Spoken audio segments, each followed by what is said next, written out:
In the slides, there are sound bites from the speaker's speech. So these are verbatim statements that are taken from their speeches.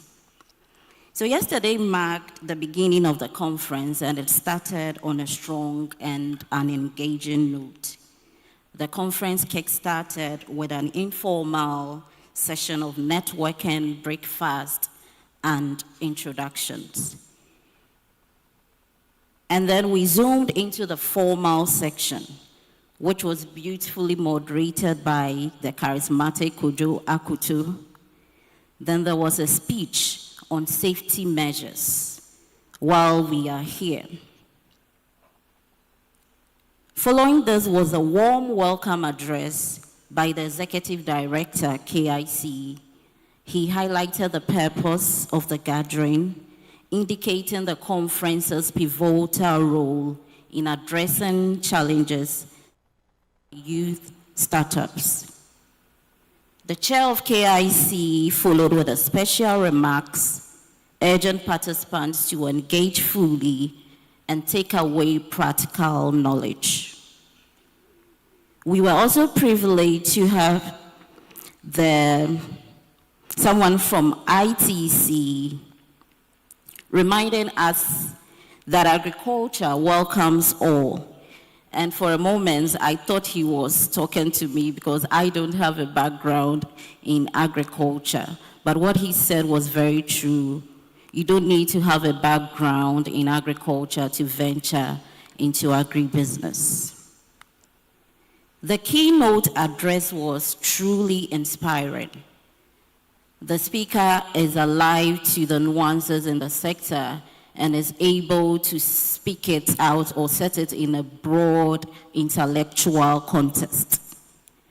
She highlighted critical areas such as climate-smart technologies, advocating for innovating financing mechanisms, and creating more efficient and inclusive markets. IDH also gave a presentation on the crucial role of youth initiatives in climate resilience and food security. We also heard remarks or solidarity messages from Joe Berman and Agri-Impact. An exciting development was shared on the outcome of the MOU between KIC and BTU, which was signed last year, and we saw a prototype of the tractor that has been produced. Following this was a breakout session. In the main hall, we discussed opportunities and challenges facing young people in the sector. Simultaneously, in room 1, we tackled the pressing issue of climate change impacts on agriculture in Ghana and strategizing on the way forward.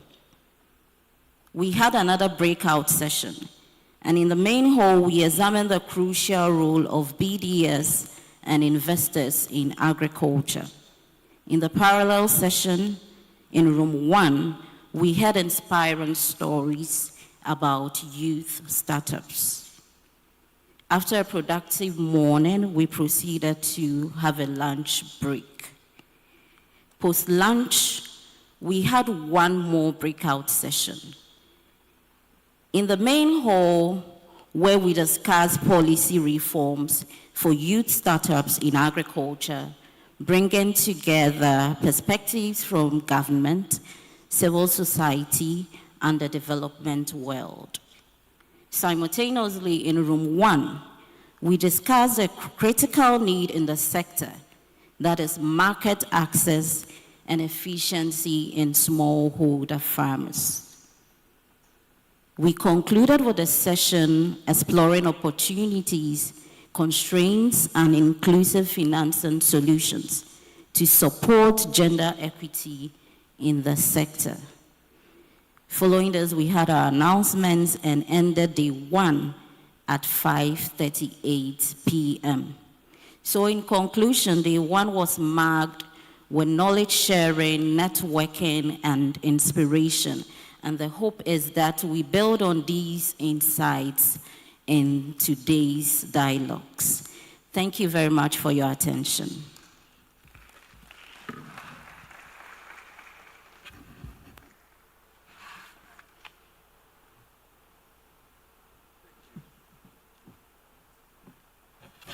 Thank you. Please help me thank Louisa for giving us that recap of yesterday with another round of applause. So the first session we are going to have this morning is on circular economy. And after the circular economy conversation, we'll talk about the Africa Continental Free Trade Area and market expansion. Then the next session will be on the technology of traceability. And then we will go into youth startup and Agri-MSMEs incubation and acceleration programs. We've put all these together for you to understand how you can position your business to be sustainable, how you can explore the markets within Ghana and Africa, how you can set yourself up to meet regulation, especially when it comes to traceability, and for a lot of our youth here, how you can position your startup and your business to be funding ready and support ready. So today it's all about progress, just the same as yesterday. Now the first conversation we are going to have is on the circular economy. And I'd like to invite the National Coordinator for Sustainable Cocoa from the FAO, Dr. Isaac Nunu, to join me for a conversation on the circular economy. So Dr. Isaac Nunu, please join me. Let's welcome Doc with a round of applause. Where is Doc? Dr. Nunu? Okay, whilst we wait for Dr. Nunu, we are going to make this interactive because it was just supposed to be the two of us. But whilst we wait for him, I'm going to come to you. What really is the circular economy? Who understands what the circular economy is? Do we have anybody here who can explain circular economy to me in a minute?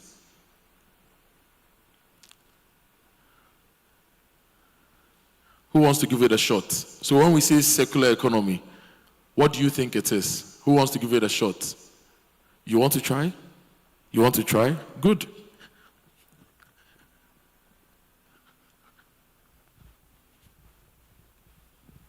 All right, so when we talk about circular economy, we're saying that all parts of a processing or a product, all the processes of a particular product are made use of.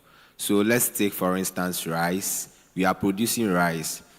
The main product you are using here or you are looking for is rice. But the husk is also used for another thing. You are making sure that there is zero waste. You are trying to make use of all the parts of the product you are producing. Thank you. Thank you. I think, what's your name? Kofi, please put your hands together for Kofi. So, the principle of circular economy is actually the principle of consistency, if you're a student of sustainability. So the principle of consistency is largely just mimicking how nature works, right? So we all know that humans breathe in oxygen and breathe out. We breathe in oxygen and breathe out carbon dioxide, right?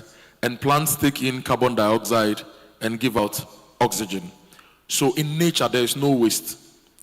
When, for example, when we die, or when organic matter dies, it is decomposed and returns into the soil as nutrients for plants to take, then animals can feed on, then insects, bacteria. So in nature, nothing goes waste. But with human activity, because sometimes we are not very sustainable, we generate a lot of waste, which ends up hurting the planet and the natural system. So, for example, if you drink water from a bottle of a plastic bottle today, you are likely to throw that bottle away, and it becomes waste in the environment and causes harm. But in a circular economy, somebody could take that bottle and recycle it into something else, which becomes value. You can recycle plastic into so many other things and it becomes value. Or you can choose not to use plastic. So the principle of circular economy is the principle of biomimicry, mimicking how the natural system works. Okay? So based on Kofi's example, what do you do and how can you employ the principle of circular economy in what you do? So our friend from Ho said that she's into fashion, right? On a regular day, my mother in the village has her cashew farm. She plants banana and plantain. When we harvest the plantain, we just use it for fufu, and then the waste goes to feed the animals. But the plantain stem can be used for so many other things. That is part of this principle of circularity. So your plantain stem can be used for compost. It can be used for, in fact, there are companies that are using plantain fiber to make clothing. So that is the principle of circularity. Now, let's talk about something. We all know that our elders say that this plant, the palm tree, everything about the palm tree is used, right? So the palm nut for abenkwai, then the kernel for adrengo, and then the shell or the husk, for the want of a better word, for fuel. And then when it's getting rotten, we actually get palm wine, and then the waste gives us akokono, which is protein, and then the rotten palm tree becomes organic manure. But do you know that everything in nature is just like the palm tree? But we don't pay attention. We only know about the palm being 100% plant. That gives us total value. But the same thing is with cocoa. Now, if you get cocoa, I'll be asking a lot of questions, right? So, what do we use cocoa for? Chocolate. Chocolate. What else can we use cocoa for? Chocolate, right? What else can we use cocoa for? Any ideas? Aside chocolate.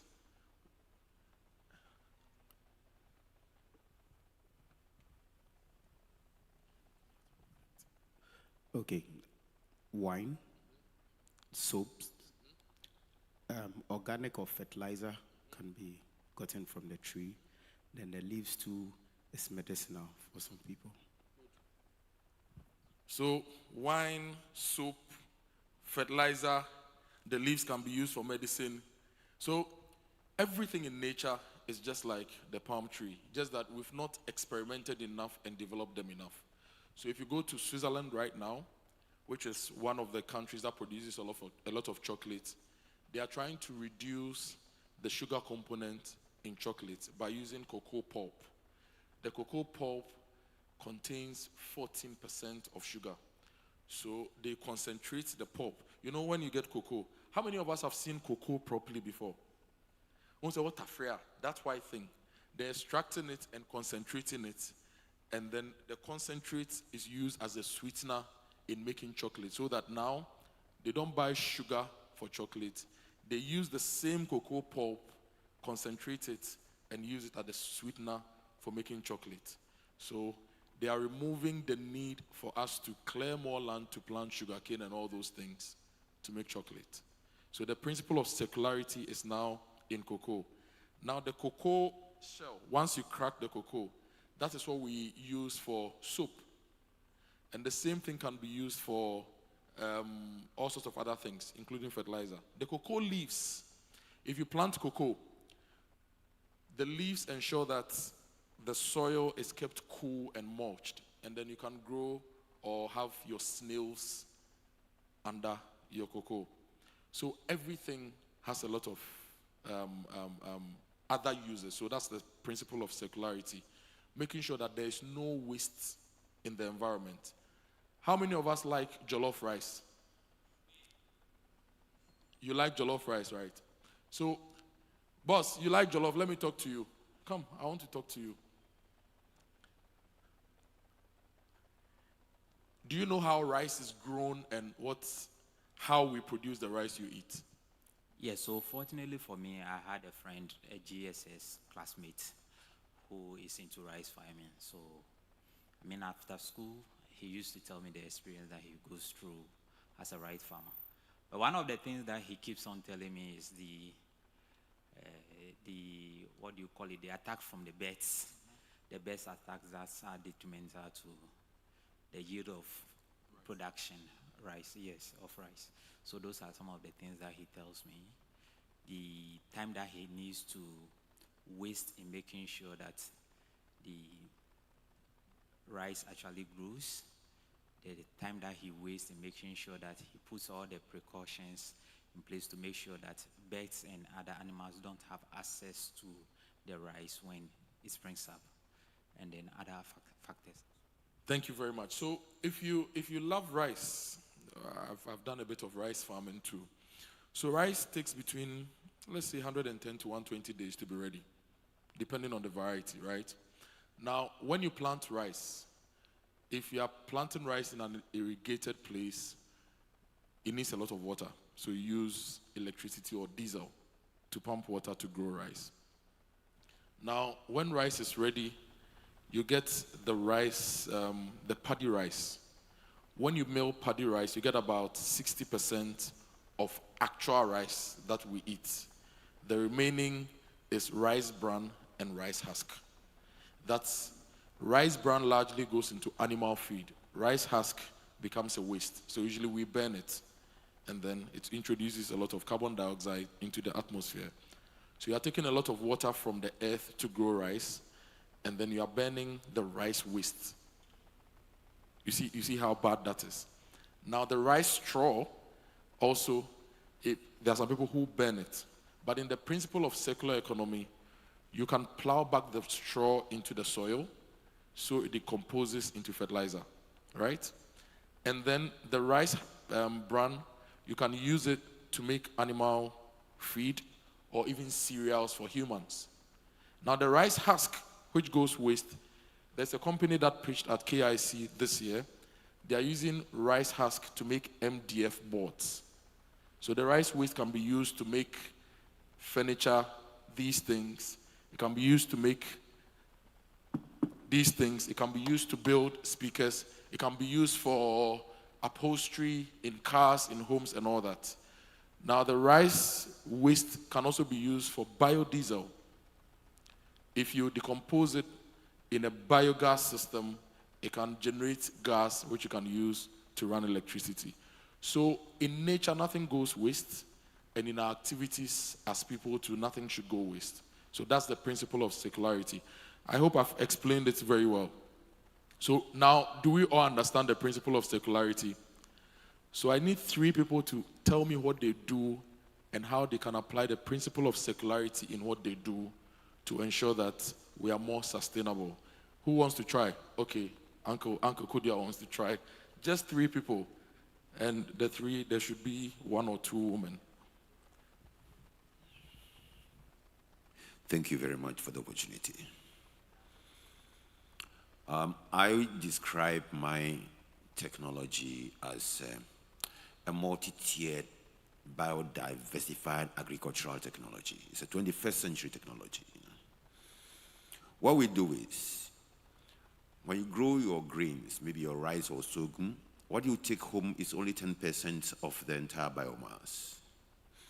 So the 90% of the biomass left on the field can be turned and bring out a product that is a secondary product, which is even much more valuable than the primary product. How do I do that? I convert the rice straw into substrate by applying the cold sterilization method. So it becomes a medium to cultivate both edible and medicinal mushrooms. And with rice straw, you get, and cold sterilization system, you get between 150 and 175 biological efficiency, which means that if you put a ton of straw into your system, you're going to get 1,750 kilos. within a cycle of 52 days.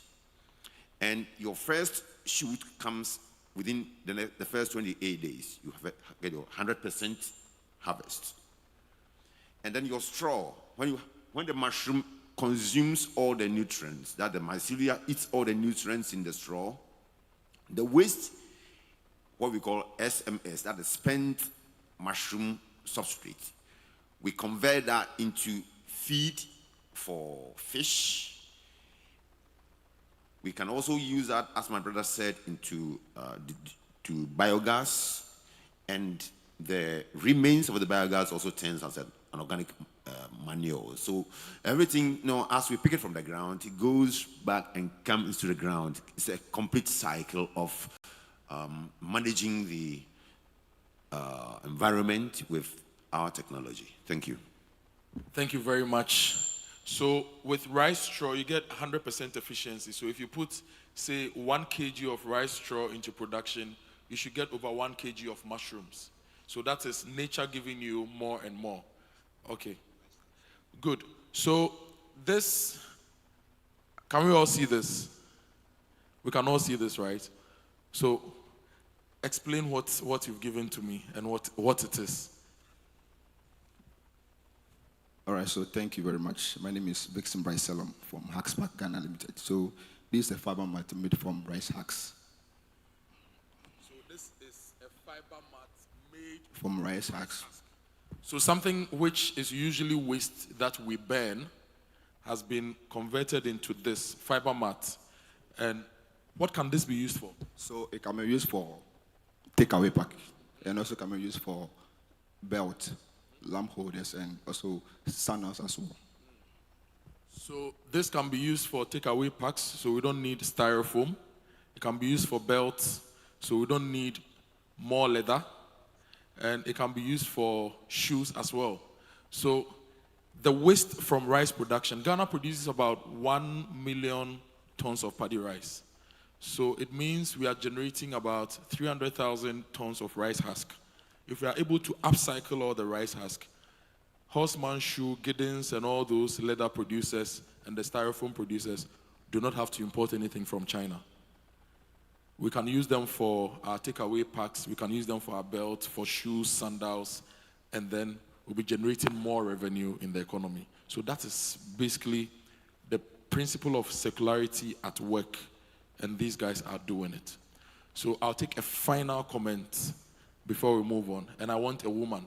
No, the men, you've been speaking too much. I want the woman to also speak. But women, you are the heart of circularity, but nobody wants to speak. Okay, let me come to you, sir, before I move on. Well, my name is Ofo Salasi. I just came in, and what I heard impressed me, that what you showed us can be used to do so many things. I would have loved if we walk out now, we see a stand where they have practically used those things to do the things they are talking about, and will be wonderfully impressive. Thank you. Thank you very much. So thank you all to our contributors. Thank you all for engaging me. Now, I did this because our speaker wanted to understand how much we know of circular economy. Because usually when we come for these conferences, it's people bombarding us with so much information, but he felt we should spend about 10-15 minutes to engage so that we get to learn more. So now that we all understand circular economy, I want to call him for him to give us a wrap-up of circular economy and the solutions for sustainable agric in Africa. So please help me welcome the National Coordinator for Sustainable Cocoa at the FAO, Dr. Isaac Nunu, to come and give us the wrap-up on this conversation with a round of applause. And Isaac, thank you so much for giving us the opportunity to have the interactions. Good morning, everyone. And also standing on the existing protocols from yesterday and this morning. And I want to welcome all of you. I want to say that FAO is a development partner. And as a development partner, we really working hard around the clock to ensure that the economy actually is circular. So Before the genesis of circular economy, we used to have harvest, process, consume, and we are done. But it's gotten to a time where we're having a lot of waste in the system. As farmers, I'm a farmer myself and I'm a youth. So your definition for youth still holds. Below 40, we are all youth. So before the genesis of circular economy, we live in there's been a lot of waste in the system where we, as farmers, we try to plant from beginning of the soil production, like processing, through to planting, harvesting, the processing of it, there are a lot of waste. And let me tell you that it is so interesting to note that about 40 to 45% of everything that we plant goes to waste. And the food loss and waste, because food and agriculture work with food, the losses and waste from not in the production process, but even post-harvesting is big. It's so big, such that you can harvest like 10 bags. We can harvest 10 bags of maize, and the final bags of maize that will be consumed by us as individuals will be around 6 bags. So if you're a farmer and you've invested in 10 bags of maize, all the 4 is gone waste. So the story of the circular economy comes in when we want to stop waste. And when the issue of waste comes in, then the issue of money comes in. I don't know how many of us knows about the WFF, World Food Forum. None of us follows FAO. World Food Forum, we are taking some people to Rome next month. And unfortunately, there isn't any Ghanaian.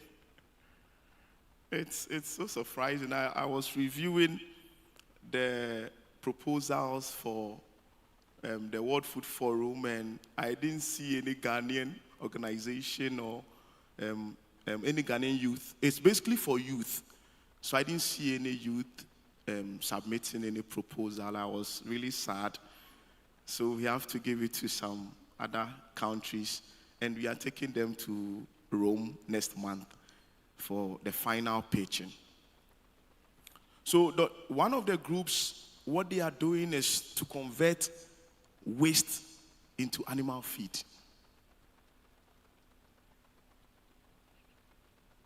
Using the black soldier fly. So theirs is to collect all the waste, organic waste, expose them to the soldier fly, and they will convert just the waste to the feed. And they will just package and sell and make some money. Listen, there are policies in Ghana that are in support of the circular economy. And since there are policies, it means there are opportunities. One of them is the National Plastic Management Policy, which came to play in 2020. It's a very big policy, trying to work out how we could transform the plastic waste into something. Another policy is the National Environmental Policy, which is almost 10 years old. It's also in a system supporting. So all these policies comes with action plans and interventions that we can take advantage of.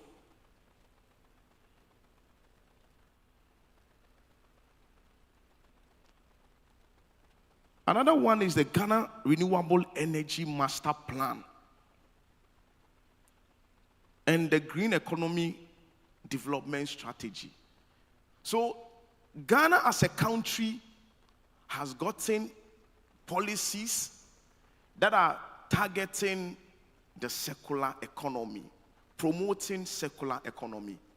And if you happen to be here this morning, I want to encourage you and also advise that let us look at the circular economy as the economy for our generation. Because FAO, we have some funds. A lot of projects in FAO has funds to support circular economy. So the idea you come up with,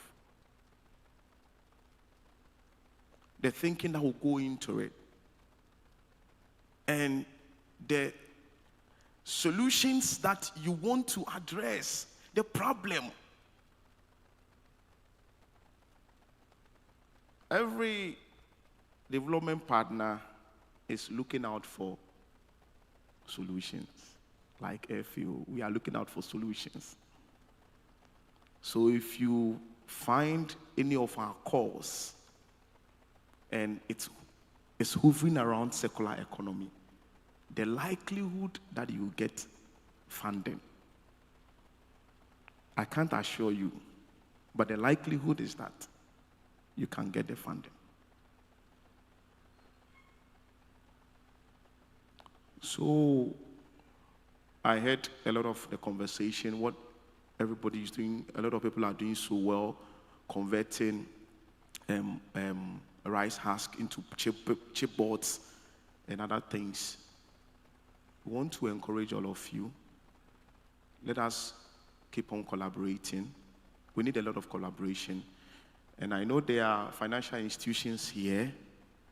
As much as development partners would want to support, we want to entreat financial institutions to see us as young people with innovative ideas that is helping address the circular economy challenge, which we are prepared to work hard as youth to get solutions to. They should give us soft loans. I remember, I'm also an agripreneur actually. I have a product at Melcom now. Maybe some of you have consumed my product before. It's called Ready Cocoa Chips. So the package is green. If you enter Melcom, tell the attendants that you are looking for Ready Cocoa Chips. We produce coconut chips, coconut crunch. This one is not FAO. Disclaimer. So you enter there, you say you are looking for Ready Cocoa Chips. We have coconut crunch, we have coconut powder, we have coconut crunch powder and oil. We process coconut. And I know Zako is converting coconut husk into charcoal. Another project that we just finished. We are converting cocoa husk into charcoal. And I want to sell the idea to anyone here. The efficiency, the energy efficiency for that cocoa husk charcoal is better than that of the coconut. Now, I want to entreat all of us. Research more into it. Take it up. You can make a lot of money from it.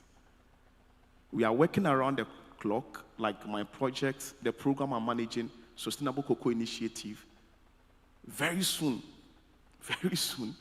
we'll be calling for proposals for people with innovative ideas in this same circular economy, but this time relating to cocoa. So I've given you one idea.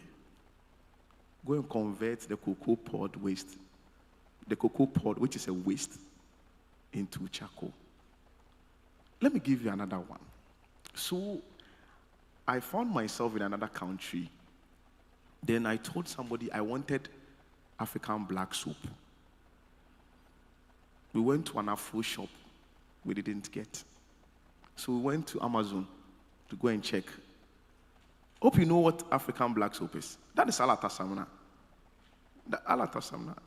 Don't be scared. It's Alata Samna. And it's, what is the weight? 13 grams. It's selling for €23. 13 grams. €23. Charlie. Then I called somebody in Ghana. Charlie, how much is Alata Samna? So, but this one is 5 Ghana cedi. Listen, strangely, the whole of Europe and America, there are only 2 companies that are selling African black soap on Amazon. 2. Who knows? I might be the next. I'm selling my idea to you. I'm pitching my idea. So listen, as young people, as investors, as farmers, as people who want to promote circular economy, whether we like it or yes, we have to deal with it, and we have to take advantage of it. The waste is more, and the money is more. Where there is wastage, there is money. Where there are problems, there is money. As young people, let us take advantage of it and make the best out of it. The little as development partners we can do, we will support so that we make your dreams a reality. Thank you very much. Thank you, Dr. Isaac Nono. I've enjoyed this session. So Kofi told us what circular economy is. We had people share real-time examples of how they are implementing the principle, and then Isaac has told us all the opportunities. I can see my friend Chuku here again. Chuku runs a farm, so he has a piggery, he has poultry, then he has vegetables. He uses the plants to feed his animals, and the animal wish to feed the plants. So he doesn't buy fertilizer. It's a principle of circularity. Just simple things you can do so that every byproduct in nature is not treated as waste, but rather treated as a resource to make other things. So, our women, principle of circularity, let me give you an example. None of you gave me examples. You see, my grandmother, when she prepares palm nut soup, and we eat it first day, second day, third day, the andano, it becomes thick, and she puts rice in it and becomes palm nut jollof. It's the principle of circularity. But these days, Gen Z people, if you give them soup under, they will say, let's throw it away. You can use it to eat banku, you can use it to eat yam, or you can just add rice to it and boil it. It becomes palm nut jollof. It is very, very, very, very nice. It is also the principle of circularity. Thank you all very much. So we are going to have the conversation about the Africa Continental Free Trade Area and market expansion. That session is going to be led by my very good friend, Isaac Newton Aqua. And we are going to have a presentation, and Isaac will also lead the Q&A session. So please help me invite Isaac to take over from me to lead the conversation on after and market expansion. Thank you. Good morning, everyone, once again. Welcome to AIA Day 2. Please, Isaac, please stand here. Before you go on, let me make a quick announcement. So the job fair is still happening in room number 2, to my right. So those here who have registered for the job fair and you are looking for opportunities for jobs, it's happening here.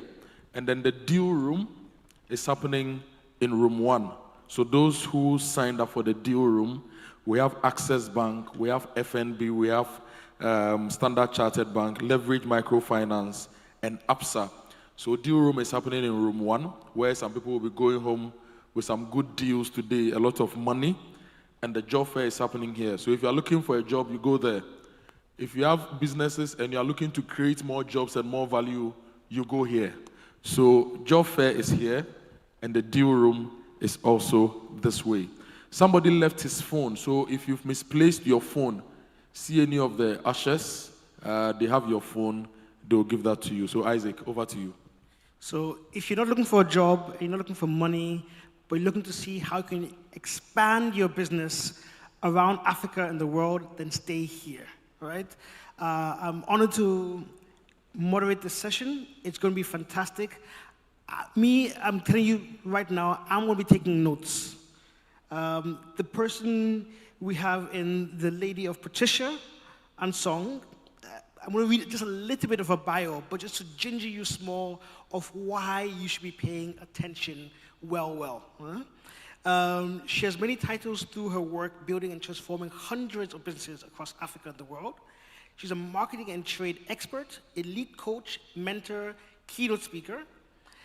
She has worked with C-level, that's like the CEOs, CMOs of different companies, transforming 120 SMEs from 54 countries in Addis and the African Union. She has coached several entrepreneurs, hundreds, trained 9,000 SMEs, done master classes to 4,000 youth. This is just some of the numbers we're talking about.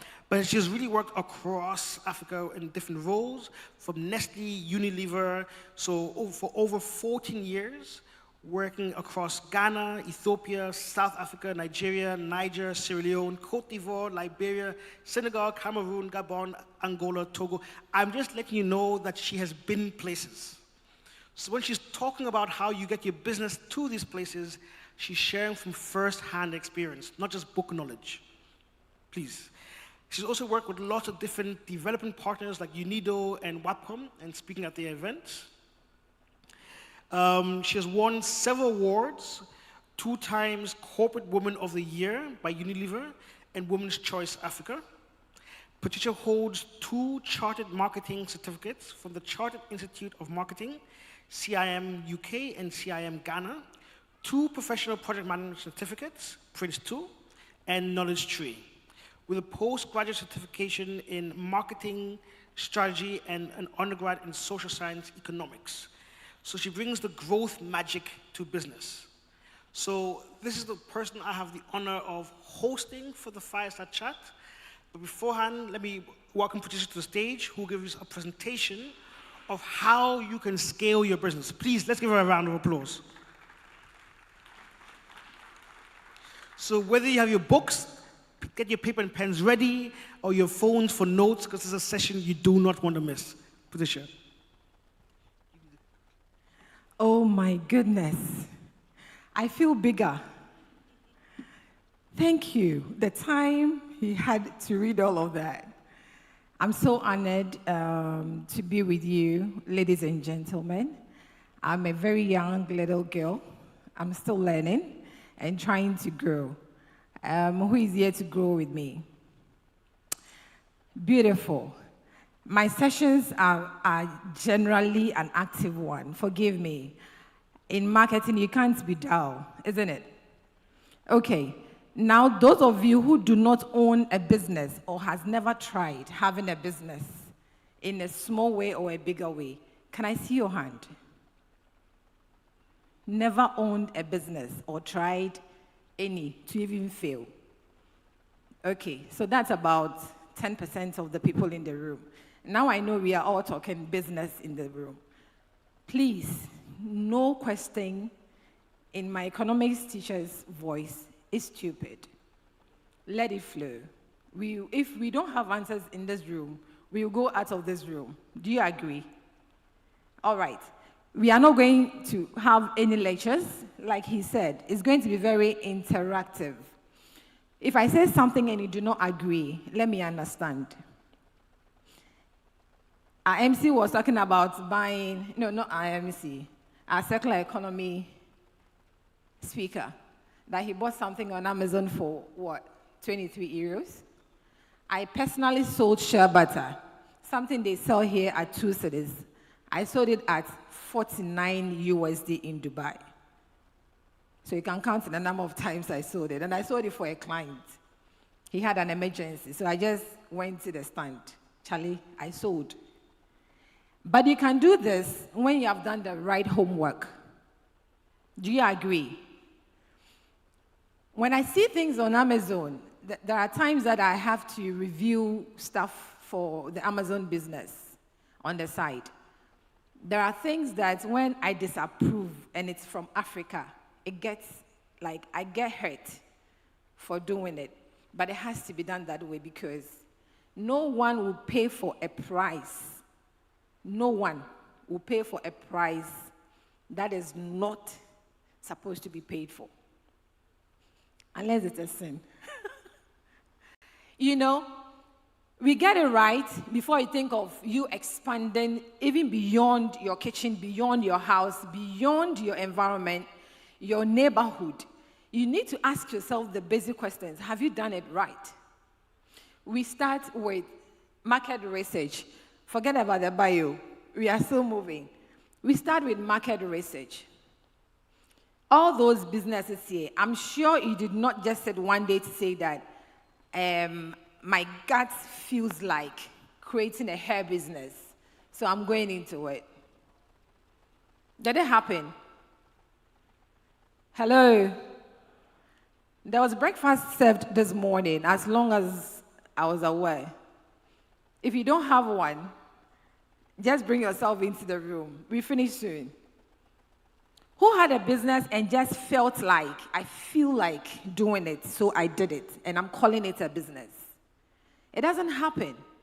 But before you even did it, something triggered it. It's either there was an issue you were dealing with, it's something that globally you've heard. But how did you get to know of it?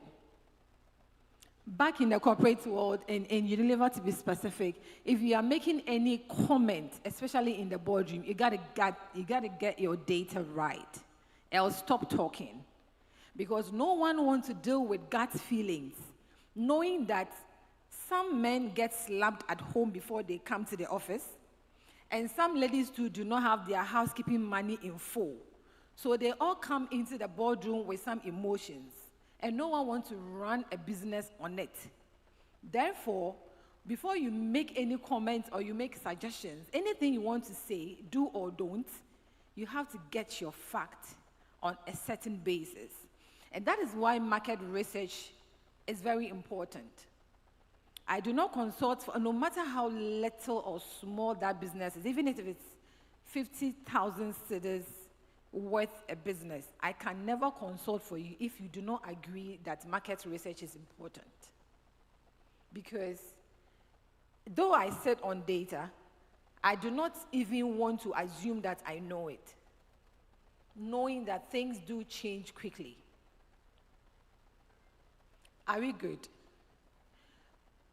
One of the brands that I used to manage was Cerelac. And we know the target audience for Cerelac, isn't it? Then one of our CEOs in the boardroom, yeah, Patricia, I think this formulation is not going to work. This variant is no. In fact, my wife says whenever she eats it, she doesn't like the mango in it. And I said, hold on. You've got me now. I said, your wife? He says, yes. How old is your wife? Yeah, it doesn't matter. She's still consuming it. I said, it matters. How old is your wife? Then she kept quiet. You see, some of our men, when you ask them to prepare menu for the babies, in tasting it, tasting 1, tasting 2, 3 spoons, 4 spoons, they get full before even the babies get full. And so are some of our mothers. You know, the way when we are cooking, we will be tasting everything. By the time we are done, and I hear the partners will ask, but where is your food? Oh, don't worry, I'm even, okay, Charlie, she's full. You know, so these tastings in and out is a behavior around food. But who is my primary target audience? Babies do not have teeth and voice. So sometimes the instinct of mothers will come through. Some babies will cry for no reason. Then the mother will say, I've fed her, I've changed her nappies, I've done this, I've done that, and they're still crying. Sometimes mothers even feel like, oh, I think she's got malaria. Low and true, the baby might have gotten malaria, but how did you affirm your gut feeling? Through a laboratory test. Those who just dispense drugs without laboratory tests also have their own impact.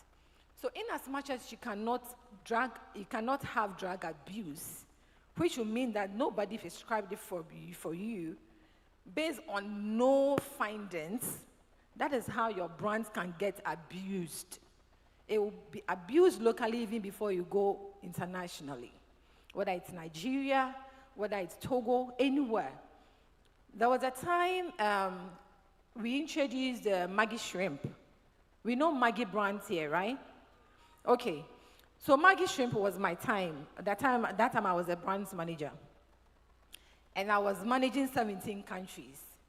See, we all thought Nigerians are brothers, isn't it? The things we say and do because we are all francophones, etc. I tell you what, the assumption that they would like our shrimp, even in communication, we were wrong. Apparently, they want to call it crayfish. So we did the shrimp. It was on our head. Even when we were sitting on the data. Because we had so many factors saying that these people are people. We know how they think. We know how they shout. We know how when they get into the room, they want to feel like, yeah, we are in this room, and there's so much energy in there. We know them well enough. But if you do not take care in business, and you do not ask several questions and the intimate questions, the right questions from the right channel, not just any question. Not just any question. Asking a question and asking it from the right channel is so critical. My mom will never use an anklet. I would love to use an anklet. Will I buy an anklet and go ask my mom, what do you think about this anklet? Too far from her. I wouldn't get the right answer I'm looking for. So it is one thing doing market research, and it's another thing getting the right information to even implement as your strategy. When you get the information, adapt the information as your strategy. But what information are you using? Which channel did you get information from? Is this something you can actually rely on? We are talking about value chain. Every agri-business, if you want to have the value for it, if you want to have that value for it, you leverage on technology. This we have heard over and over and over. Let me just tell you something, an advice I gave an agri-business just 2 days ago. Today, as we speak, he's shipping 2 tons of 40-liter container every month to Dubai. He nearly made an error in pricing. Do you know most of our farmers do not weigh the fruit? Charlie, we go hold the thing, this one cry is big, it's heavy, it's this, it's that. We 10 it till we are satisfied with our guts that this is the price I've given. The person was complaining of scale. I don't have the money for scale. I said, okay. Then I calculated the cost of a scale over a period of just 1 month versus the loss he's likely to have. This one he's been calling, saying thank you. Like I said, no. These are the basic things, basic technology. We are not saying that go and look for an app that costs 50,000 USD and say you do not have the money until you are funded. And until then, you cannot. Leverage on any little technology. How many of us do not use an Android phone? All the phones we have do have access to internet, isn't it? And this is where we are so lucky today. You do not have to spend so much things and money on things that you do not have access to. if you cannot even know where or how to find it, especially our business leaders whose time technology was very low or none, please look for those who are already in it, the professionals. Let's learn how to pay something little for them. We have to learn. Most SMEs will be running around looking for funding. I'm not saying funding is not good. Even me, I'm looking for funding. I will take. See, we have to learn how to buy just one red shoe of one red color Pantone and use the next money for the other color red Pantone of a shoe to invest in things like social media platform. A CEO who is so busy and all over, the same CEO is a procurement manager, the same CEO is a finance person, the same CEO is what? An auditor, everything. The same CEO wants to be doing her postings.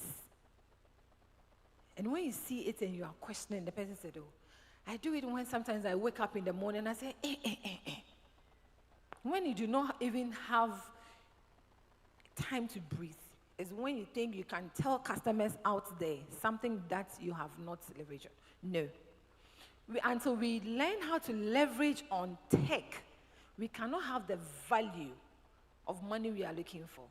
It is not nice that we keep doing businesses and we keep getting broke and we keep crying over it. I did something on LinkedIn sometime, just a few days ago.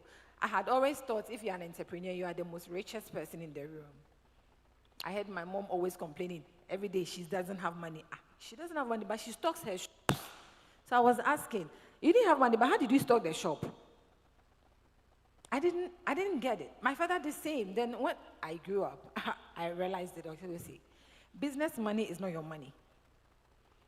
So the little you have to do so that you can leverage on technology is so important.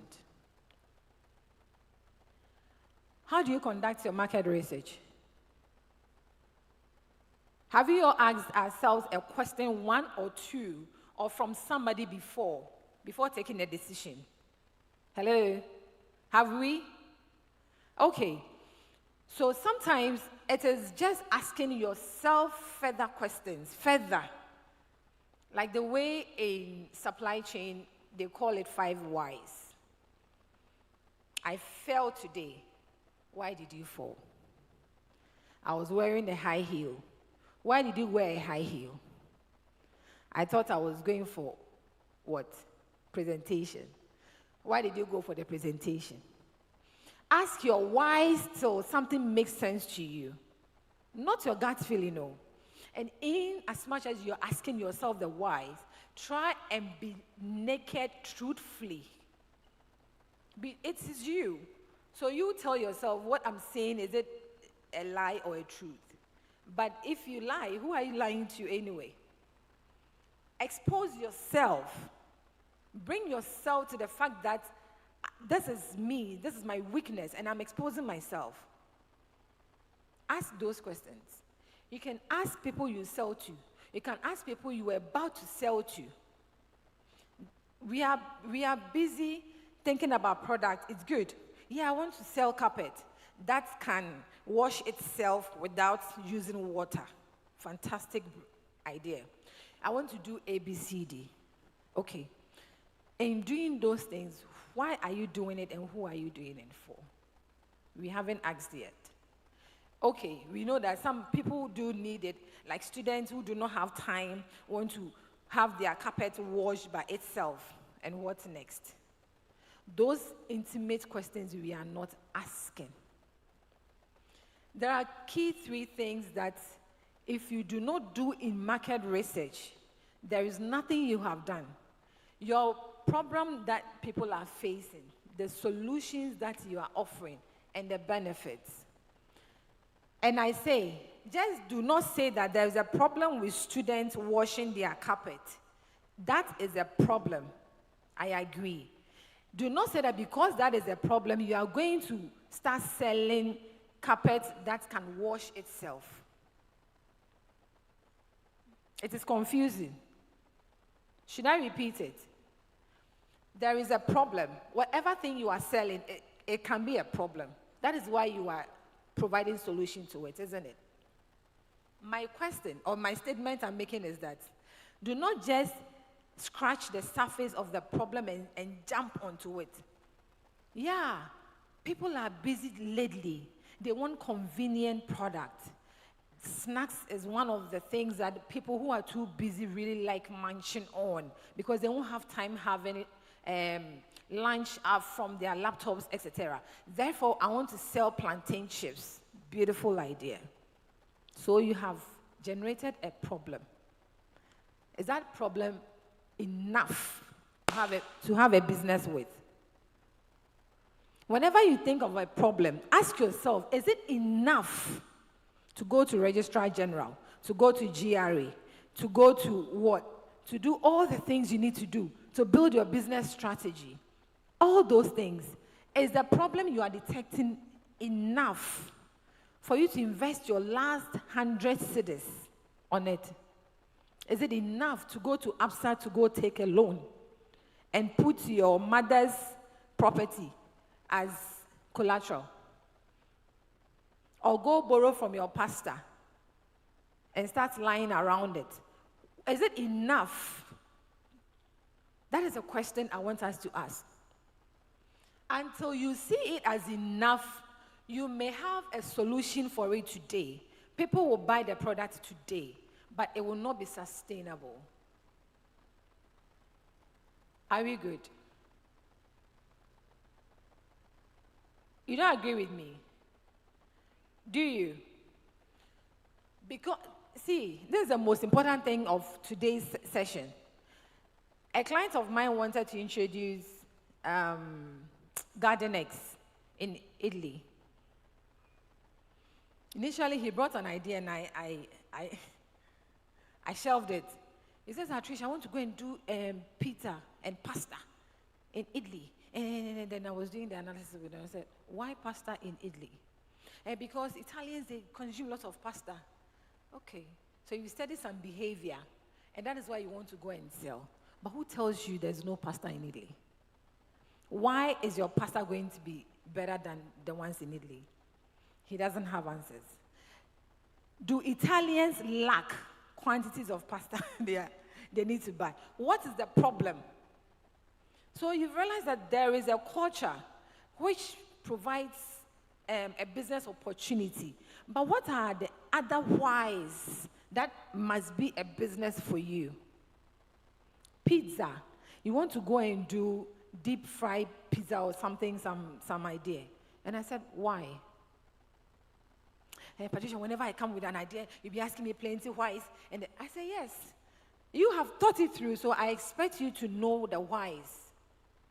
I said, in my entire life, everywhere, the best place I ate pizza was in Italy. So I do not know what your pizza is to go to Italy. Like 3 months we were on it. Then finally he brought the idea that will sell.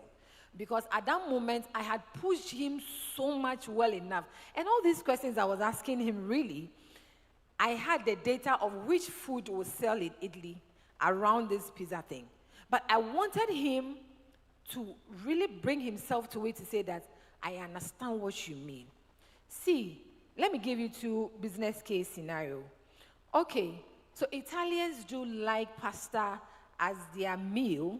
Therefore, I want to introduce pasta in Italy. One business scenario. Second business scenario. We've realized that children under the age of 5 years do not survive, okay, God forbid, let's say, do have brain tumor, okay? Children below 5 years in Italy are likely, or normally, I'm just stating a research problem, do have, hey, asama make okay. Let me change it. Okay, children below 5 years experience short nail growth in Italy. And pasta happens to be per research from ABCDEFGH. Pasta happens to be something that helps them have that problem resolved. These two cases, which one will let your pastor sell for a long time? And I'm talking about sustainability in business. Which one? My gentleman in yellow, please help me. Which of the two businesses? The first one or the two? The second one. You see, because you have something that is rooted, so much rooted that it is from research. So you are so sure whatever you do, at all costs, you're going to get a portion of the pie. You're going to get people to still believe in your product. It will even help you to develop something that will suit the problem better. Or I'm lying.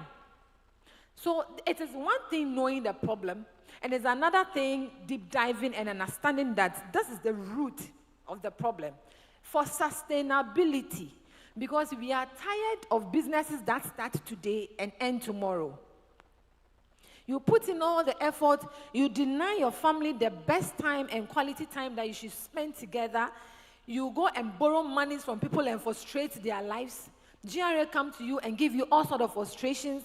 And some people, I have seen a client, in fact, I used to have a client who died out of frustration because, Charlie, the man go borrow plenty loans every time, problems here and there. Then he developed sicknesses. And I heard the wife too said, okay, enough is enough. I didn't come to marry a broke man. She also left. And that was the man's end. It was because of just one decision. But the point I'm making is, in Africa, you know, we grew up seeing peasant farming, isn't it? Today, we are talking about what? Secular farming. That is where we are now. So we need to move from having businesses that we just nurture today and just want to get the profit today and not thinking of tomorrow.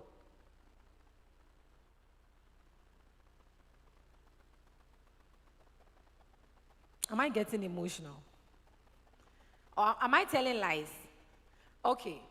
The solution offered, you see, you conduct local surveys and studies. Somebody asked me a question in one of my master classes, that is it good to develop and grow your business locally before taking it internationally? Guess what my answer was? What would have been the right answer? Yes. Why not? If for nothing at all, COVID taught us so much lessons. If you are here and FDA cannot say your product is good, what are you going to do with NAFDAC? Even just Nigeria here. I got contracts for a client in Dubai. 3 years exclusivity. Guess what? All the homework has been done. Branding, regulatory, whatever, done. And this is somebody who has been shipping to other markets. It got to their port, not even here, their port, and the stocks were held for 1 month. Why? Even the carton, the width, the thickness of the secondary packaging, the corrugate, was where the problem was. The thing has landed though. It's not like there was an issue with it. No. When they measured it, the thickness was not up to their standard. So in as much as they've not checked all the product to ascertain whether there is a defect or not, they are even assuming, and you know how these markets work, they are very, very, very, very serious about quality.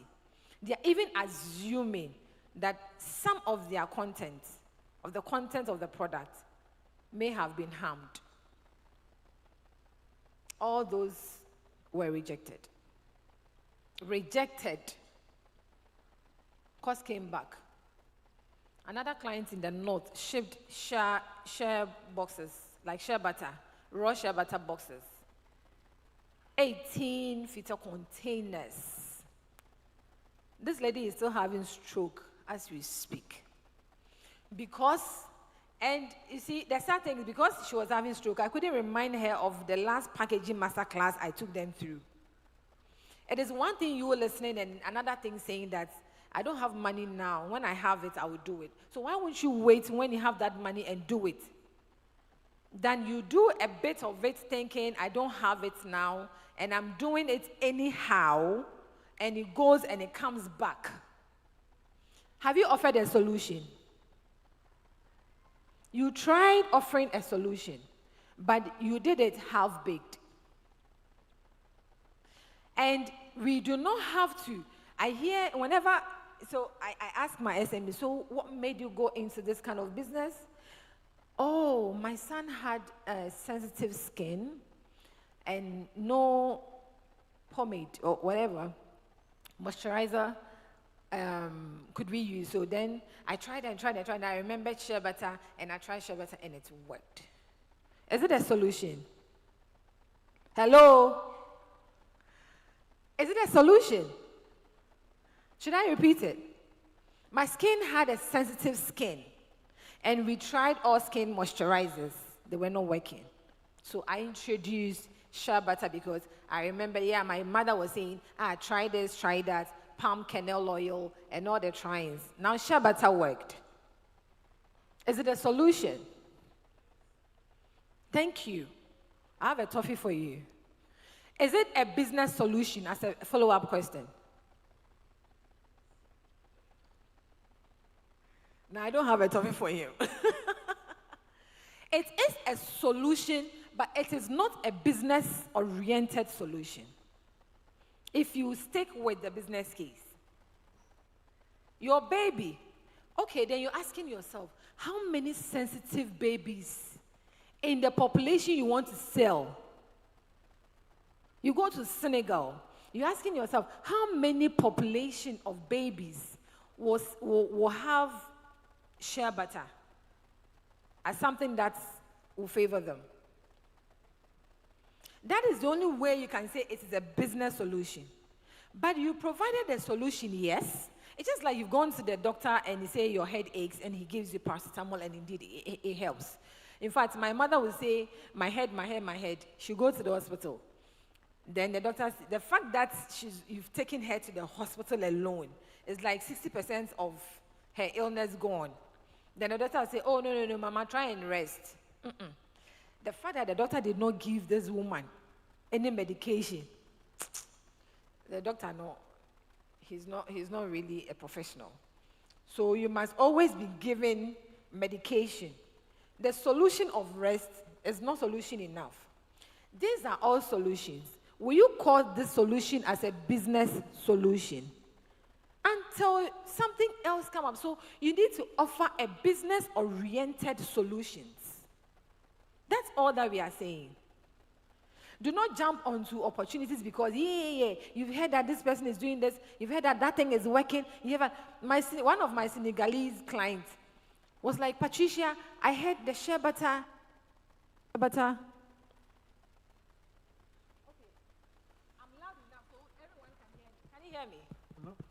Okay, good. It works. Hello.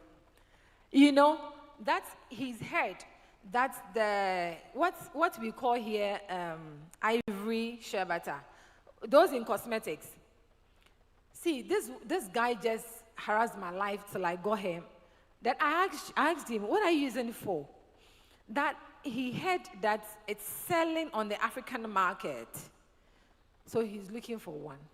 I said, okay. I know where your markets are.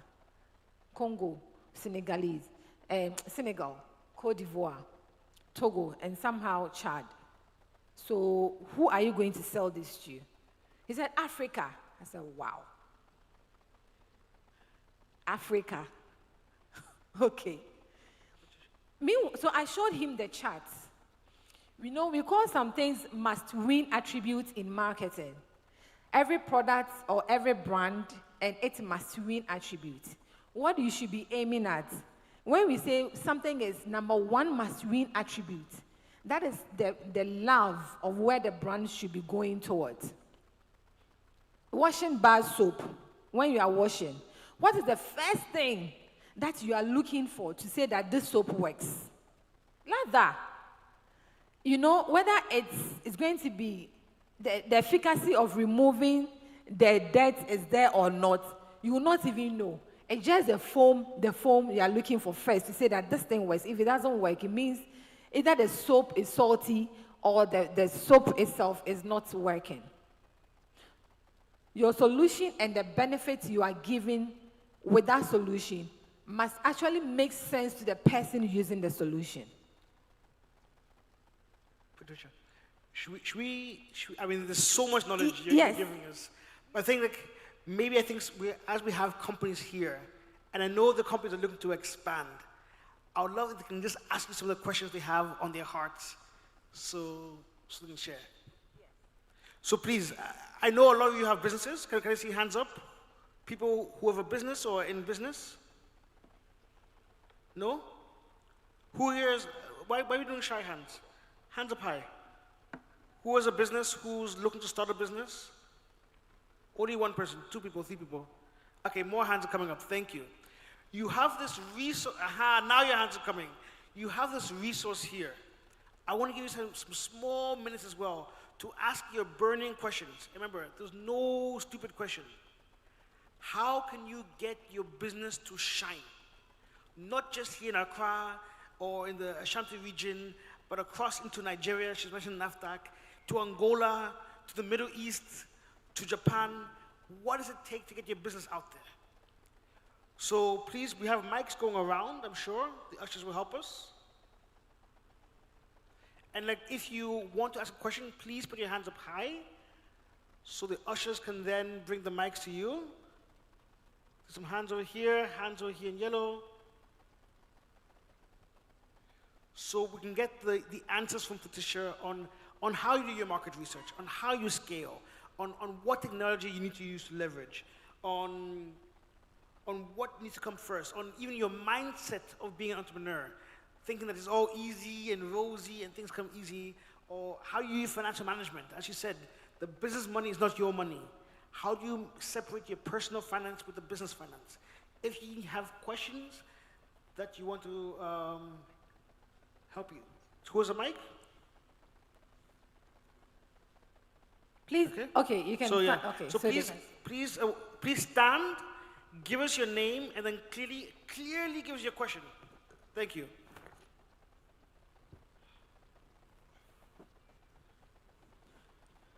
Thank you for the opportunity. My name is Stephen Cranton. So, with this very topic that you are educating us on, that's on the circular economy, sometimes I feel that the institutions are not actually ready to support youth business.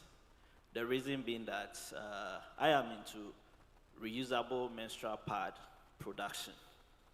But then, till date, we don't even have a standard for it. FDA, standard board, all of these institutions are not ready to give the guidelines. So, how do we also support this circular economy? Because if we are doing this, what it means is every month, if somebody is menstruating and it's a single-use product, it creates a lot of, let's say, you need agricultural land to be dumping this use product. But in our case, using, let's say, a reusable menstrual pad that we are into, you are not, because it will last for 3 years.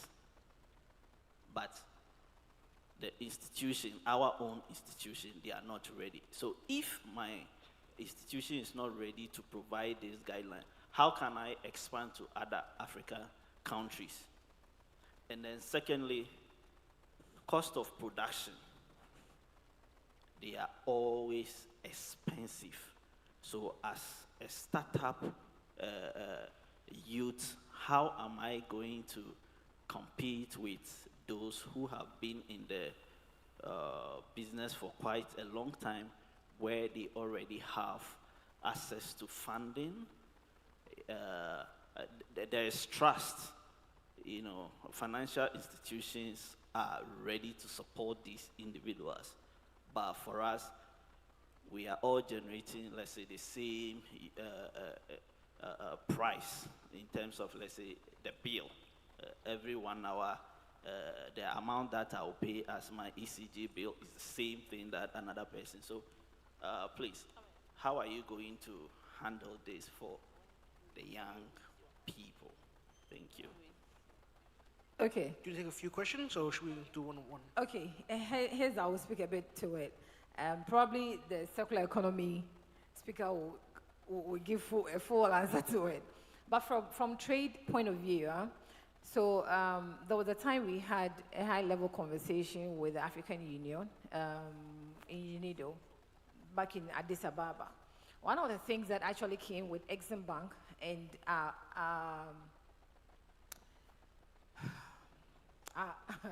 our advice to these financial institutions is sometimes they do not really understand the needs of the SMEs or the businesses. All they look for is your readiness to get these financial assistance. Do you know some of the basic things that some of our businesses do lack? And if you lack those ones, no institution will trust you enough with their money. So we call something export readiness. You know, when you want to go out, the things that you need to do to make sure that you're out there.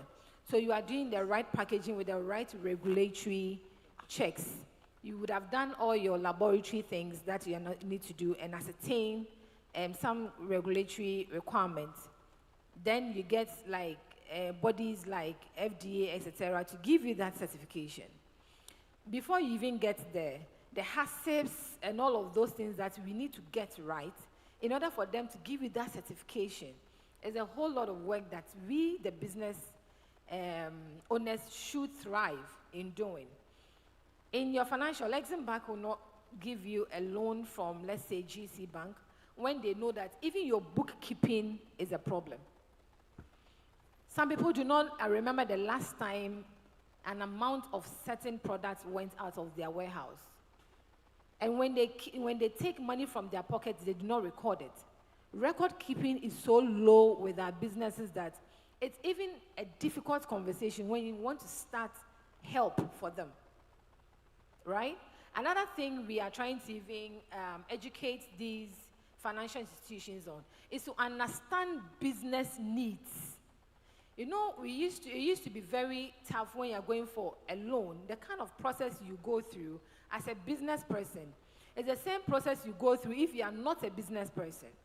Then we started having these conversations regionally, from AFTA level, from African Union level, for all the development partners, to say that, can we minimize and lessen the burden of having to bring a whole bulk of property A, B, C, D?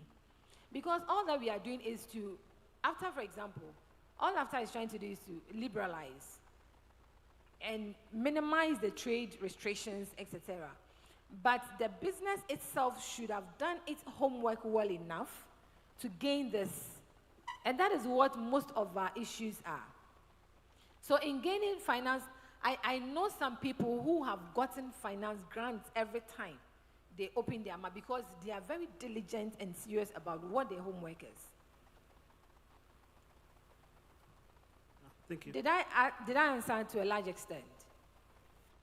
Okay. Sorry, I think we can take it bilaterally. We have one more question left. There's another panel right after this. I'm very sorry, but we're around and we can answer. Hello. And then, sorry, we have a question on the left. Okay, we take two questions, please. And ladies first, so we do lady, gentlemen, and then we'll be wrapping up. So please. Thank you very much. My name is Chipsa Miliata, and my question is, a man once said, packaging is you, but labeling is government. Please, to meet the standards of other countries, how do I present my packaging to them, and where can I go to find information to meet those standards? And the next question is, you were saying, I forgot though. Okay, I think this one is okay. Thank you. Beautiful. So packaging and labeling was part of the... Yeah, sorry. We'll just take the last question and then we can answer both. Okay. Please, sir. All right, thank you very much. My name is Gideon. I'm the founder of GadV. So what I do is I automate security system using IoT devices. And then also I'm proposing to use solar irrigation for female farmers in the northern sector, which I'm here to implement. My challenge is funding, because when I started my business in 2019, before COVID-19, I didn't have any experience managing business. So I just had the raw skills, but I took opportunity going through acceleration program, learning how to make bookkeeping records and other stuff. Now, since last year up to now, I've been keeping good records of my whatever I do, expenditure and everything that I do. But I would like to know, what else do I need to do, since I really need the funding to do serious operations, because I can see that the pace I'm going is very slow. But if I should get in some funding, I can be able to reach some kind of level that I anticipate or set goals for myself. Thank you very much. So we have a question about labeling and packaging. Labeling is you, no, packaging is you, labeling is government. What do you need to do to understand what your labeling and packaging should be if you're exporting? And then the key question of most startups, funding. You're doing the right things, you're doing the right bookkeeping, you have a good product, there's demand in the market, but you need the money to actually make it work. Please. Thank you. I came to speak on marketing, but I'm getting more finance one. I'll show you places, don't worry. So let me answer the packaging question first. This topic is on my heart. See, the reason why the shea butter, no, the black soap could be sold on Amazon for 23 euros, would say is mainly on how they have packaged themselves. But I always say, caution, packaging is not just the outlook. The content is part of a product. So when you are packaging, you ask yourself, how is the content, what is the efficacy, what is the quality of the content, and how is it presented inside, then on the outside. There are some, I saw one of those brands here, fantastic product idea, but the look of the content that I can see from the packaging wasn't appealing. The look. So if you are selling something like, let's say, a baby product, that is so luxurious. I want to see the content. That is if the packaging material is transparent. I want to see the content inviting me. If you are selling the bathing soap or bathing salt is for luxury, isn't it? Because if you cannot afford your 3 square meal, you won't go looking for bathing salt. So if I have to buy bathing salt, the colors, how it is even the crystal, the sizes and the shape of the crystal that I can see should entice me. And these are some of the things that even locally we will look for before externally. The type of packaging that you are using itself, is it something that can contain the product or not? When you are dealing with products that has perfume and you are using light plastics, the PPT, instead of using glass, for example, if I find a product that has glass, you know the way the L'Oreals, not even the Niveas, the L'Oreals, they present their facial aging, anti-aging products. You know those containers. If you find them on shelf and they give you that price, you're going to buy it. Assuming it is in plastic rubber tied. Like the way we tie our gari, 5 cedis, 2 cedis. It's totally different. So in packaging and labeling, all are in our hands. Why people say labeling is in the hands of the government is because the government will also not allow you to say things the way you want to say it. Because we are in this country where we've heard traditional herbalists saying that one leaf can solve stomach ache, it can solve madness, it can solve height, it can solve everything. They will not allow you to say these things unless you have done the homework. Being the assessment, the laboratory, all of those things. That is why it is in their hands to determine it. But the look and the feel and how you communicate things is in your hands. In Germany, there are some words, there are some themes that you cannot use. In fact, there are some colors you cannot try using it. If you do not study what language it is, what kind of statement it is. So if a name comes to your mind, Export Beauty Ocean, and you want to put Export Beauty Ocean, maybe ocean in itself doesn't sound right. So you have to do a bit of your research, asking yourself, is Export Beauty Ocean a statement accepted in Germany? Then even on Google Translate, you can try translating it. Then you ask all those questions, leveraging on technology. Is it okay? Right. Our finance question. You see, our MC have a tall list of financial institutions. He will give it to you. But if you go, all I say, and from experience, and this is where sometimes it hurts, because when I review documents that I have to reject SMEs on getting some financials, it hurts. Well done for doing the homework. You know what? It's 1 year since the journey of you having to do or taking most of the boxes. Keep doing them. It will get to a point where somebody will even chase you for the money. But Afri-Exim Bank, even ABSA, Access Bank, when you hear of UNIDO, when you hear of GEPA, when you hear of all the implementation and development agencies, walk to the office, try to get one contact or the other, and push your way through. But one thing that we all need to know, if you do one good thing, don't hide it in your home. There are some CEOs who will say, me, I am an introvert. I do not like being loud. So no one knows you anywhere. LinkedIn is so free. If you can get data to watch TikTok videos, try and get data to be on LinkedIn and try to develop and be out there. Let people hear you, know what you are doing. That is the only way somebody will know you and come in to say, let me support you. There are individual financiers that you do not even necessarily have to go to the banks for. Did I help? Thank you. I'll just answer a little bit more and then let you have your closing statement. So for funding, you're in the right place. KIC is here. There's a deal room happening next door. So maybe afterwards you can go get some business cards for people who are there. Can I see by show of hands, who here has heard of Canva or uses Canva? You know Canva. It's now valued at $40 billion. The founder of Canva heard no from over 100 investors before she got an investment. So if you're telling me you haven't got an investment yet, but have already talked to 10 people, that you haven't tried, keep talking. But also do your homework, do your market research, and make sure the people you're asking are people who invest in this kind of thing.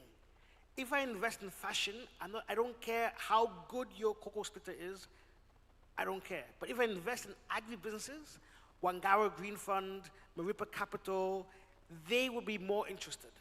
So make sure you do your homework and then keep knocking the doors of those people and go on LinkedIn and shout about what you're doing. You never know. Someone will just come to you and say, no, I like what you're doing, I see your hard work, I'll support you. And then also for packaging and labeling, part of the reason why labeling is for government is because the government is trying to protect its people. So some, especially for medicine, we know it for medicine, they say only take 2 tablets per day. Because if you take more, you could do damage to your body. The same with food. How much sugar are you supposed to take? So the labeling is supposed to give the information about what's inside and how much am I supposed to take. So if you're looking for information, here we have FDA, the Food and Drugs. In Nigeria, it's NAFDAC. In other countries, they have a body that's similar to food and drugs of their country. Usually it's the food and drugs of America, the food and drugs of Britain. So you can use the internet, go there online and find out. Because they will have the information they need for the local companies to then create the packaging and labeling that's needed in their country. In some countries like Switzerland, the labeling has to be in 3 languages: English, French, and German. It's Italian, German, and French. Because Switzerland, they speak all 3 languages. So the labeling has to be understood by everybody in Switzerland. The labeling in Ghana has to be in English. If you go to Francophone, it has to be in French. So those are some things so the citizens there can understand. But there's information there that you can find online to help yourself, right? So please just close the statements. We have another panel coming up, which will be very interesting, about traceability, which is a very, very important session. I know some people had a taste of traceability in the morning. Patricia, companies are looking to expand. You talked about doing your research. You talked about asking the right questions. Just as a closing statement, we have to wrap up. I know the MC has been giving me eyes, but just as a closing statement, what's one thing that you should take away thinking about, okay, whether I have a business been there for years, 1 year, 3 years, 5 years, and I want to expand, what should I have in the back of my mind? How to pitch. How to pitch in less than 10 seconds. That's what we call it, elevator pitch. How to pitch is all I use whenever I'm going for trade shows.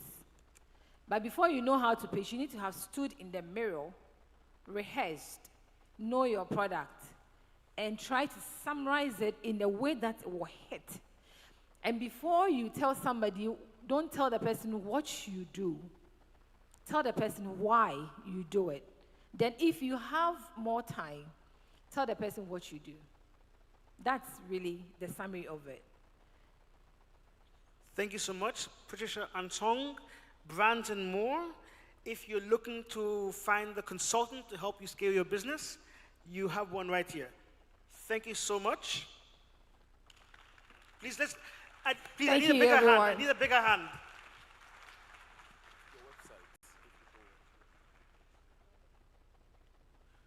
Thank you. Thank you. Please, a round of applause for Isaac and Patricia.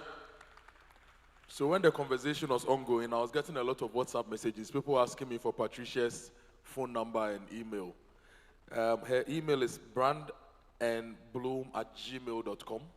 So if you want to have a conversation with her, join the masterclass, or have her help you to access the markets, brandandbloom@gmail.com. You know, Patricia, when you were talking about must-win attributes and you were talking about soap and lather, then I started thinking, I'm starting a goat farm, so the must-win attribute of my goats is that they must smell. So that if you are using it for your soup, the soup will have the attribute of a smelly goat. So everything must have a good attribute. Your soap must lather, your goats must smell. Now, we are going to have a conversation about traceability.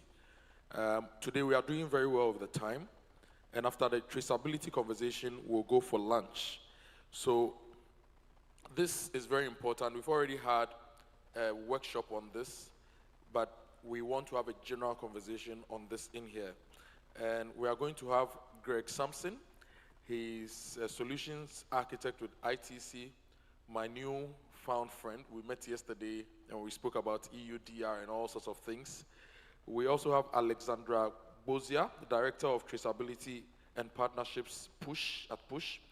Zara Abe, Head of Partnerships at Snow Code, and Marvini Adom Ama, Senior Business Development Manager, Pharma Line. They are going to have that conversation.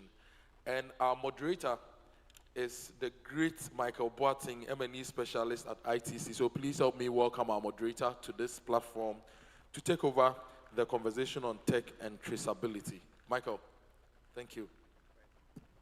Okay. I think we'll need more chairs. So good afternoon again. My name is Michael Boatin. I work for the International Trade Center. And for those who don't know ITC, we are a joint agency with the UN and also the World Trade Organization. We were actually established in 1964. So this year marks our 60th anniversary, helping SMEs in developing countries across the world.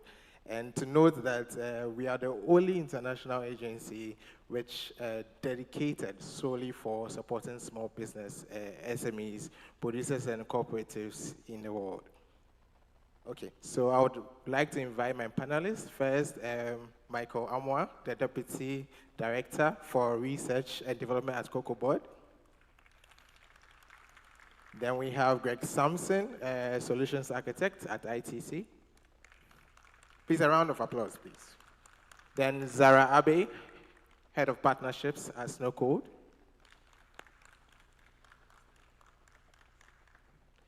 Alexandra Bose, Head of Partnerships at Push. And then Marvin Alma. Okay. Okay.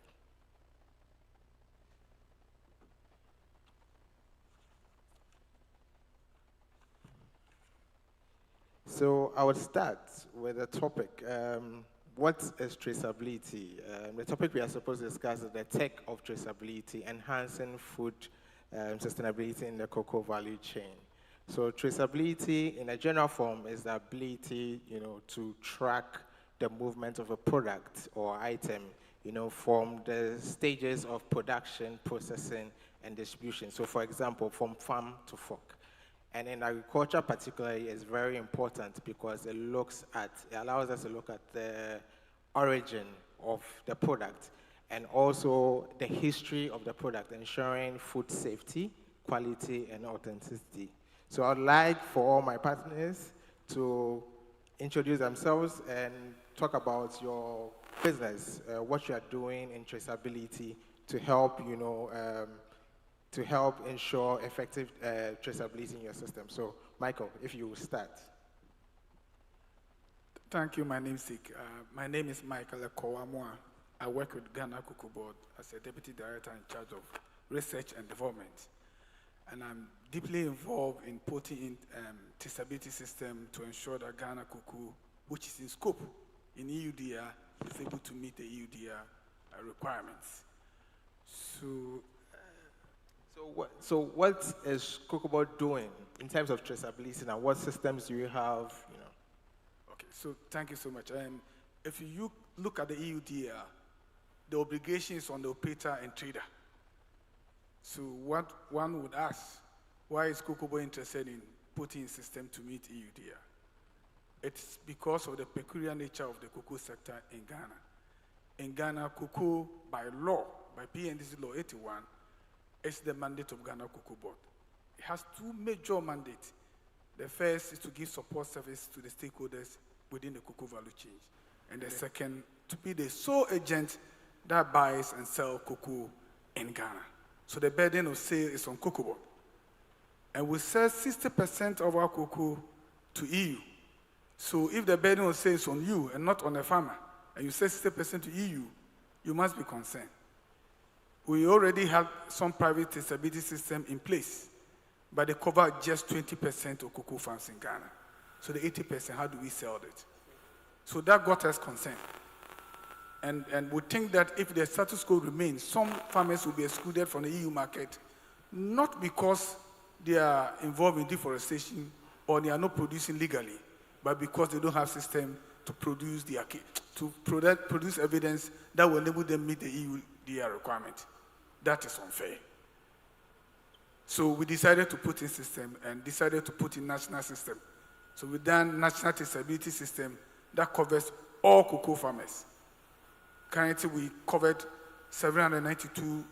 almost 793,000 cocoa farmers in Ghana. We have mapped their farms, measured all their farms, enumerated them, have 21 attribute questions, because the aim is not to look at ODDR, to leverage on that to de-risk cocoa farming, to improve, lead to financial inclusion, agricultural insurance, credit input system.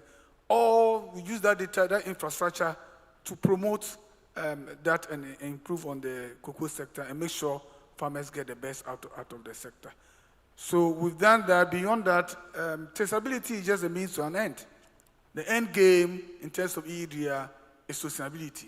And sustainability per EUDR definition is in terms of deforestation free. So we've done the deforestation risk assessment model, which is anchored on the data traceability system to be able to provide evidence that cocoa that is produced in Ghana is not for a deforested land.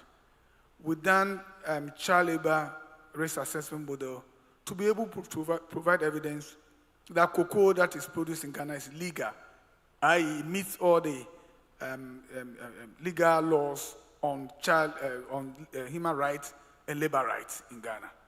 So in a nutshell, that is what we've done. We've finished with the data collection. It took us 2 years because we had to hire surveyors with a GPS of accuracy of 3 meters to measure all polygons of cocoa farms. We took all polygons.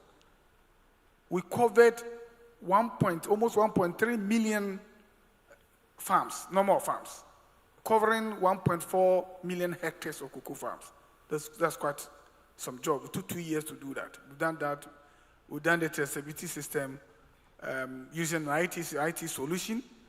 Where we are now is piloting is we've done in 3 districts. We have 70 districts. We are operationalizing into districts, moving to several districts based on resources that we have. It's quite expensive. One thing, establishing the system. The other thing is trying to operationalize. It requires a lot of money in terms of training, in terms of sensitization, in terms of even preserving the identity of the geolocation, which is the key element of EUDR. If you're not able to preserve the identity of the geolocating, EUDR doesn't talk about it, and you need tags, barcoded tags to preserve that. That is quite a lot of money. So we are doing that in phases. I'm sure by when it enters into application after 31st December 2024, we would have covered all the 70 districts. Okay, thank you. Michael, thank you. So, Greg, so if you can describe to us what ITC has for small business enterprises, what technologies are available for them. I know you already delved into some already, but for the general, populace here to actually know what is out there. Yes, absolutely. Good afternoon, everyone. I'm Gregory Sampson, really happy to be here. A solutions architect at the International Trade Center.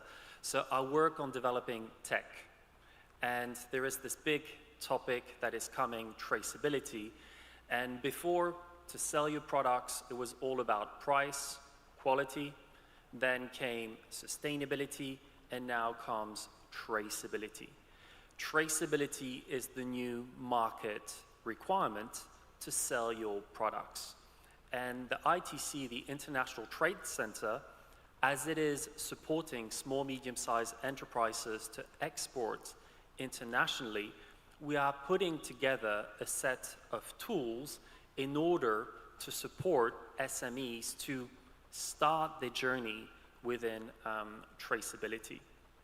We are going to be launching a platform within the coming months, which is called the Deforestation Free Trade Gateway. And ITC is not developing a traceability solution.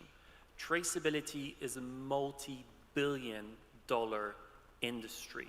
There are a lot of traceability solutions, traceability providers. We'll have the chance to hear about some of these solutions in this panel. But really, as a UN organization, we are here to educate SMEs as to what is traceability and how you can embark on this journey. So we are going to be doing it through this new platform. We are doing some awareness raising about traceability, some capacity building, but we are also showcasing tools which can be implemented within a company's business on a day-to-day activity to start this process of traceability. And if I could really sum up traceability and give one recommendation to all of you, is just do it. Get onto it. It takes time. We've heard from Michael, that the Cocoa Board has been working on it for 2 or 3 years. It takes time to get into it, understand it, pass on this knowledge to the people working in a business, but start this journey now. And at ITC, would be delighted to share some of the experiences and some of the free tools that exist out there that can get you onto this traceability map. Okay, thank you, Greg. So, Zara, what has your company, Snow Code, been doing in this traceability efforts? Thank you. Good afternoon, everybody. I'm happy to be here too. My name is Zara Abe. I'm the head of partnerships at SnooCode. At SnooCode, we provide location-based solutions to help governments and businesses be more efficient, accountable, and sustainable.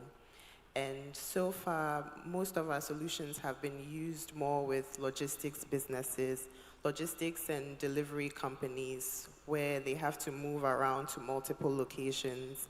And so we have solutions that help them optimize their routes to move efficiently and to verify their transactions. So these solutions that we build in-house to help them verify that they've actually delivered their services. These are the same solutions we're looking to bring to agriculture. So as I mentioned so far, we've worked mostly with logistics businesses. One of the use cases that we think will be very relevant for traceability in agriculture is it's a project that we're currently doing with the GIZ in Ghana, where we're helping them to make deliveries more sustainable, to make deliveries greener. So what we're doing is trying to cut out packaging waste and make the delivery process more sustainable. And this is being done by using bags that are made of waste offcuts from a clothes making factory, where they use the waste to make the bags. And then these bags come with tags that are inbuilt with our technology, so that when delivery riders take the bags, the bags are used to deliver products from vendors. So when you make an order for maybe your hair products or fertilizer, whatever that the bag can carry, the delivery person puts the order, instead of putting it in plastic, they put it in the bag, which is sealed and tagged. And our solution allows them to use just their smartphone to verify that it's been delivered to this person, it's been opened, and they've gotten their delivery. So we believe bringing a similar solution to the agricultural value chain would be very useful, so that every transaction at every stage can be verified. It can be verified that it's moved from this location to this other location. So at every point, there's a digital footprint of every transaction that is made. So that's one of the main ways we think we can help with traceability. Another way is also in our location services include GIS services. So the way most people know of SnooCode is as a digital addressing system. We allow anybody anywhere to be able to generate a simple 6-digit code for that location, the exact place where they want to be located. And so with these digital addresses, we can make things more transparent by making it easy to communicate where things are moved from each location, because you can just mention the 6-digit location code for that exact point. And then we also provide I think Isaac mentioned GIS services, where we can give you visuals of your farms overlaid with many data points. So for instance, where we've used this is more for healthcare, where we've done heat maps of hospital locations all around Ghana. So we could do the same with farms also, where we have heat maps of different farm assets, factories. So you can see with just one click on a dashboard where all the farm assets are, the different factories are, And with our verification system, you can verify where exactly things happened and moved from place to place. And so we're happy to have this conversation. All right, thank you, Zara. So I go to Alexandra, who wears both cap of Push and also CCC. So if you can also share with us what you are doing regarding traceability. Absolutely. Good afternoon, everyone. My name is Alexandra Agbozia. I am the Director of Traceability and Partnership at PUSH, and I also serve as the Project Manager for the National Cocoa and Coffee Traceability Initiative. It's an initiative led by the Cocoa Board of Ivory Coast, and it's also a flagship program of the Ministry of Agriculture. So PUSH is a fintech. We are specializing in digital financial services. As an impact-driven fintech, we really focus our efforts on bringing technology and knowledge to really create a lasting, sustainable economic and social impact through our different innovative solutions. We also strongly believe that the digitization of agriculture is key to transforming our local economies. So we partner with key private and public sector and organizations to be able to promote sustainable tools such as the traceability solutions that we provide. And since 2022, we have partnered with the Cocoa Board of Ivory Coast to launch the National Cocoa and Coffee Traceability Initiative, which I'll talk more maybe in a moment. But basically, the purpose of the project it's twofold. First is to be able to provide identification and payment cards to 1 million registered farmers in Côte d'Ivoire. And the second aspect of the project is to actually build and deploy this traceability solution to ensure that full traceability is put into effect. It's used, it's implemented by the end of 2024 as we are moving towards the new EUDR regulation. So again, really excited to take part of this conversation alongside my co-panelists and to dive into the topic of traceability. All right, last words to Marvin. What is Farmerline doing? What are the technological tools available in ensuring your supply chains are also traceable? All right, thanks for having me. Right, so my name is Marvin Niadomama. I'm a Senior Business Development and Account Manager at Farmerline. So what Farmerline does is that we actually work with smallholder farmers. Basically, it's an agri-tech company that believes that farmers need to be put at the forefront, right? So in so doing, we are experts in working with a network of agents, also deploying digital tools to ensure that supply chains, to ensure that digital finance, everything relating to agriculture can be made more sustainable. So when it comes to traceability, I usually like to take the conversation a bit backward, to usually let people understand why there's a need for traceability. The story here is, if we take a look around what's happening today, we notice that climate change is a major topic that needs to be addressed. Now, it is up until somewhere last year where people began to actually see the need for traceability, because then now there is a legislation that says that if you cannot trace your product and you cannot prove that it's coming from an area of no deforestation, then you cannot actually sell on international markets. But what's happening here is that we first need to understand the of traceability. Before the EUDR, traceability existed because manufacturing companies needed to actually trace parts. And usually we use an example where at some point in time, I think in the year 2018, there was an issue with the manufacturing plant Nissan, where they had faulty gearboxes. Now, the only way they were able to actually track where these gearboxes were shipped around the world was through traceability. Now, if you take a step back once more, you notice that when it comes to climate change, agriculture actually has a major role to play in that. Now, the facts have it that about 80% of agricultural land expansion actually has direct links to deforestation, because the population is growing and we need to feed ourselves. So if a farmer needs to keep up with the demands, what happens is that at some point in time, they would need to clear more land in order to farm. And I think this is just a simple problem that everyone would understand. But beyond that, we notice that in the process of doing that, deforestation becomes a major challenge, because in the process of actually clearing land, what happens is that we are constantly not allowing trees to sequester carbon dioxide. So the overarching goal of the entire AUDR statement was that they actually want to sequester about 32 million tons of carbon dioxide every year.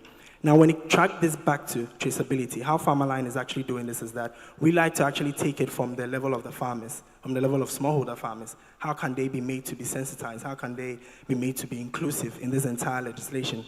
So we've actually deployed a number of solutions. One of the biggest solutions we've deployed is actually in Peru, Ecuador, as well as Nigeria. And how we are doing this is that we've designed tools that actually fit the African context. One of the major reasons is that we understand most farmers are found in remote locations, and some of these locations may have very little or no connectivity.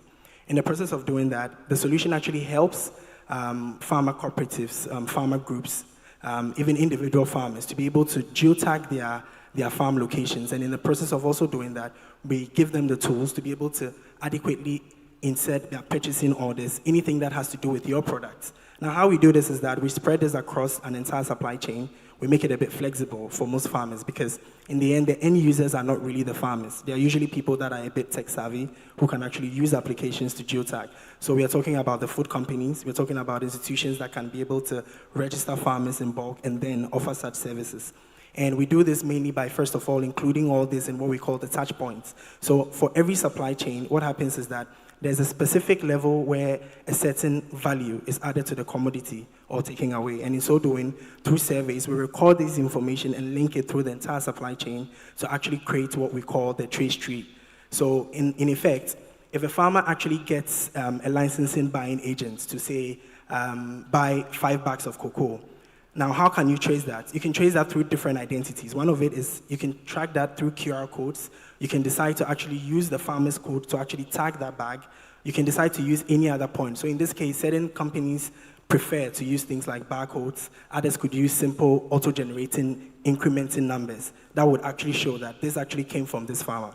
So if we actually track from the level of a farmer, what happens is that at every point in time, if this information is aggregated, it forms a story around the commodity. So if you have shipments to Germany and they decide that we want to see exactly who actually produced this, they can actually see that, oh, this comes from a farmer somewhere in, let's say, Ashanti region, who actually was able to source about, say, 50 bags within this period, and then the story actually continues from there. So in a nutshell, this is what we're doing, mainly working with governments, working with the farmer cooperatives, working with NGOs, and then also with regards to the individual farmers. Yeah. Okay, so Marvin, since you talked about traceability, so for companies here or SMEs here who are looking to adopt, what are the key considerations? What should they do from the get-go? Right. Okay. So the story usually starts from a point where traceability is a very data-intensive model, right? And there's been a whole concern about the fact that if constant data is being collected, how can it be made to actually let the farmers win? For anyone who actually wants to start traceability, there's always an entry point, right? If you're working with farmer cooperatives, if you do have farmers within your database, the first thing is to identify these farmers, right? So that's usually the first step in having to actually acquire, something that you can trace. Because mind you, if you think about it carefully, the only way you can actually trace something back to someone is if you know who it's coming from, right? So if you build that sort of database, and in this case, it does not necessarily have to be information that is readily available. We tell people all the time that with technology, we even have something called the freehand mapping that can allow you to use satellite imagery to map out areas where you're actually sourcing from. But in this case, the first step here is to identify the farmers, to build a digital profile for these farmers. And in this case, this comes in major data points. It could be the name of the farmers, the codes that they are being registered, the mapping of their actual polygon. Because mind you, you can also only prove for deforestation, which is actually tagged as the percentage in vegetation loss, when you actually know exactly the plots in which the produce is coming from. So these are the two models that usually fit into the traceability model. And then beyond that, you need to also identify your supply chain, because that is what becomes your digital collection point, where you'd have agents or individuals that would actually collect this information and aggregate it through. Okay, so Michael, we finished the company part. So for a farmer who is here, what should he do? Thank you. What Kokobo has done to take the burden from the farmer? All that the farmer does is to ensure that you don't mix your cocoa from different plots of land. That you separate them, you segregate cocoa from different plots of land. Then be able to identify the farm you are going to sell from.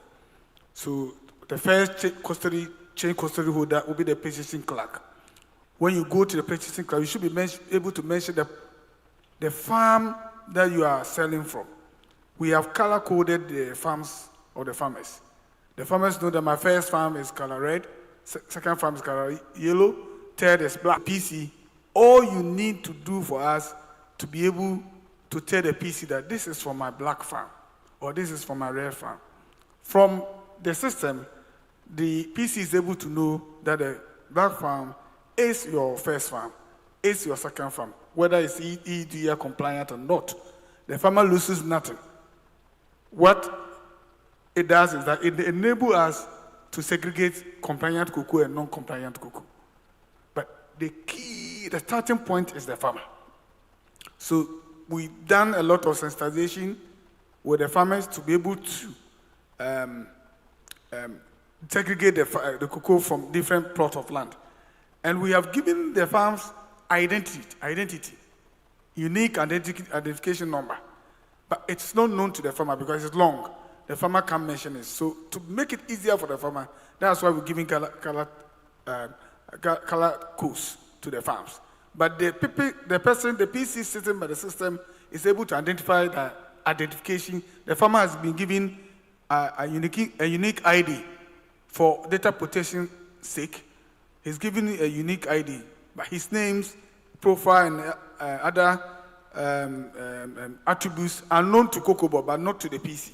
The PC will only see the ID, the identification of the farmer, which we can use to trace to the farmer. So all that the farmer does is to be able to segregate and to be able to mention the plot of land that he's selling from to the PC. So I want to go over to our colleague from Ivory Coast. So Alexander, is it the same as in Cote d'Ivoire in terms of the processing and onboarding the farmer onto maybe any digital platform? Is it the same as shared by Michael? Okay, so if we go back to the basic definition of traceability, right, which is the process of tracking and documenting the actual commodities, the agricultural commodities from farm origin all the way to final market destination. This is one key component tracking the commodities, but also alongside with that, we need to be able to recognize the different stakeholders. So the tools might be different, the tools we use in Côte d'Ivoire compared to Ghana, but the idea remains the same. We need to be able to know the farmers, we need to be able to identify their plots, be it GPS coordinates, or if they have larger plots, be it the polygons. We need to have a viable database of all of these farmers that are recorded so that we can not only trace the product, but trace it back to the origin. And the origin is not just a plot, it is a person who is working hard to grow this crop. So both of these data go hand in hand. Again, the tools might be different depending on preference, technology, but the idea is the same, to be able to know who is behind the cocoa beans, who is farming, to be able to locate the plots and to kind of aggregate all of this information into a database. All right. So, Greg, I think already we started by using some jargons here, EUDR, and I just want, to educate, our audience here. What is it? And then what should companies expect? Are there any other regulations that are coming? What should companies expect? And also, I know that the panel is supposed to be focused on cocoa, but if you could also share light on other commodity value chains which this would actually affect. Yes, thank you very much. And it's a good point because this EUDR, this EU deforestation regulation is just the beginning. And it's part of a bigger package of policy and regulations being dealt with at the EU, which includes the Green Deal, that focus on the green side, on deforestation, but they're also developing some similar types of requirements, focusing more on the social side, such as the CS3D, that will be requiring traceability to be embedded within any type of businesses. And here we're talking about cocoa, which is one of the commodities that are being covered by this EUDR, that also includes coffee, soy, cattle, timber, amongst others. But we can actually foresee the list of commodities to be expanding and growing over time. So if you're working into the cashew nut sector, you may be confronted to this regulation in one way or another, and this is being, established by the EU. But we can also foresee similar types of regulations coming up from different types of parts of the world. So if products are being exported to the EU, to the UK, to Asia, you can actually really foresee this demand for traceability to be coming in. And one thing that I would also like to put forward is that if, as an SME, you want to enter this world of digitalization and traceability, there are a couple of things that would need to be considered when looking at the type of solutions that you want to be leveraging. And very often, the first one that comes to mind is the cost. How much is this going to cost? What is going to be the fee? And who is going to pay? Am I, the producer, going to be the one paying for an app to enter my data, to then give this data for free to an actual buyer in the EU? What is the pricing model? What is the pricing mechanism? This is something that really needs to be looked into. The second one is the ownership of the data. I put in my data as a farmer. Can I own my data? Or as a cooperative, I'm entering the data of the farmers. Who owns this data? Data is the new gold. It's the most valuable commodity in the world right now. And as we embark onto this journey of traceability, hopefully comes a point in time where you'll be able to sell that data. If someone wants to check whether the coffee that I buy comes from that plot, yes, but it's going to cost a premium. So hopefully the data sovereignty, we have to make sure that this data remains in the hands of the producer. Another point to take into consideration, so here we have two great examples, of national solutions that operate, and it's the one provider. But for some commodities, even in Ghana, it's more of a liberal system. It's not being dealt with by the cocoa board, so there may be a lot of solutions that come out there. Make sure that the data can be used and can be interoperable with other systems. And one last part really is where is this data hosted? It's a very technical thing. At times you just sign a document, but it is the data point of thing is really something that is worth looking into, even right at the beginning. So, Michael, I come back to you. I was going to ask the question of cost because doing all this mapping, farms and all that, what is the primary benefit to any farmer going through this traceability? What do they get? Thank you, my good brother. The first is that we're going to leverage on that to the raise cocoa farming. You and I, in formal employment, are able to go to the bank to get a loan because you have an identity, you have an address. You earn an income where the bank could assess and do the credit-worthy analysis. They shy away from cocoa farming because there's no data. You can't do credit-worthy analysis of a cocoa farmer and decide to give the control of loan that the farmer can absorb and repay. The credit committees of the banks do that analysis. Now the farmer has an identity card. He has an address, a GPS address. You have access to his yield over years. You can do credit-worthy analysis. It becomes a space where all banking sector will want to be and make money. Over $2 billion sector. They will go there. It's because of the race that they are not going. So we have the race it, and it will improve access to funds for the farmers. The other area we see benefit coming from is agricultural insurance. Research has shown that the best form of insurance for cocoa is yield index insurance. It thrives on yield. To be able to do the actuarials, you need figures on the yield, plot by plot basis. The traceability system gives that data for an insurance company to be able to develop products. And because that is a base data, the premiums will be low, because if the base data is there, it will not be cost into the insurance premium. The other thing is input credits. Most farmers are smallholder farmers with about 90% smallholder farmers with farm size of less than 3 hectares. They don't have the resources to buy. They have high discount rate for the future. He knows that when he buys fertilizer, the yield will come. But he's thinking about bread and butter issues. So the best way of getting access to this input is through credit system. And the credits, the input dealers don't want to give to the farmers, because they give it to them, recovery becomes a problem.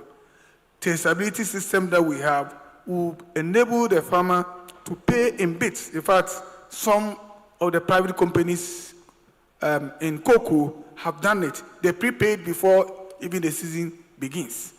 So these are all benefit that will go to the farm. Besides that, in terms of interventions, it helps cocoa board to get close to precision agriculture. We can have targeted interventions to address the farmers' need. For instance, we have extension officers in the field. Within your jurisdiction, operation area, you can just look at the numbers. Look at those performing farmers, the non-performing farmers. Go and find out what the performing farmers are doing and the non-performing farmers are not doing. Just cross-learning, you improve the productivity of the farmer. So there's a lot that we can do with the system that we have developed. This is just the beginning of the journey. And we believe with time, our farmers will benefit and see the value of the system we put in place. Thank you. All right, thank you. So Marvin, I want to ask, since you've been implementing this in Ecuador and Nigeria, what are the common challenges some of these companies face when they're implementing this? Because traceability, as we are saying, is easy. It's not that easy. We actually implemented one sort of, in Goso, and then we mapped the farm, and then realized that the farm was in an Indian Ocean. So what are some of the challenges, if you can share? Right. Yes, so I think one of the biggest challenges when it comes to traceability is, first of all, having to let farmers understand the need for the technology in the first place. Adoption has always been a challenge, because this group of men and women mostly it's rather difficult to let go of, traditional ways of farming and very orthodox ways that they do things. But beyond that, when it comes to the technology itself, the challenge here is, just as you said, there's always an issue of verification of data, right? If you look at how data intensive the entire model is, what happens is, at what point in time is information, or at what point or entry point can you say this information is verified? And I know there's also been a whole challenge with regards to who owns the land, right? And I know, having to even attend some sessions from Cocoa Board, I'm aware that this even happens to be an issue that we are currently facing when it comes to land ownership. But I would say that when you're actually deploying this, right, the understanding here is that when you actually are able to map out your supply chain, there are certain validations that can be set or made, and that's just the beauty of technology. It's always reinventing, it's always improving. Maybe just to share an understanding on how we've actually been able to approach this. Just as you said, when we actually started to work with farmers, when we started to deploy agents to the field to map farms, what we noticed was that at some point in time, just as a human condition, people always try to cut ways in order to make their works easier. So you can have an agent who may sit at the comfort of his home, and he would map a very nice compound, and put it up as this happens to be the location of a farmer. But just as I mentioned, the more technology evolves, there are certain nuances that we are able to catch. And one of the major things here is, as a form of a validation check, what happens is that on top of every data point that is collected, there's always a direct location where that information is actually coming from. So what happens is that without you realizing, a security feature here is that the moment an agent begins to take information from a farmer, we log that location just to be sure that this information can be juxtaposed to exactly the locations that have been submitted. That's just one aspect. Another also has to do with certain inbuilt validation checks. So for instance, imagine you actually want to collect information about, let's say, a purchasing receipt, right? You know the yield of a farmer, and that can actually be auto-calculated in such a way that you can have an estimate. Sometimes, through fatigue, it so happens that when data entry is happening, certain mistakes could occur. You could even want a telephone number, and for some reason, a 12-digit code would actually be entered. All these nuances can be caught in such a way that inbuilt validation checks are actually put in place, right? And in so doing, this works completely offline. As I mentioned to you, when we talk about the African context, every solution that is deployed needs to fit that context, right?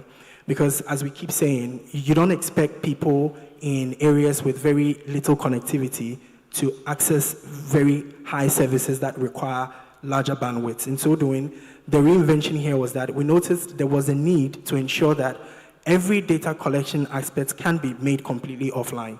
And that became another challenge where we noticed if you're working with farmers in different locations, for instance, when I was giving the example of what we've done in Peru and Ecuador, there are quite a number of commercial farmers there. Now, these farmers actually act totally different from demographics and what happens here, right, in these jurisdictions. And how this happens is that when you actually understand the target group, it becomes easy to scale the technology through. It's easy to catch certain nuances like what happens if you actually do a mapping and you notice that it's actually somewhere pointing to a different location. And I can actually share the solution to you. Sometimes it even comes down to a simple swapping of the longitude and latitude. We've actually experienced such issues on countless occasions, but it calls for a need to always reinvent because, as mentioned, there's always a target group of people you're serving. And in this African context, it's important that when we are trying to onboard farmers onto such technologies, it needs to be brought to the level of a farmer for him to understand, first of all, the need for me to include data to this entire supply chain and what it actually means, in the long run. Yeah. So, Zara, in your logistics deliveries, in terms of traceability, any challenges that you'd like to share with us? Okay. Thank you for that. But just before I answer that, I think I'm glad you came to me because it segues very nicely from some of the challenges that he raised, which we have solved. So I think just like their solution, our solutions work offline because we realize this is Africa, there's not always reliable internet access. So that's a good thing, but I'm just following up on how he mentions that sometimes in the recording of the location, there could be a simple error, like mixing the longitude and latitude. And that's one of the problems our solution solves because it gives you a very simple, memorable code for the location. And there are also other features that help with intuition. So for instance, to avoid errors, we have inbuilt error correction and detection that can show if you type in a wrong address. And also, when it comes to the usability, we want it to be not just memorable for people, but very simple to use. So for instance, our office address is 4BN something else. But just from knowing that in that area, everybody's address starts with 4BN, then it gives a good idea of which location it is. So if you were getting data from the field where people have similar addresses like that, you can immediately tell that, okay, these farms, these assets are located in the same area. So just to add that, we could complement your solution with some of our solutions. But to the question about the challenges in the field, yes, we also had a few challenges with people making mistakes with where they are located. So we are all familiar with how a lot of times when you're giving people directions, you would say, take the left at this junction. When you see a mango tree, you take your right. So sometimes people are still used to that, and they use that to give directions. But once it's communicated to them that with just your smartphone, you can generate the code for your location and communicate it in just 6 simple digits, then it helps with the behavior change. But yes, one of the main challenges is getting people to get used to that form of communication of their location. And with the challenge of verifying the transactions, it's about making it simple enough for people to use. So knowing that you can just scan your smartphone against a tag, for instance, with the project I mentioned where we're using the waste of cuts bags to deliver orders, they come with simple tags that the delivery people scan with their smartphones. So knowing that everybody lately has, well, not everybody has a smartphone, but most people are getting smartphones or even low-end smartphones, and you don't need any extra devices, anything to scan. You can just use your smartphone and scan, and then it picks the exact location which goes into the database. So those challenges with validating where exactly the thing is coming from are very well addressed with our solution. Okay, thank you. It looks like I'm running out of time, but I would have to open the room for questions.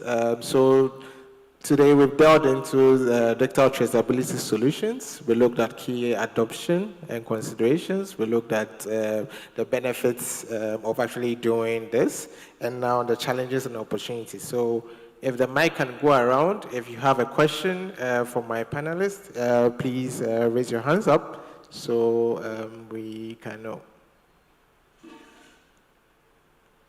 So there's a hand there, hand there, hand there. Wow. Okay. So, can the mic? Okay.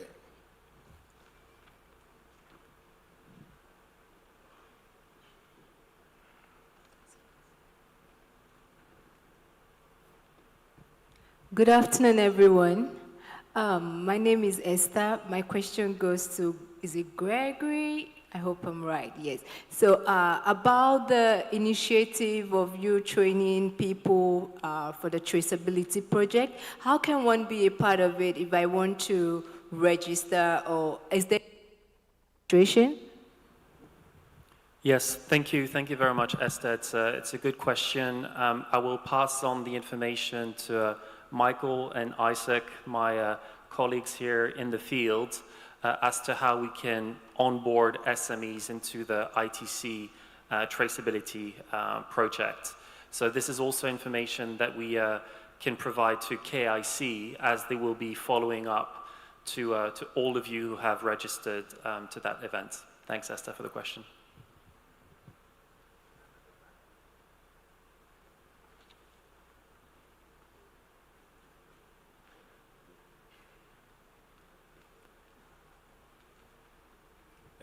Good afternoon. My name is Kingsley. Zara is my colleague, so this is not really a question, a contribution. So about how Snooker's verification technology can help with traceability is that a lot of the packaging, right, can incorporate Snooker's verification technology, which will now allow for scanning of the identifiers on the packaging at each point in the supply chain. At that point, the verification technology will generate unique verification IDs that are tied to the location, so that at the end, when it gets to the final destination, at any point that any verification ID of any of the products are referenced, it will be able to tell you the history or the travel history of the product. I believe this can be incorporated in the verification of different products in the agro sector. Thank you.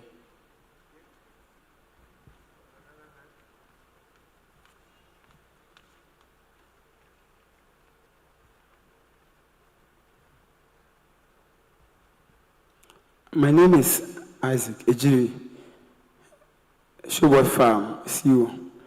My question is, whenever a woman is going to the market, the items that he's going to buy, that's the commodity, she will never include cocoa.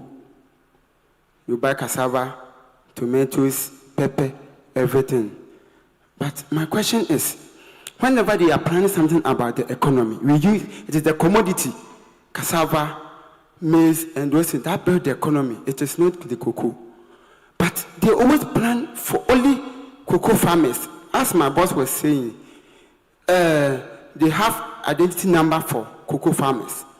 But my question is, how about those who are building the economy, those who are planting maize, those who are planting cassava, tomatoes, pepper? How about what are they doing about those people? That's my question.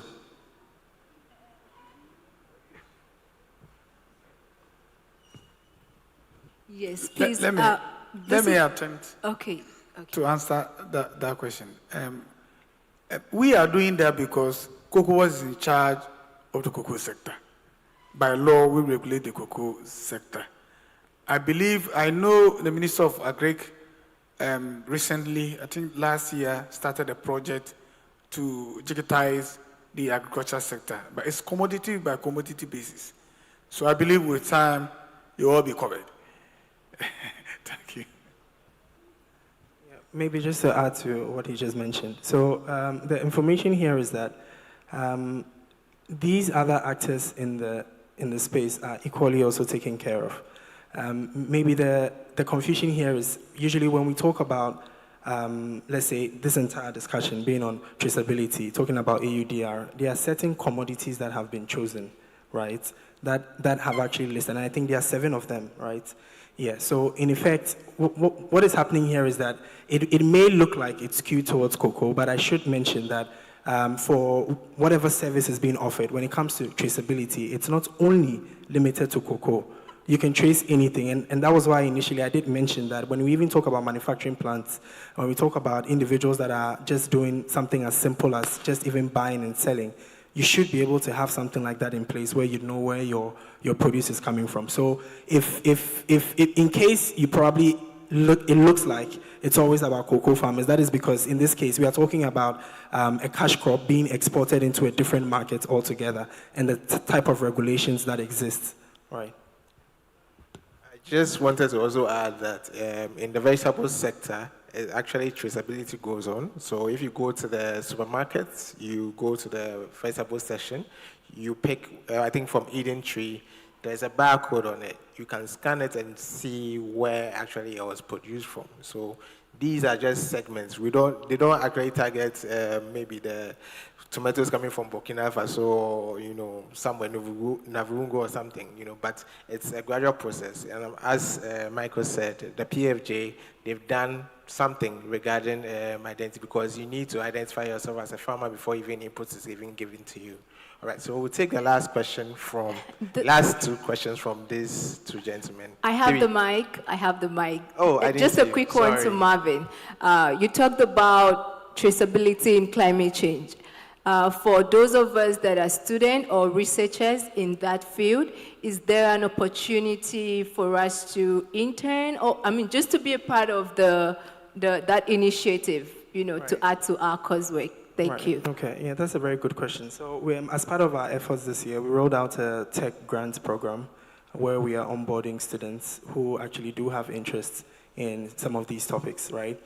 We've already started with certain key initiatives. Somewhere last 2 weeks or so, we also were invited to Academic City, where we also spoke on a panel, just trying to explain exactly how these things can be leveraged. So if you do have interest in that, I should say that I know our contacts are floating around, but we could also speak afterwards. The idea here is that every technology that we've built at Farmerline actually were built by Ghanaians. There's no part of our solution that we've outsourced. We've used students from KNUST, we've used students from Legon, and we are still tapping into the experience of students, those who are actually hungry to push it forward. one of our most recent uploads happened to be a whole artificial intelligence model, also still built by Ghanaians. So it's actually something that we are quite passionate about. And for anyone who actually does have interest in aspects of climate change, how this can be used in terms of mitigation measures, how farmers can be made to be more self-sustaining, and also how to actually teach regenerative agriculture, we are willing to see how far this could go. Yeah. So we take the last 3 questions, please. Yeah, I'm Edmond. I could see that technology, in as much as we see it to be a bit difficult, complex, and hard to implement, it's helping us these days. I must say that this traceability stuff is kind of something we have to push for. But my concern now is about the EUDR policy. What I understood is that when you trace the product and you realize that the product, the source has affected the forest, it's linked to deforestation, that product is not accepted or it's not allowed to be exported, if that's the understanding. So if that is the case, is there any arrangement to provide funds for farmers who go down the forest, which they have as their land or whatever property, and cut down those trees? Is there any arrangement, or does the policy cover areas of people who are exporting timber and others, and we know that cutting the stuff will actually contribute to the deforestation that we're talking about? Thank you. I will try it, and Gregory will add on. Timber is also in scope. Wood is also part of the commodity in scope. And with wood, those who have registered to FLEG T, VPA, would have certified the legality side of it, but not the deforestation-free side of it. So in the regulation itself, the key thing is that they are reducing their carbon footprints, their contribution to climate change. You know, the Green Deal that Gregory just mentioned, the first goal is to reduce their carbon emission by 55% by 2030, and to become carbon neutral by 2050. So a set of policy. EUDR is one of the policy. So they are using consumption to reduce their carbon footprint. How are they doing it? They are using consumption of commodities that causes, its production causes deforestation, and consumed by EU by high volumes. Because if it causes deforestation and is not consumed by EU, you have no impact if you want to use consumption to change it.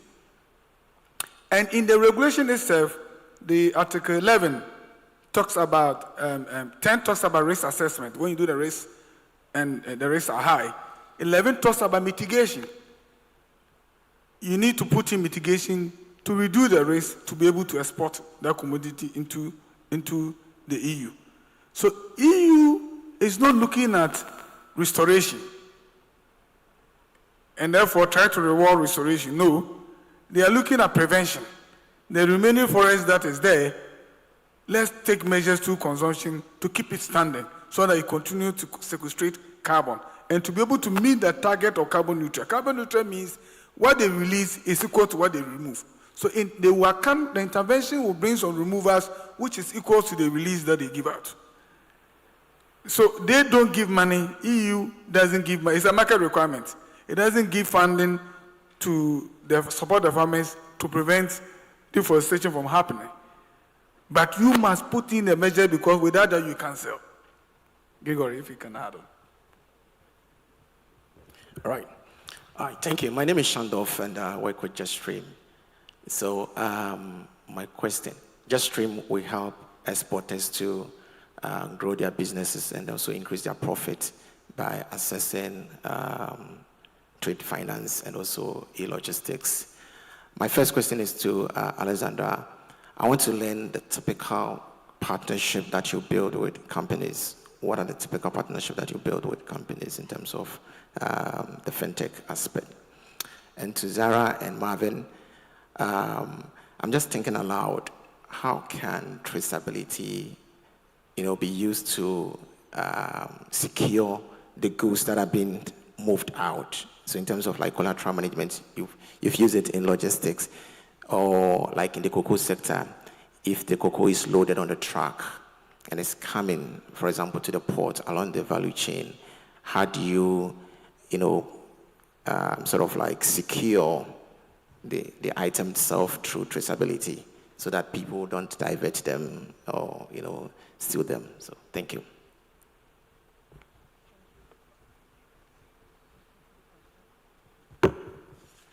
Can you hear me? Okay.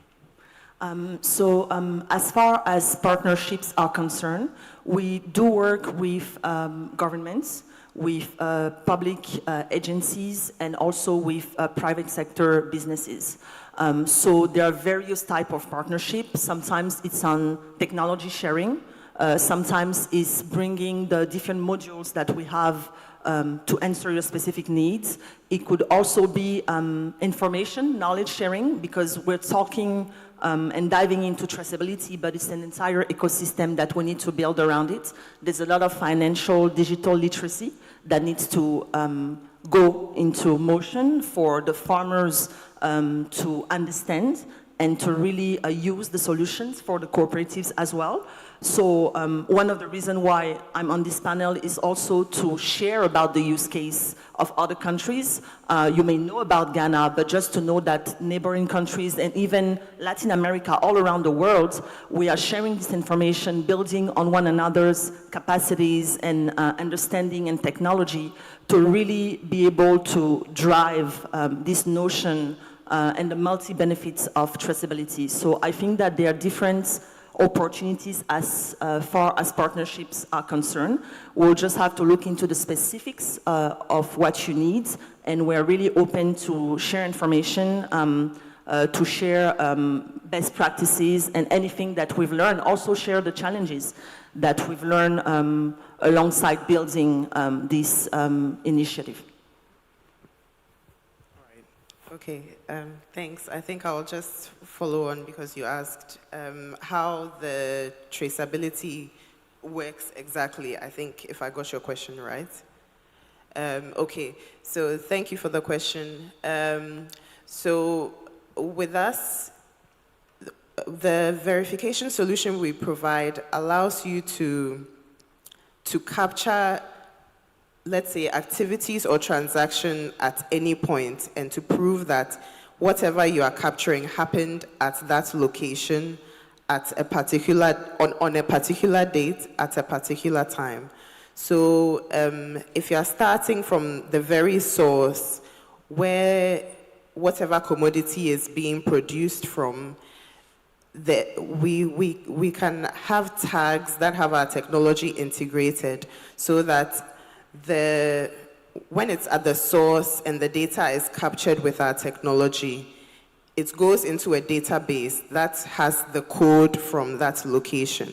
So at every point, let's say it's transported to another point to be bagged or another point to be labeled, at every point with just a smartphone, it can be scanned to show if it gets that exact code from the source. So if somebody has tried to fake it, if let's say some counterfeiters have brought in their products and they've faked the code, the system will catch that it's a fake code and it's not coming from the location where it says it's coming from. So unless those people who are trying to fake it were at that place that it was manufactured, they can't acquire that code to fake it. So that's the one main way. But I also want to add a second way that I didn't mention earlier. So our technology can also be used to fly drones. And this is by having the address of wherever you want the drone to go to. When you have the simple 6-digit SNU code of it, you can enter it into the drone, and the drone goes there. So you can use this in surveillance. And I think I'm happy timber was mentioned, because yesterday, funnily, I was in a meeting where the partner was a citizen scientist. Well, they've created solutions for citizen science so that people can report if any illegal activity or something to do with an environmental problem is happening somewhere. So the person asked me that, oh, could we SNU code trees? And I was like, yes, we can, because our technology goes down to an accuracy of plus or minus 22 centimeters, where even an individual tree can be tagged. So once you have the SNU code of this tree, you simply enter it into a drone's Android interface, and the drone can go there to check if that tree is still standing. So yeah, two main ways: by verification tags that can be scanned at every delivery point, and then by sending a drone to the 6-digit location code to surveil the area and report back if something untoward is happening. Thank you. Yeah, thank you very much. My name is Prince. This question goes to Ghana Cocoa. Please, I want to ask, what solution is traceability providing in terms of smuggling our cocoa beans outside this country? And also, now farmers are turning, cocoa farmers especially, are turning their farmers into galamsey sites, which at the long run will risk our cocoa beans being banned from the EU market. What solution are you providing? Thank you. So for us, traceability is a solution to smuggling. In the sense that, I think he mentioned it, you do yield estimates for all the farms. So once you see within the jurisdiction of the CEO or the extension officer, one farm production has suddenly gone up beyond a certain threshold compared to the average production within that district, is something of concern that the CEA needs to go and find out. So with smuggling is able to happen in Ghana because you get a cocoa, you move it out of the country. So the production of that farmer will go down compared to the district average. It calls for you to go and find out what is happening, that your production is going down, and you have the answers. The farmer will tell you, I sold to the PC didn't record in the system, then we have rules and regulations to regulate the activity of the PC, and we'll deal with it. Now, as it is, with that traceability, it's difficult to get the hardcore evidence to deal with the smugglers. So for us, maybe initially we'll take off like 90% smuggling, but in 2-3 years, 100% smuggling can't happen. Because you need to have an address for that smuggled cocoa. And if you are smuggling out of the country, it will reduce the production of the farmer. And the system will pick it up. There's people sitting there 24/7 looking at the numbers. And will come to you. The mere fact that will come to you alone will scare people from continuing with smuggling. And fortunately for us, it's not only Ghana that is doing it, it's a big system. Cote d'Ivoire is also doing it. Recently, I went to Liberia. They're also thinking of it. I went there as a consultant to help assist them put in systems. They're also thinking of it. So without that, you can't go to EU. So eventually, it may be difficult to do, very, very difficult to do smuggling. Let's come to illegal mining. It's a complex issue. Illegal mining is a livelihood issue. It's a land tenure issue. It's an issue of unscrupulous businessmen taking advantage of politicians. I won't say it's politics. Taking advantage of politicians. It's a matter of, I've mentioned land tenure. So for us as Cocoa Board, traceability won't help directly, but we put in structures to support the farmer. Because in the first place, we don't own the farms. It's owned by individual farmers. But we have created a unit, Galamsey unit, that gives support to the farmers. And we've succeeded in saving some 500 hectares of cocoa land. There's a law called Economic Protection Act, 1979. It gives some protection to the cocoa tree. So we are using that law to support farmers to reduce the maintenance. We have also looked at, in the law, the punitive sanction is on compensation. We've recalculated compensation for cocoa to make it punitive and to deter illegal miners from going to cut the cocoa tree. As I said, we also give legal support service to the farmer. Apart from that, it's a helpless situation. Let me be honest with it. It's a helpless situation. So that's how we are. Recently, we engaged the Minerals Commission to see how they can also support us to reduce the menace of illegal mining. And we have some fruitful discussion. They are asking us to bring the geolocation, the geospatial maps of the cocoa farms, the special data of the cocoa farms, so that once they have it, in giving out concessions, they will be looking out for those things. They've done that with Forestry Commission, and they will do that with us, and that will in a long way reduce some of the impact of some of these timber mining activities. Thank you. Okay, thank you. So I've been noticed that in between you and your lunch, so I would like us to give a round of applause for my panelists. Please, you can do better. You can do better. So in summary, we talked about traceability. You have to do it now. Start now. You know, there are costs to it, but you should also know that in doing this, what are the benefits derived for you? There are knowledgeable traceability solutions which are available. Farmerline has one, Cocoa Board has one. If you're a farmer here, you are already taken care of. ITC also has one, Snow Code, and also if you find your way in Cote d'Ivoire, I'm sure Alexandra will also take care of it. So thank you very much, and please, I think lunch is ready. Kojo? Yes. All right, thank you. Please, a round of applause for my friends. Please, a group photo of my panelists, please. Thank you. Please put your hands together for them. How many of us have learned new things today? We've all learned new things. I want the cameraman to come, the one who is taking the close shots. Boss, please come. I want you to put your camera on something and project on the screen. So video camera, please come. Whilst we are waiting for the cameraman, I'd like to say thank you to our sponsors, Cosmos Energy, Accra, International Trade Center, Netherlands Foreign Ministry, IDH, Promasidor, Standard Chartered, and Cali, Ghana. So they were talking about geotagging, traceability, and all those things. I just want to give you an example of what. So technical, can you switch to this camera for me? So what you see on my phone is my farm. So this is a typical example of all the things that they were talking about. Zara asked, can you snow code trees? Yes, so if I zoom in, all the blue you see are coconut trees. And they've all been geotagged and snow coded, if I can put it that way.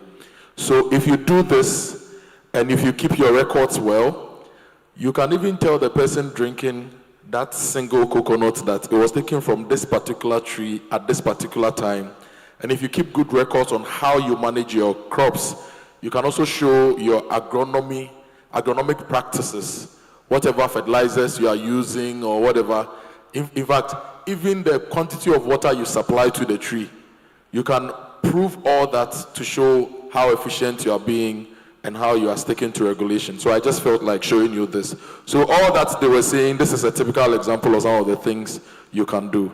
I learned this last year at the AIA, and I'm practicing it on my farm now. So please put your hands together once again for them. I also want to say thank you to our partners for the deal room, Absa Bank, Access Bank, FNB, Leverage Microfinance, and Standard Chartered Bank. We'll be going for lunch very soon, but before we do that, I want them to project the feedback QR code. If you have any feedback for KIC, your impressions so far about the conference, what you've learned so far, I want that to be projected on the screen so that you can scan the QR code and give us some feedback on how the conference is going for you. So if you can project the QR code for us to get the evaluation form, please project it before we go for, oh, it's there. So you can scan this and give us your honest feedback on how the conference has been for you and what you have learned so far. Today I've learned something new. So Cocoa Board has a little over 1.4 million hectares of cocoa farms. That's a lot. If every farm has 80 trees, each acre has 80 trees, 1.4 million hectares, about 3.5 million. Charlie, we have cocoa. We will geotag all of them and snow code all of them. And business. So we are going for lunch. If you have the green ticket, you are going here. If you have the orange ticket, you are going upstairs. Lunch will be for 1 hour. It's 1:37, so please, let's get back in here at 2:30. So we have the conversation on employment opportunities within the agri sector, the role of soft skills, and after that we will talk about youth startup and Agri-MSMEs incubation and acceleration programs. Please enjoy lunch. We'll be back at 2:30 for the rest of the conversations. Thank you all very much.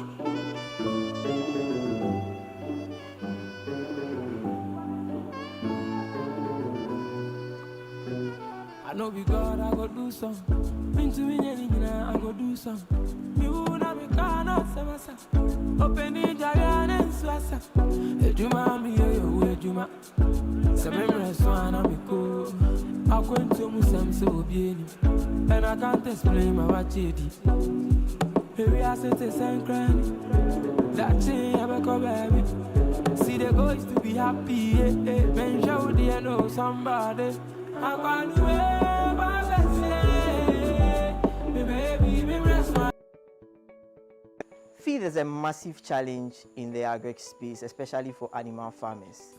There is a massive gap to address this feed challenge, and we are using the technology of the black soldier fly to address this challenge. So far, we have 80% of our staff capacity being women, and we are looking for it to do more to empower many rural women. After completing my MPhil, I found myself at home. I didn't have a job, and the CEO of Agri-MSME reached out to me about what he was doing here at Agri-MSME, and I agreed to come on board. Even though I'm in agriculture, I didn't have any experience with insects or whatnot. But then coming on, getting the opportunity to be a part of the team, I've learned a lot, learned even more than the stuff that I learned at school, and I'm glad to be in the agriculture space right now. I was finding a job and someone connected me to Agri-MSME. So it was a 3-month contract, and after that I'm now a staff here. So right now I'm on a project lead, which is Hibibwa, which have been assigned to help the women, rural women, to do a vegetable garden. My name is Emmanuel Akwa, and I have a background in biochemistry, cell and molecular biology, with a postgraduate training in plant breeding and genetics. Now, my experiences have allowed me to come to the conclusion that agriculture is actually the best way to break into having a successful life. And just by cultivating the black soldier fly alone, I've been gainfully employed for a full year. Now, what I have learned over this process is invaluable, and actually you cannot get it within the halls of the university. So to my young brothers and sisters out there, going for agriculture is actually a more reliable way of doing well in life. Come join us. We've been using the larvae for the fish feed preparation. So the time we started, we've been using other products or other feeds, but they've been giving us improvement though. By the time we've started with the larvae, we've seen more improvement. Especially we do weigh every month. So the time we were doing the other products, that's the other prepared feed, we are getting 0.2 kg, 0.3 in a month. But as we started with the larvae, we've been getting 0.3, 0.4, 0.5 in a month.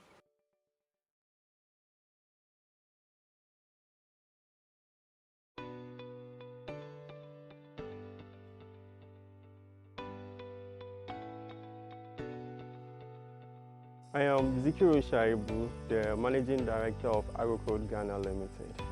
AgroCode Ghana Limited is into post-harvest loss management through advisory services, energy-efficient and cost-effective cold chain management solutions and market linkages to actors along the fruit and vegetable value chain. We support smallholder farmers, market women, students, people living with disability, as well as institutions who are in the fruit and vegetable sector.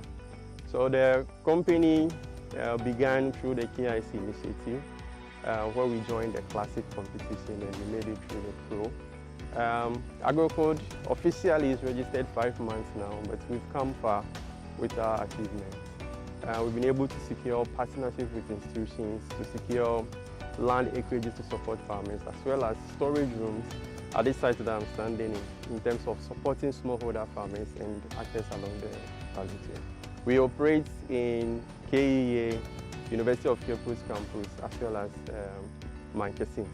But our main headquarters is found here at KEA, where we are at our operational area where we train farmers and introduce them to the technology. So if I should take you through the impact with KIC. So I started as a graduate assistant at the University of Cape Coast, where my focus was more on research and finding. Then I also have passion for using agri-tech technologies like drones and smartphones. So I saw the KIC challenge as an opportunity to participate and improve on my skills, and it was worth it. I take agro code through KE Agri Department. Wabena was one you been overcome, but I are Woma Equafo. So, what can one but my junior day, Mawarakano, Obobo, Emi, Queenima, Metum, my Ejumani ye, and I may Ejuma Sobobomo, Manfaso. What by chain, console able to me after the year, and as well a fool. Yaze breaks. My Yazi and a Danana, Yaze, baby able to yes, and as no so my father as a year on my farm. May fool, now my starter no men one day in Sonsonia Bambra Meto Mazu Mizugon and a Bra Mizugu breaks in the mono, men in Sonsoni Bebre. My name is Nyadije Skajanis. I'm a co-founder and at the same time the Human Resource Manager at Agri-MSME Limited. So I basically joined the Cosmos Innovation Agri-Tech Challenge for 3 reasons: to connect, to explore, and to also learn. So after joining, I've realized that I've been able to manage my finances as a person, because before joining, I was into selling of popsicle, pastries, and other stuff. I didn't know how to keep my books right.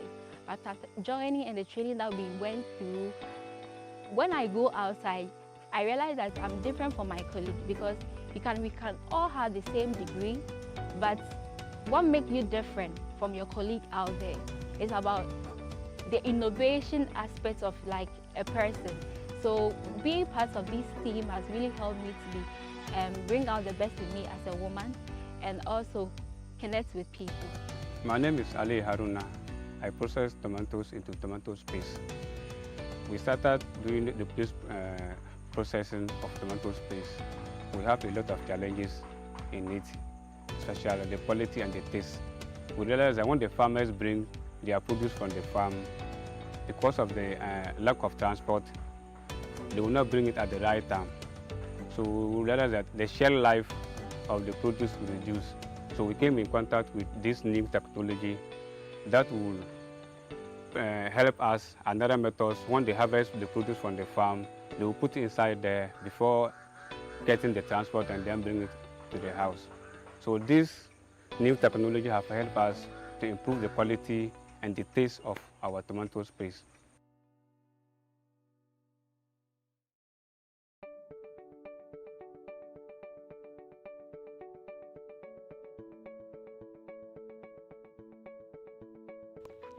My name is Bright Etekwa.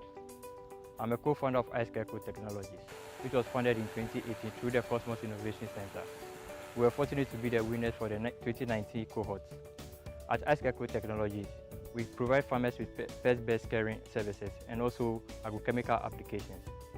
So with KIC, even though after the training, they didn't leave us, they kept us in touch, provided technical trainings and services for us throughout since 2019 up to date. Initially, farmers used children to scare pest-based on their field.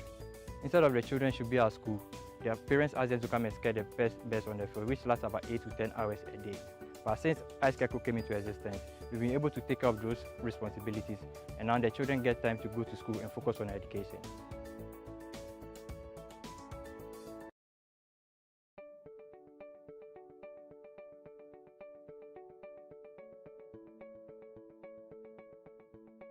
My name is Nadia Ali. I'm the Program Officer for Cosmos Innovation Center for Ashanti region. So I work in partnership with KBI on the KNUSC campus.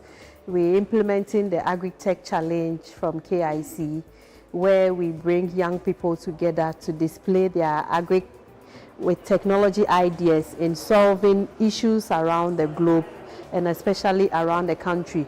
We especially encourage young girls to participate. Their participation is key because empowering a woman empowers the whole nation.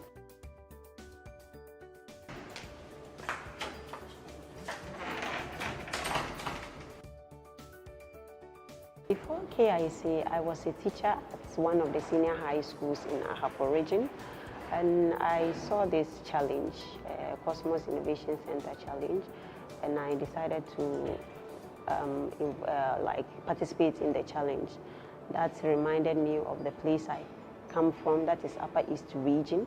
I realized that that place there's high level of unemployment, and the youth there are ready to offer their service. Then down south, we have farmers who are also looking for laborers. Then we decided to create an app so we'll be able to connect those laborers down there and then the farmers on the other side to come together to solve the unemployment problem there. KIC being so wonderful, they were able to train me very well, like the mentoring, the capacity building, like the resources, the guidance. They train you everything. It's just amazing, and through their help, I was able to make it. And I'm just advising or just telling the youth out there, especially the Zongo communities, just like myself, just that they should try. They should try and think outside the box. Everything is possible. Just try something. It's amazing to be able to create something for your people. I'm very happy to be chosen as one of the electoral areas which has benefited a lot from this Awompare institution, which is helping the youth to grow in agric and also to get job doing. Sannu ku da zuwa da Ali Sisi Farms, sunana Ali Adam. To, muna godiya da taimakon da wanga organization Awompare ya bamu a cikin ayyukanmu da muke yi. Sun zo muna da mutane ayyuka da suka training su already, sun ba su training suka zo suka kama muna wanga aiki. Shi yasa ya bar ayyukanmu da muke gani bai tafiya da kyau, yanzu mun gan ci gaba a ciki. Shi yasa muke musu godiya da ayyukan da suka zo suka kama muna kan muna yin kifi nan ga, muna yin catfish, muna yin tilapia, muna yin kaji, muna yankawa, muna sa costo, ga shanaye, muna sai over 100 cattle cikin shekara. Kaji kuma muna sai more than 3,000, muna yanka wasu, muna sai wani kuma da ransu haka nan. Shi yasa da suka zo suka kama muna, mun gan ci gaba cikin ayyukan nan. Shi yasa muke musu godiya, Allah ya taimake su cikin ayyukan da suke yi. Allah sa kuma mu dace. Muna son kuma workers nan more.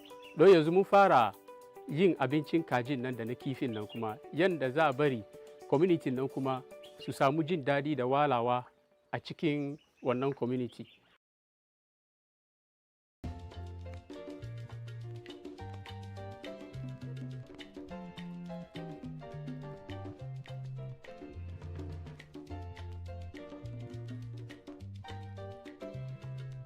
Pharmacist is a small startup that started through Cosmos Innovation Center in 2020.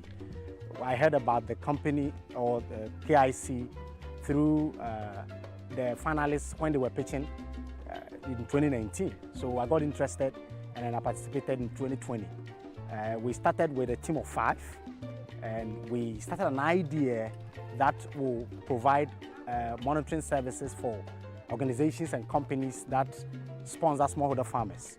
The key challenge that we identified is that a lot of smallholder farmers, which form about 72% of farmers in Ghana, struggled really to get access to mechanized services like tractors for plowing and also for certified inputs. And they end up doing manual farming, which affects their yield, and then also they are not able to do enough cultivation. Some of them just do either 1 acre or less than 1. So we realized that we needed to provide a solution for that.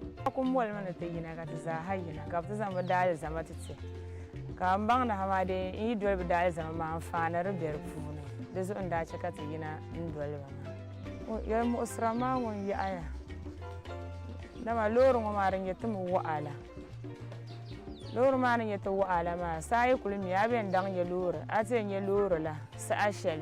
Then said, I'm going my Makaku, Mavanzer Makutula and Kana Bonner and Nangshamba.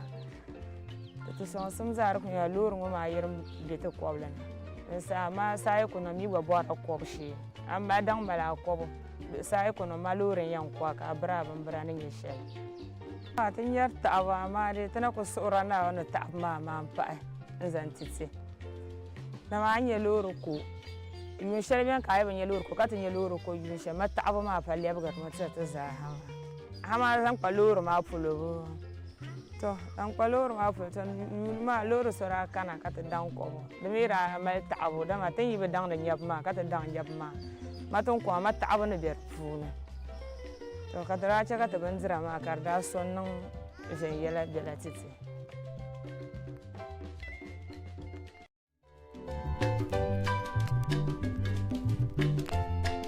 Cosmos Innovation Center and MasterCard Foundation continue to impact the lives of young people in Ghana, creating youth employment opportunities for a brighter Africa. Here are some selected KIC businesses being supported under the KIC and its partners, including the MasterCard Foundation. My name is Aisha Amin, the marketing and co-founder lead for Jasgo Company Limited. So in 2016, when I was coming to school, my auntie Amina called me and she shared with me the problem she's facing in her farm. And as a result, she can't really give me anything in terms of money to come to school. She's not able to afford the fertilizers in the market, so her crops are actually not growing. She's not able to meet the yield targets. So it was really sad moments, but then I still have to come to school. Luckily for me, in 2016, when the application opened, I applied. And when I applied, I got the opportunity to be part of the KIC program. And through that, we're taking on a market research. When we went for the market research, we realized that it's not only my auntie. We have several farmers in the central region and western region that are actually facing the same problem. And it's not only the fertilizer problem, they also are experiencing pest infestation. So I met with my co-founders and we decided to do something about the fertilizer problem. But at the same time, we also want to add the pesticide components to it. We did our research, we added the pesticide components. Before the KIC program, I didn't have a way of starting this. But through the KIC, we went on market research, we were exposed to a lot of people. We had the opportunity to network with them, talk to them, and through that, we formed a long-lasting relationship. It built my confidence, and it gave me the opportunity to actually start something on my own and own it. So it has actually empowered me as a woman to start something on my own. Feed is a massive challenge in the agri space, especially for animal farmers. There is a massive gap to address this feed challenge, and we are using the technology of the black soldier fly to address this challenge. So far, we have 80% of our staff capacity being women, and we are looking for it to do more to empower many rural women. After completing my MPhil, I found myself at home. I didn't have a job, and the CEO of Agri-MSME reached out to me about what he was doing here at Agri-MSME, and I agreed to come on board. Even though I'm in agriculture, I didn't have any experience with insects or whatnot. But then coming on, getting the opportunity to be a part of the team, I've learned a lot, learned even more than the stuff that I learned at school, and I'm glad to be in the agriculture space right now. My name is Bright Kwao. I'm a co-founder of AIA Technologies, which was founded in 2018 through the Cosmos Innovation Center. We were fortunate to be the winners for the 2019 cohort. At AIA Technologies, we provide farmers with pest-based caring services and also agrochemical applications. So with KIC, even though after the training, they didn't leave us, they kept us in touch, provided technical trainings and services for us throughout since 2019 up to date. Initially, farmers used children to scare pest-based on their field. Instead of the children should be at school, their parents asked them to come and scare the pest-based on the field, which lasts about 8 to 10 hours a day. But since AIA came into existence, we've been able to take care of those responsibilities, and now the children get time to go to school and focus on education. Kodu Technologies is an agribusiness startup in the northern region where we make affordable and eco-friendly sanitary pads from the fibers of banana and plantain to solve the issue of period poverty, to realize that the banana and plantain sector they waste a lot of resources. That was when we embarked on a journey to figure out ways we could turn the wasted resources from the banana and plantain into finished products. So initially we had wanted to make paper. Then upon interaction with one of the smallholder farmers in Bulehegu community, we found out that his daughter was at home instead of being in school due to her inability to afford menstrual material. Indirectly, she was a victim of period poverty. So that was when we now decided that since the paper out of banana could absorb fluid for a very longer period of time, it's better we use it to make sanitary pads to solve issues like period poverty among her and many other ladies. Because according to statistics, over 500 million women suffer period poverty globally. Fortunately for us, we're able to receive a grant. We're one of the winners of the Agri-Tech Pro Challenge, where we received a grant of $50,000 from the Cosmos Innovation Center. So with that money, we used it to purchase a decorticator and a sanitary pad cutter. Then the next step would be the packaging. Kodu Technology has a long chain of production line from the farm to the laboratory to the production and to the distribution, which will create jobs for people and count towards Goal 9 of the Sustainable Development Goal, industry, innovation, and infrastructure. My name is Abraham Anania Musen, the headmaster of Cape Coast School for the Deaf and Blind. We've been participating in the Blue Skies Farm project, and last year's competition, we worked so hard that we were the second runner-up for the GHS session, and the most committed school to won that award as well. And one of the awards, personal awards, was won by one of our teachers, Mr. Emmanuel Abiu. And during the project itself, the children were engaged because the aim is to make sure that they get to know how to farm, and then they can take it up depending on wherever they find themselves after school. So we inculcated that into them. They participated, and then they worked so hard. And while the program was going on, in fact, we did pepper, and what we realized from the pepper was we have to sell some and then use the proceeds too. And because the boarding school, some of the people went to the kitchen for them to use to cook for the children, and then we sold some. The impact has been that the children have acquired their skills. We are still in the process of farming and doing other things. My name is Naomi Annan. I'm in class 6. My favorite subject is mathematics and English.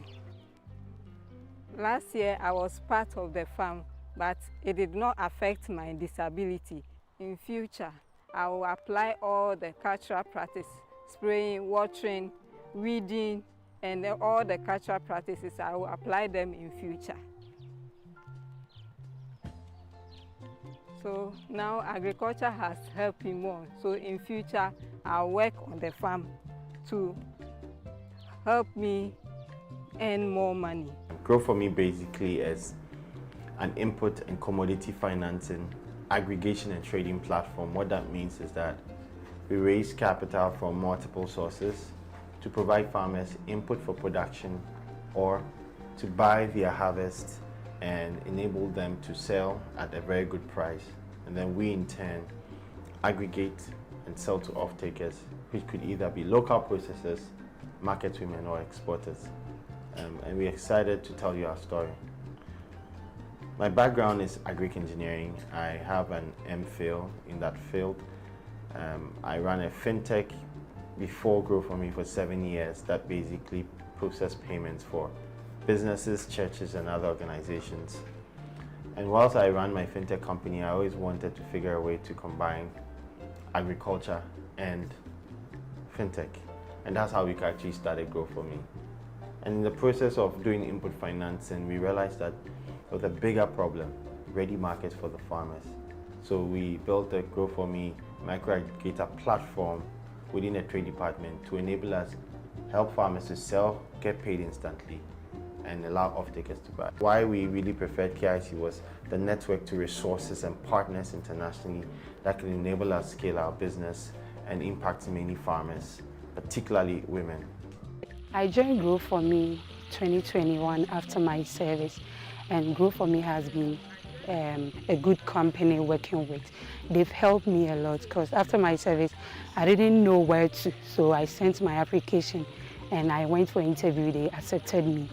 They sent me to Auditorium. At first, when I came, I was a bit nervous, but as time goes on, I was able to work with the farmers, and for the first production, we got like 80% of our rice recovery.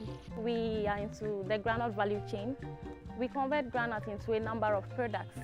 Part of our products are groundnut paste, groundnut oil, groundnut powder, groundnut chips, and many more. So until we met Cosmos Innovation Center in the year 2021, our business was at a very low stage. That's because we had just both resigned, together with my co-founder, had just resigned from our jobs and decided to pursue entrepreneurship as our profession. Cosmos did not only groom us, Cosmos did not only give us a clear understanding of entrepreneurship, they did not only empower us, but they have also given us exposure. Today we are proud to say that Demi-Pearl is a name that at least 50% of people in Tamale have heard of and are waiting to see. Currently, Demi-Pearl has a monthly production capacity of about 6,000 kg worth of granules, and we look forward to scale up to be able to meet the increasing demand. Pharmacist is a small startup that started through Cosmos Innovation Center in 2020. I heard about the company or the KIC through the finalists when they were pitching in 2019. So I got interested and then I participated in 2020. We started with a team of 5 and we started an idea that will provide monitoring services for organizations and companies that sponsor smallholder farmers. The key challenge that we identified is that a lot of smallholder farmers, which form about 72% of farmers in Ghana, struggled really to get access to mechanized services like tractors for plowing and also for certified inputs. And they end up doing manual farming, which affects their yield. And then also they are not able to do enough cultivation. Some of them just do either 1 acre or less than 1. So we realized that we needed to provide a solution for that.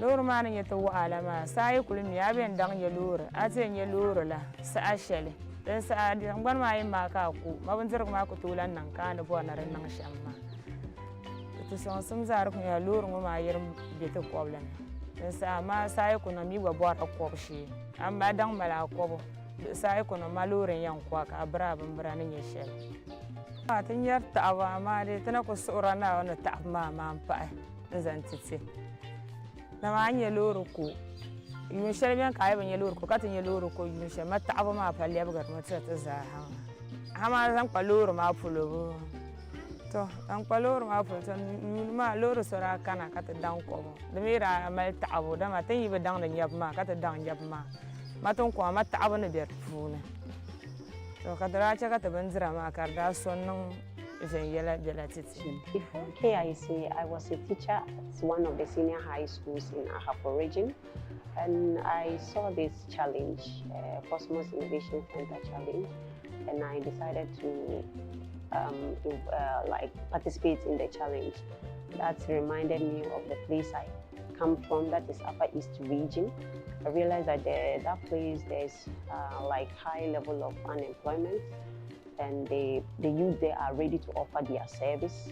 Then down south, we have farmers who are also looking for laborers. Then we decided to create an app so we'll be able to connect those laborers down there and then the farmers on the other side to come together to solve the unemployment problem there. And I'm just advising or just telling the youth out there, especially the Zongo communities, just like myself, just they should try and think outside the box. Everything is possible. Just try something. It's amazing to be able to create something for your people.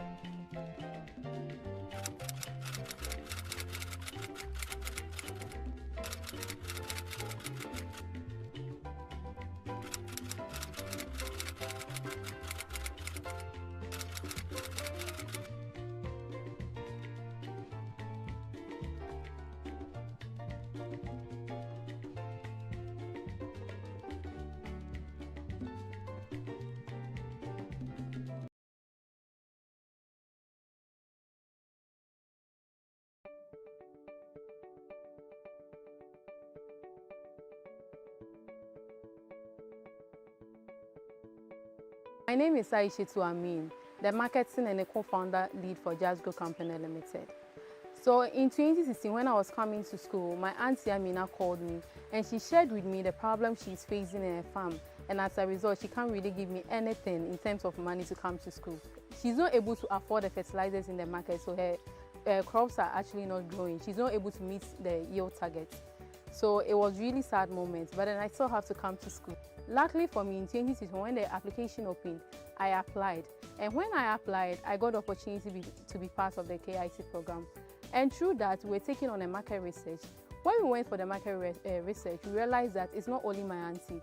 We have several farmers in the central region and western region that are actually facing the same problem. And it's not only the fertilizer problem, they also are experiencing pest infestation. So I met with my co-founders and we decided to do something about the fertilizer problem. But at the same time, we also want to add the pesticide components to it. We did our research, we added the pesticide components. Before the KIC program, I didn't have a way of starting this. But through the KIC, we went on market research, we were exposed to a lot of people.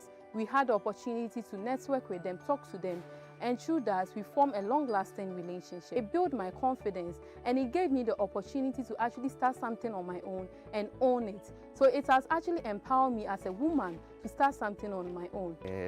Me green pepper and cucumber. I say green pepper and cucumber 3 years in Fimi and Sunny. Me use inorganic fertilizer and anamidi 3 years. But each year will be a fertilizer do a organic fertilizer. The dindi asasi Adrian and I'm called Toby. Miss Asi use asasi Adrian no. But someone see any na who difference a womb.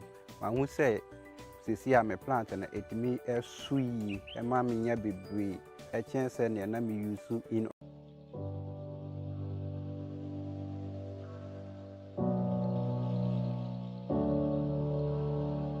My name is Mary Cherena. I'm a co-founder of Team Kigo Agro Company Limited. We have started our team through a UBIS. So we form our team through the KIC Classic orientation. So we meet each other at the orientation ground and we're able to form a team. And during our market research tour, we started with granule paste. So, but during our market research tour, we realized that granule paste was not anything innovative that we are adding to our product. So we did research on most of the granule paste producers and also the granule farmers. So most of them were complaining that there is high demand of the granule paste, but the raw materials are not available.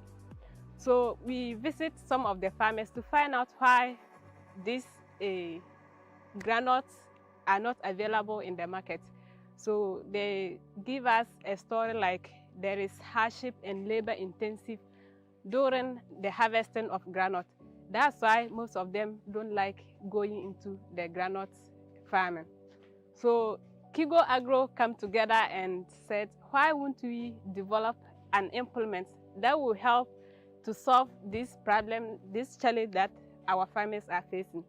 So we sat down to bring an idea to develop a simple machine, which is this one, that will help uproot granules effectively to reduce the labor that farmers, the labor intensive that our farmers went through. So far, granite uprooting is very difficult. Plucking it is very difficult. Cracking it is very difficult because when you uproot it and the rain is still coming, you are likely to get infested granules, molded granules. And this infested molded granules can lead to aflatoxin infestation, which is a carcinogenic chemical. So if we are able to come out with this harvesting machine, then we are indirectly just killing these aflatoxin problems. And I think in the near future, the farmers, granule farmers in Upper West can confidently export granules with ease. So for me, KIC MasterCard Foundation, they are doing a great job. And I think that this is a very innovative approach. Over the years, I'm very conversant with the agricultural sector. Okay, I've done consultancy work for a number of NGOs within the agricultural sector. And if you look at the approach that KIC is bringing, it's completely different from what others have done in the past. This one, we are looking at developing the youth, training them, building their capacities to think unconventionally, okay? So that we can actually extend the frontiers of agriculture in Ghana so that it becomes more rewarding. Because what KIC is also doing is they are changing the narrative, okay? Now, when you talk of agri, everybody sees a poor farmer with a hoe and a cutlass tilling a piece of land. And you see, when we perceive agriculture that way, it's not really encouraging, motivating for the youth to go into it. But KIC is changing that narrative. That look, the agricultural value chain is very long. You can come in at any point. And you may probably not even have visited a farm before, okay? But you are involved in agriculture.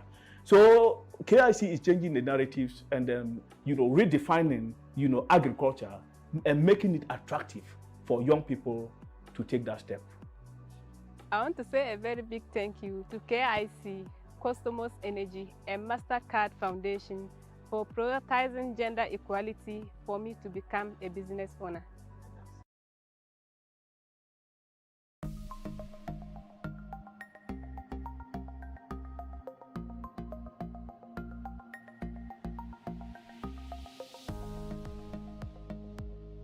I met KIC when I was in school, and maybe I was writing an exam when someone came with a flyer that there is a program out there, people are out there who want to support young entrepreneurs.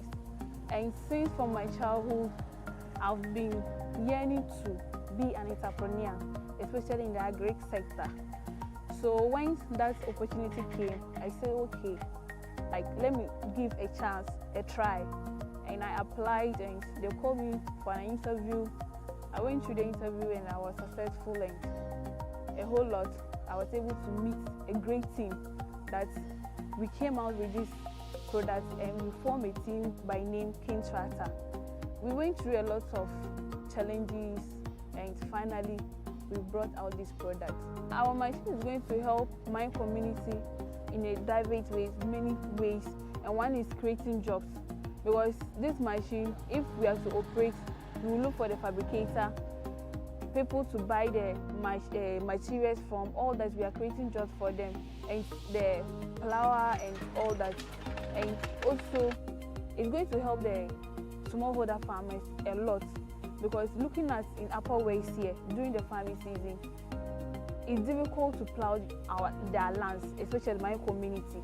So machines like tractors have to move from down south to Upper West, and like that, the queue is always so long for farmers to till their land and farm and also get the rain some more.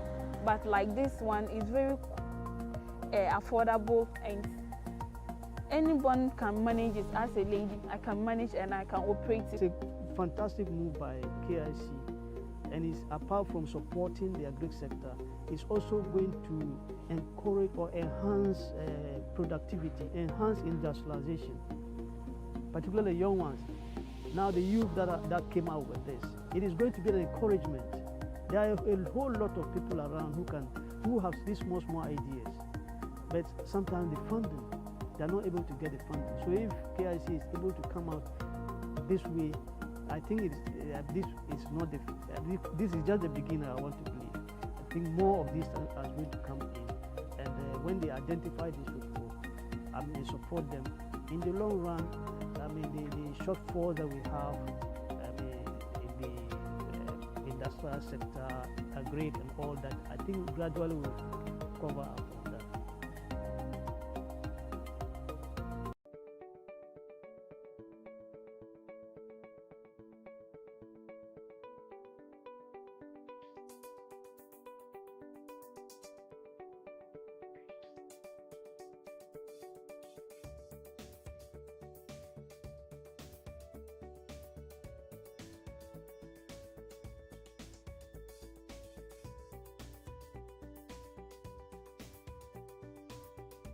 Kodu Technology is an agribusiness startup in the northern region where we make affordable and eco-friendly sanitary pads from the fibers of banana and plantain to solve the issue of period poverty, to realize that the banana and plantain sector, they waste a lot of resources. That was when we embarked on a journey to figure out ways we could turn the wasted resources from the banana and plantain into finished products.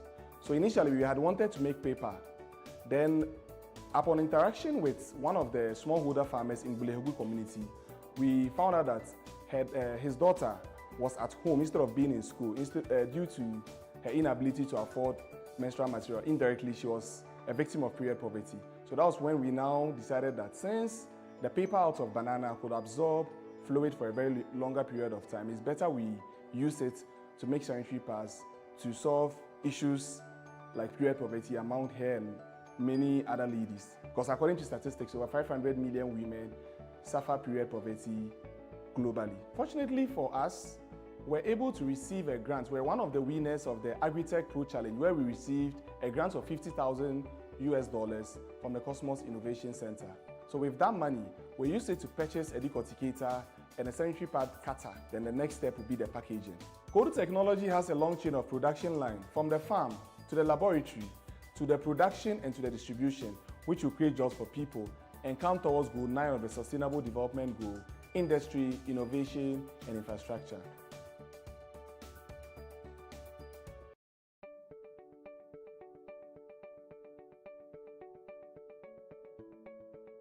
Feed is a massive challenge in the agri space, especially for animal farmers. There is a massive gap to address this feed challenge, and we are using the technology of the black soldier fly to address this challenge. So far, we have 80% of our staff capacity being women, and we are looking for it to do more to empower many rural women. After completing my MPhil, I found myself at home. I didn't have a job, and CEO of Agri-MSME reached out to me about what he was doing here at Agri-MSME, and I agreed to come on board. Even though I'm in agriculture, I didn't have any experience with insects or whatnot. But then coming on, getting the opportunity to be a part of the team, I've learned a lot, learned even more than the stuff that I learned at school, and I'm glad to be in the agriculture space right now. I was finding a job and someone connected me to Agri-MSME. So it was a 3-month contract, and after that I'm now a staff here. So right now I'm on a project lead, which is Hibibwa, which have been assigned to help the women, rural women, to do a vegetable garden. My name is Emmanuel Akwa, and I have a background in biochemistry, cell and molecular biology, with a postgraduate training in plant breeding and genetics. Now, my experiences have allowed me to come to the conclusion that agriculture is actually the best way to break into having a successful life. And just by cultivating the black soldier fly alone, I've been gainfully employed for a full year. Now, what I have learned over this process is invaluable, and actually you cannot get it within the halls of the university. So to my young brothers and sisters out there, going for agriculture is actually a more reliable way of doing well in life. Come join us. We've been using the larvae for the fish feed preparation. So the time we started, we've been using other products or other feeds, but they've been giving us improvement though. By the time we started with the larvae, we've seen more improvement. Especially we do weigh every month. So the time we were doing the other products, that's the other prepared feed, we are getting 0.2 kg, 0.3 in a month. But as we started with the larvae, we've been getting 0.3, 0.4, 0.5 in a month.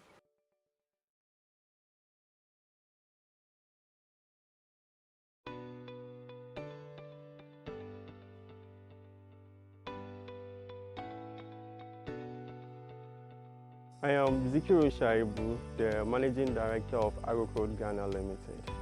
AgroCode Ghana Limited is into post-harvest loss management through advisory services, energy-efficient and cost-effective cold chain management solutions and market linkages to actors along the fruit and vegetable value chain. We support smallholder farmers, market women, students, people living with disability, as well as institutions who are in the fruit and vegetable sector. So the company began through the KIC initiative, where we joined the classic competition and we made it through the pro. AgroCode officially is registered 5 months now, but we've come far with our achievements. We've been able to secure partnerships with institutions, to secure land acreages to support farmers, as well as storage rooms at this site that I'm standing in terms of supporting smallholder farmers and actors along the value chain. We operate in KEA, University of Cape Coast campus, as well as Mankesim. But our main headquarters is found here at KEA, where we are at our operational area where we train farmers and introduce them to the technology. So if I should take you through the impact with KIC. So I started as a graduate assistant at the University of Cape Coast, where my focus was more on research and findings. Then I also have passion for using agri-tech technologies like drones and smartphones. So I saw the KIC challenge as an opportunity to participate and improve on my skills, and it was worth it. I take AgroCode through KE Agri Department. Wabena was one you want to overcome, but I woma equafo. So wabaka one but I am my junior day. My cano, Obobo, Emmy, Queenima, may to my ejumani ye, na me ejuma sobobomo, Manfason. Wabachain and console able to me after the year see and as well a fool. Yaze breaks. My yazi and a danana, yaze baby able to ye see and as no so my father is a year your farm. May fool, na started no men one day in Sonsonia Bambra Meto Mazu Mizugon in a Bramazugu breaks in the mono, men who in Sonsoni Bebre. My name is Nyadije Skajalis. I'm a co-founder and at the same time the Human Resource Manager at AgroCode Ghana Limited. So I basically joined the Cosmos Innovation Agri-Tech Challenge for 3 reasons: to connect, to explore, and to also learn. So after joining, I've realized that I've been able to manage my finances as a person, because before joining, I was into selling of popsicle, pastries, and other stuff. I didn't know how to keep my books right. But after joining and the training that we went through, when I go outside, I realized that I'm different from my colleagues, because we can all have the same degree, but what makes you different from your colleague out there is about the innovation aspect of like a person. So being part of this team has really helped me to bring out the best in me as a woman and also connect with people. My name is Ali Haruna. I process tomatoes into tomato paste. We started doing the processing of tomato paste. We have a lot of challenges in it, especially the quality and the taste. We realized that when the farmers bring their produce from the farm, because of the lack of transport, they will not bring it at the right time. So we realized that the shelf life of the produce will reduce. So we came in contact with this new technology that will help us. Another method, when they harvest the produce from the farm, they will put it inside there before getting the transport and then bring it to the house. So this new technology has helped us to improve the quality and the taste of our tomato paste.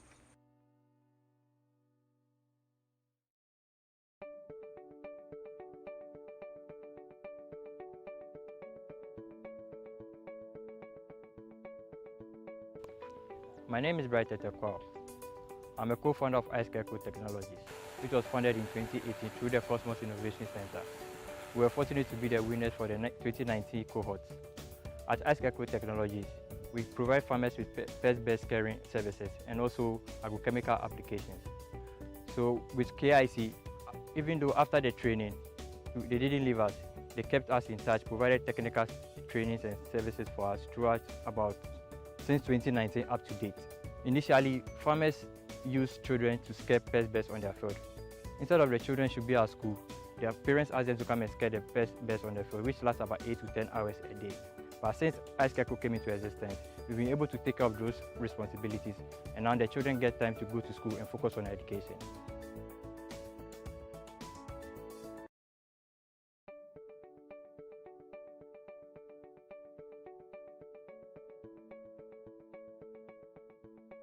My name is Nadia Ali. I'm the Program Officer for Cosmos Innovation Center for Ashanti Region. So I work in partnership with KBI on the KNUSC campus. We're implementing the Agri-Tech Challenge from KIC, where we bring young people together to display their agri with technology ideas in solving issues around the globe and especially around the country. We especially encourage young girls to participate. Their participation is key because empowering a woman empowers the whole nation.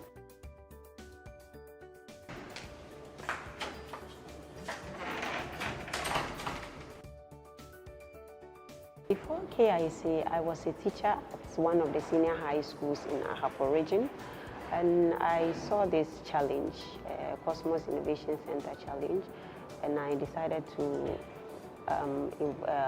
participate in the challenge. That reminded me of the place I come from, that is Upper East region. I realized that that place there's high level of unemployment, and the youth there are ready to offer their service.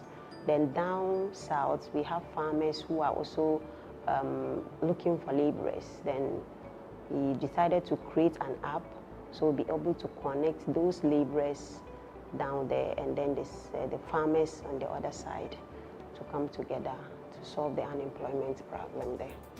KIC being so wonderful, they were able to train me very well, like the mentoring, the capacity building, like the resources, the guidance. They train you everything. It's just amazing, and through their help, I was able to make it. And I'm just advising or just telling the youth out there, especially the Zongo communities, just like myself, just that they should try. They should try and think outside the box. Everything is possible. Just try something. It's amazing to be able to create something for your people. I'm very happy to be chosen as one of the electoral areas which has benefited a lot from this Awompare institution, which is helping the youth to grow in agric and also to get job doing. Sannu ku da zuwa da Ali Sisi Farms, sunana Ali Adam. To, muna godiya da taimakon da wanga organization Awompare ya bamu a cikin ayyukanmu da muke yi. Sun zo muna da mutane ayyuka da suka training su already, sun ba su training suka zo suka kama muna wanga aiki. Shi yasa ya bar ayyukanmu da muke gani bai tafiya da kyau, yanzu mun gan ci gaba a ciki. Shi yasa muke musu godiya da ayyukan da suka zo suka kama muna. Kan muna yin kifi nan ga, muna yin catfish, muna yin tilapia, muna yin kaji, muna yankawa, muna sa costo, ga shanayi, muna sai over 100 cattle cikin shekara. Kaji kuma muna sai more than 3,000, muna yanka wasu, muna sai wani kuma da ransu haka nan. Shi yasa da suka zo suka kama muna, mun gan ci gaba cikin ayyukan nan. Shi yasa muke musu godiya, Allah ya taimake su cikin ayyukan da suke yi. Allah sa kuma mu dace. Muna son kuma workers nan more, don yanzu mun fara yin abincin kajin nan da na kifin nan kuma yanda za a bari community nan kuma su samu jin daɗi da walawa a cikin wannan community.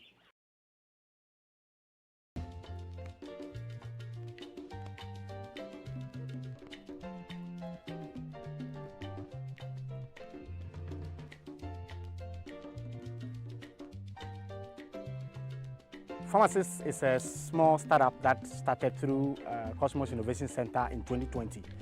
I heard about the company or the KIC through the finalists when they were pitching in 2019. So I got interested and then I participated in 2020.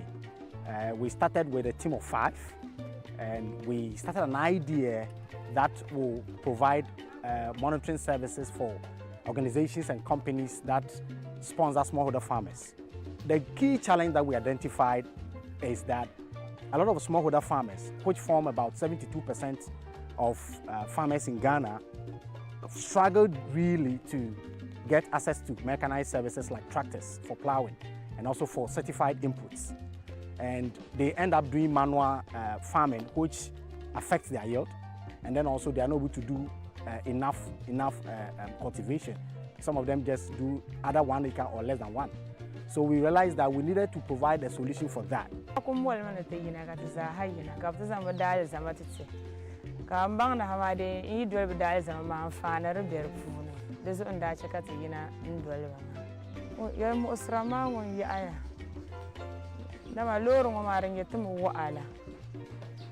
Loro mana nyeta wala ma sai kulmi aben dang ye loro ate nye loro la sa ashele den sa adi ngwan ma yi maka ku mabunzir ma ku tulan nan ka ne bo na ran nan shamma to so sum zar ku ya loro ma yirum bete koblan den sa ma sai ku no mi bo bo ta kobshi amma dang mala kobo sai ku no ma loro yan kwa ka bra ban bra ne nye shel ma tin yar ta awa ma de tana ku sura na wona ta ma pa zan titse na ma anye loro ko yu shele ben kai ban ye loro ko katin ye loro ko yu she mata abu ma falle abgar mata ta za ha ma zan pa loro ma fulo to an pa loro ma fulo to ma loro sora kana kata dan ko da mira ma ta abu da ma tan yi dan da nyab ma kata dan nyab ma matan ko ma ta abu na ber fulo to kadara cha kata ban zira ma kar da sonnan jen yela de la titi.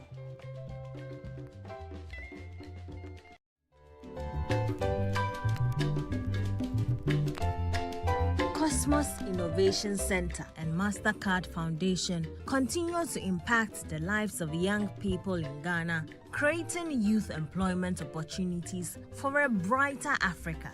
Here are some selected KIC businesses being supported under the KIC and its partners, including the MasterCard Foundation. My name is AIA Conference, the marketing and co-founder lead for Agri-MSME Company Limited. So in 2016, when I was coming to school, my auntie Amina called me and she shared with me the problem she's facing in her farm. And as a result, she can't really give me anything in terms of money to come to school. She's not able to afford the fertilizers in the market, so her crops are actually not growing. She's not able to meet the yield targets. So it was really sad moment, but then I still have to come to school. Luckily for me, in 2016, when the application opened, I applied. And when I applied, I got the opportunity to be part of the KIC program. And through that, we're taking on a market research. When we went for the market research, we realized that it's not only my auntie. We have several farmers in the central region and western region that are actually facing the same problem. And it's not only the fertilizer problem, they also are experiencing pest infestation. So I met with my co-founders and we decided to do something about the fertilizer problem. But at the same time, we also want to add the pesticide components to it. We did our research, we added the pesticide components. Before the KIC program, I didn't have a way of starting this. But through the KIC, we went on market research, we were exposed to a lot of people.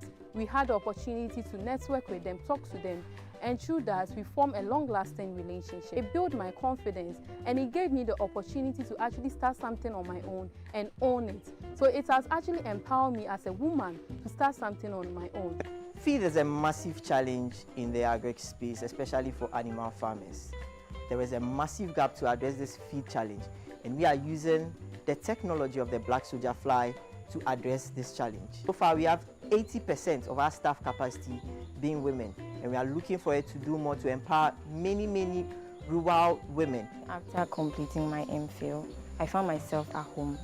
I didn't have a job, and the CEO of Agri-MSME reached out to me about what he was doing here at Agri-MSME, and I agreed to come on board. Even though I'm in agriculture, I didn't have any experience with insects or whatnot. But then coming on, gotten the opportunity to be a part of the team, I've learned a lot, learned even more than the stuff that I learned at school, and I'm glad to be in the agriculture space right now. My name is Brighter Kwao. I'm a co-founder of AIA Technologies, which was founded in 2018 through the Cosmos Innovation Center. We were fortunate to be the winners for the 2019 cohort. At AIA Technologies, we provide farmers with pest-based caring services and also agrochemical applications. So with KIC, even though after the training, they didn't leave us, they kept us in touch, provided technical trainings and services for us throughout since 2019 up to date.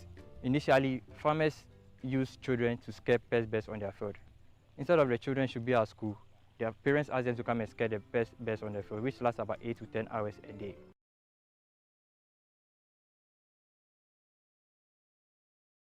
Since iScarecrow came into existence, we've been able to take care of those responsibilities, and now the children get time to go to school and focus on education. Kodu Technology is an agribusiness startup in the northern region where we make affordable and eco-friendly sanitary pads from the fibers of banana and plantain to solve the issue of period poverty, to realize that the banana and plantain sector, they waste a lot of resources. That was when we embarked on a journey to figure out ways we could turn the wasted resources from the banana and plantain into finished products. So initially we had wanted to make paper. Then upon interaction with one of the smallholder farmers in Bulehegu community, we found out that his daughter was at home instead of being in school due to her inability to afford menstrual material. Indirectly, she was a victim of period poverty. So that was when we now decided that since the paper out of banana could absorb fluid for a very longer period of time, it's better we use it to make sanitary pads to solve issues like period poverty among her and many other ladies. Because according to statistics, over 500 million women suffer period poverty globally. Fortunately for us, we're able to receive a grant. We're one of the winners of the Agri-Tech Pro Challenge, where we received a grant of $50,000 from the Cosmos Innovation Center. So with that money, we use it to purchase a decorticator and a sanitary pad cutter. Then the next step would be the packaging. Kodu Technology has a long chain of production line from the farm to the laboratory to the production and to the distribution, which will create jobs for people and come towards Goal 9 of the Sustainable Development Goal: industry, innovation, and infrastructure. My name is Abraham Anandie Musen, the headmaster of Cape Coast School for the Deaf and Blind. We've been participating in the Blue Skies Farm project, and last year's competition, we worked so hard that we were the second runner-up for the GHS session, and the most committed school to won that award as well. And one of the awards, personal awards, was won by one of our teachers, Mr. Emmanuel Abiu. And during the project itself, the children were engaged because the aim is to make sure that they get to know how to farm, and then they can take it up depending on wherever they find themselves after school. So we inculcated that into them. They participated, and then they worked so hard. And while the program was going on, in fact, we did pepper, and what we realized from the pepper was we have to sell some and then use the proceeds too. And because the boarding school, some of the people went to the kitchen for them to use to cook for the children, and then we sold some. The impact has been that the children have acquired their skills. We are still in the process of farming and doing other things. My name is Naomi Annan. I'm in class 6. My favorite subject is mathematics and English. Last year I was part of the farm, but it did not affect my disability. In future, I will apply all the cultural practice, spraying, watering, weeding, and all the cultural practices. I will apply them in future. So now agriculture has helped me more. So in future, I'll work on the farm to help me earn more money. Grow for Me basically is an input and commodity financing, aggregation and trading platform. What that means is that we raise capital from multiple sources to provide farmers input for production or to buy their harvest and enable them to sell at a very good price. And then we in turn aggregate and sell to off-takers, which could either be local processors, market women, or exporters. And we're excited to tell you our story. My background is agric engineering. I have an MPhil in that field. I ran a fintech before Grow For Me for 7 years that basically processed payments for businesses, churches, and other organizations. And whilst I ran my fintech company, I always wanted to figure a way to combine agriculture and fintech. And that's how we actually started Grow For Me. And in the process of doing input financing, we realized that there was a bigger problem, ready markets for the farmers. So we built a Grow For Me microaggregator platform within the trade department to enable us help farmers to sell, get paid instantly, and allow off-takers to buy. Why we really preferred KIC was the network to resources and partners internationally that can enable us scale our business and impact many farmers, particularly women. I joined Grow For Me 2021 after my service, and Grow For Me has been a good company working with. They've helped me a lot because after my service, I didn't know where to, so I sent my application and I went for an interview. They accepted me. They sent me to Auditorium. At first, when I came, I was a bit nervous, but as time goes on, I was able to work with the farmers, and for the first production, we got like 80% of our rice recovery. We are into the groundnut value chain. We convert groundnut into a number of products. Part of our products are groundnut paste, groundnut oil, groundnut powder, groundnut chips, and many more. So until we met Cosmos Innovation Center in the year 2021, our business was at a very low stage. That's because we had just both resigned, together with my co-founder, had just resigned from our jobs and decided to pursue entrepreneurship as our profession. Cosmos did not only groom us, Cosmos did not only give us a clear understanding of entrepreneurship, they did not only empower us, but they have also given us exposure. Today we are proud to say that Demi-Pearl is a name that at least 50% of people in Tamale have heard of and are waiting to see. Currently, Demi-Pearl has a monthly production capacity of about 6,000 kg worth of granules, and we look forward to scale up to be able to meet the increasing demand. Pharmacist is a small startup that started through Cosmos Innovation Center in 2020. I heard about the company or the KIC through the finalists when they were pitching in 2019. So I got interested and then I participated in 2020. We started with a team of 5 and we started an idea that will provide monitoring services for organizations and companies that sponsor smallholder farmers. The key challenge that we identified is that a lot of smallholder farmers, which form about 72% of farmers in Ghana, struggled really to get access to mechanized services like tractors for plowing and also for certified inputs. And they end up doing manual farming, which affects their yield.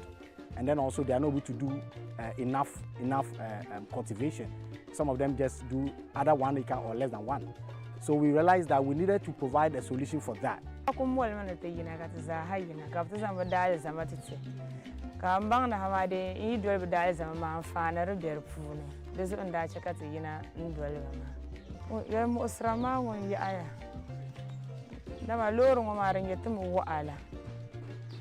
Lor man yete wala ma sai kulmi aben dang ye lor ate nye lor la sa ashele den sa adi ngban ma yima ka ku mabunzir ma ku tulan nan ka ne bo na ren nan shamma to son sum zar ku ya lor ma yer bete koblan den sa ma sai ku na mi gwa bo ta kobshi am ba dang mala kobo sai ku na maloren yan kwa ka bra ban bra ne ye shel atin yar ta wa ma de tana ku sura na wana ta ma pa zan titse na ma anya loro ko yu shel ben kai ban ye loro ko katin ye loro ko yu shel ma ta'aba ma falle ba gar mata ta za ha ma san kwa loro ma fulo to dan kwa loro ma fulo to ma loro sora kana kata dan ko da mira ma ta'abo da ma tan yi ba dan da nyab ma kata dan nyab ma ton ko ma ta'aba ne ber funa to kadara cha kata ban zira ma kar da sonnon Before KIC, I was a teacher at one of the senior high schools in Ahafo region, and I saw this challenge, Cosmos Innovation Center challenge, and I decided to participate in the challenge. That reminded me of the place I come from, that is Upper East region. I realized that that place there's high level of unemployment, and the youth there are ready to offer their service. Then down south, we have farmers who are also looking for laborers. Then we decided to create an app so we'll be able to connect those laborers down there, and then this, the farmers on the other side to come together to solve the unemployment problem there. And I'm just advising or just telling the youth out there, especially the Zongo communities, just like myself, just that they should try and think outside the box. Everything is possible. Just try something. It's amazing to be able to create something for your people.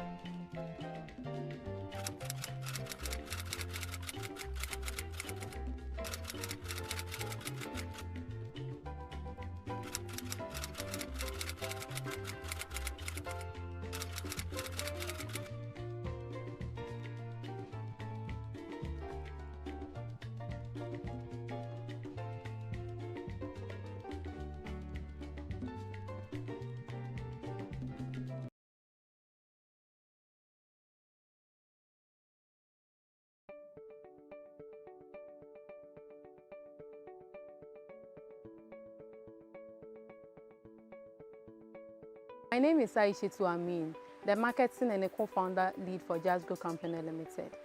So in 2016, when I was coming to school, my auntie Amina called me and she shared with me the problem she's facing in her farm. And as a result, she can't really give me anything in terms of money to come to school. She's not able to afford the fertilizers in the market, so her crops are actually not growing. She's not able to meet the yield targets. So it was really sad moment, but then I still have to come to school. Luckily for me, in 2016, when the application opened, I applied. And when I applied, I got the opportunity to be part of the KIC program. And through that, we were taking on a market research. When we went for the market research, we realized that it's not only my auntie. We have several farmers in the central region and western region that are actually facing the same problem. And it's not only the fertilizer problem, they also are experiencing pest infestation. So I met with my co-founders and we decided to do something about the fertilizer problem. But at the same time, we also want to add the pesticide component to it. We did our research, we added the pesticide components. Before the KIC program, I didn't have a way of starting this. But through the KIC, we went on market research, we were exposed to a lot of people. We had the opportunity to network with them, talk to them, and through that, we formed a long-lasting relationship. It built my confidence, and it gave me the opportunity to actually start something on my own and own it. So it has actually empowered me as a woman to start something on my own. Me piani, me dua green pepper and cucumber.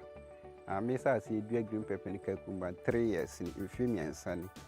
Me use inorganic fertilizer and anamidi dua 3 years. By children will be a children say fertilizer be or organic fertilizer. The dindi asasi Adrian and I'm called Toby. Miss say a use asasi Adrian no. But someone see any na who difference a womb. Man who say see I'm a plant and it me a sweet a mammy nya be a chance and na me use in.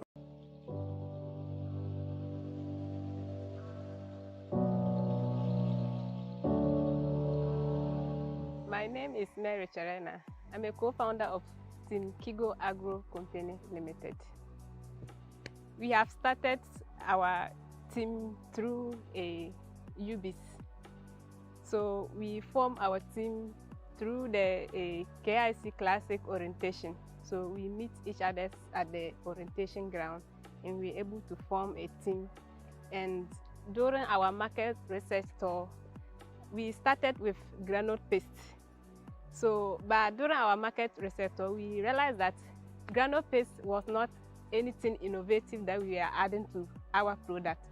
So, we did research on most of the granule paste producers and also the granule farmers. So, most of them were complaining that there is high demand of the granule paste, but the raw materials are not available. So we visit some of the farmers to find out why these granules are not available in the market. So they give us a story like there is hardship and labor intensive during the harvesting of granite. That's why most of them don't like going into the granite farming. So Kigo Agro come together and said, why won't we develop an implement that will help to solve this problem, this challenge that our farmers are facing? So we sat down to bring an idea to develop a simple machine, which is this one, that will help uproot groundnut effectively to reduce the labor that farmers, the labor intensive that our farmers went through. So far, groundnut uprooting is very difficult. Plucking it is very difficult. Cracking it is very difficult, because when you uproot it and the rain is still coming, you are likely to get infested groundnuts, molded groundnuts. And this infested molded groundnut can lead to aflatoxin infestation, which is a carcinogenic chemical. So if we are able to come out with this harvesting machine, then we are indirectly just killing these aflatoxin problems. And I think in the near future, the farmers, groundnut farmers in Upper West, can confidently export groundnuts with ease. So for me, KIC MasterCard Foundation, they are doing a great job. And I think that this is a very innovative approach. Over the years, I'm very conversant with the agricultural sector. Okay, I've done consultancy work for a number of NGOs within the agricultural sector.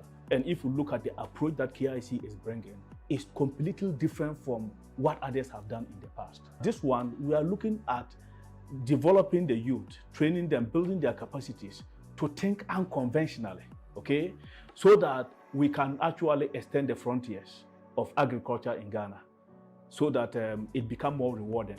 Because what KIC is also doing is they are changing the narrative, okay? Now, when you talk of agri, everybody sees a poor farmer with a hoe and a cutlass tilling a piece of land. And you see, when we perceive agriculture that way, it's not really encouraging, motivating for the youth to go into it. But KIC is changing that narrative. That look, the agricultural value chain is very long. You can come in at any point. And you may probably not even have visited a farm before, okay? But you are involved in agriculture. So KIC is changing the narratives and then, redefining, agriculture and making it attractive for young people to take that step. I want to say a very big thank you to KIC, Cosmos Energy, and MasterCard Foundation for prioritizing gender equality for me to become a business owner.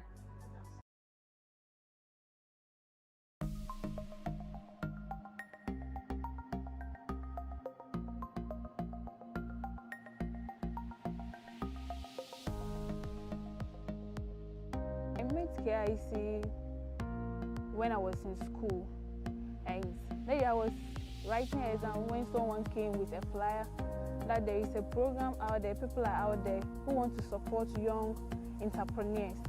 And since from my childhood, I've been yearning to be an entrepreneur, especially in the agri sector. So when that opportunity came, I said, okay, let me give a chance, a try. And I applied and they called me for an interview. I went through the interview and I was successful, and a whole lot. I was able to meet a great team that we came out with this product and we formed a team by name King Tractor. We went through a lot of challenges and finally we brought out this product. Our machine is going to help my community in a diverse ways, many ways, and one is creating jobs. Because this machine, if we are to operate, we will look for the fabricator, people to buy the materials from, all that. We are creating jobs for them, and the flour and all that. And also, it's going to help the smallholder farmers a lot, because looking at in Upper West here, during the farming season, it's difficult to plow their lands, especially my community. So machines like tractors have to move from down south to Upper West, and like that, the queue is always so long for farmers to till their land and farm and also get the rain some more. But like this one is very affordable, and anyone can manage it. As a lady, I can manage and I can operate it. It's a fantastic move by KIC, and is, apart from supporting the agri sector, is also going to encourage or enhance productivity, enhance industrialization, particularly young ones. Now the youth that came out with this, it is going to be an encouragement. There are a whole lot of people around who have these small ideas, but sometimes the funding, they are not able to get the funding. So if KIC is able to come out this way, I think this is just the beginning. I want to believe. I think more of this are going to come in, and when they identify these people, I mean, support them. In the long run, I mean, the shortfalls that we have, I mean, in the industrial sector, agri and all that, I think gradually will cover up on that.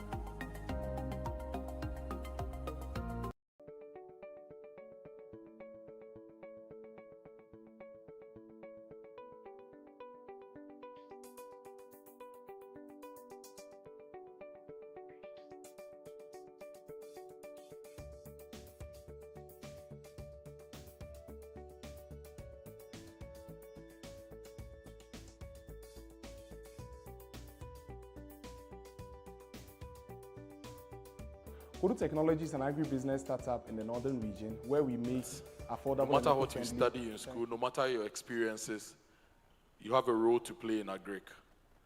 From accounting to engineering to medicine, you have a role to play in agric. And there are so many opportunities. We are going to have that conversation right now. And the next conversation after this will be on startups and Agri-MSME's incubation and acceleration programs. How do we move beyond what we've seen so far? How do we move beyond capacity building and pitches? So that will be the next conversation. Now, for the conversation on employment opportunities, I don't know how many of you have been to the career fair, which is being organized by Jobberman. Yesterday it happened, today is happening, and the CEO of Jobberman is on this panel, so she has a lot to share with you. So I'm going to call our panelists, and then I'll invite our moderator to take over and moderate the session. So help me welcome the first panelist, the CEO of Jobberman Ghana Limited, Hilda Nimo Tieku, to join us up here. Please, a round of applause for Hilda. The next panelist, she's my sister. She's the future of agric processing, and she's the current queen of Banche in the whole Ghana. They say, "How Banche?" And I say, if you have cassava and you don't know where to sell it, just take it to her. She will use it for high quality cassava flour.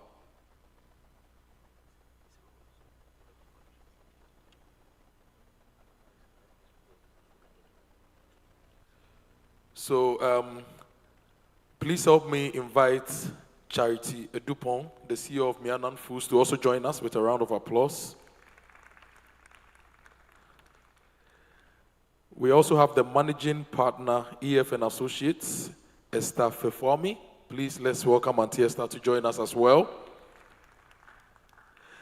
Farmer Morrison, I don't know how to introduce you, so when the moderator takes over, you can introduce yourself. Now, the next panelist is my own friend and brother, Anthony Morrison, Farmer Morrison. He does so many things, so I don't know how to introduce him properly. He's the CEO of Chamber of Agribusiness. He's the chairman of, look, it's a lot of things. Morrison, you will say it yourself, why? Forgive me. And this session will be moderated by Jobberman. Hilda, are you moderating or you are bringing me somebody to moderate the session? Yes, so our moderator is here. Eben just told me Jobberman, he didn't give me a name. So please, let's give a round of applause to Jobberman, Mr. Jobberman, to moderate the session.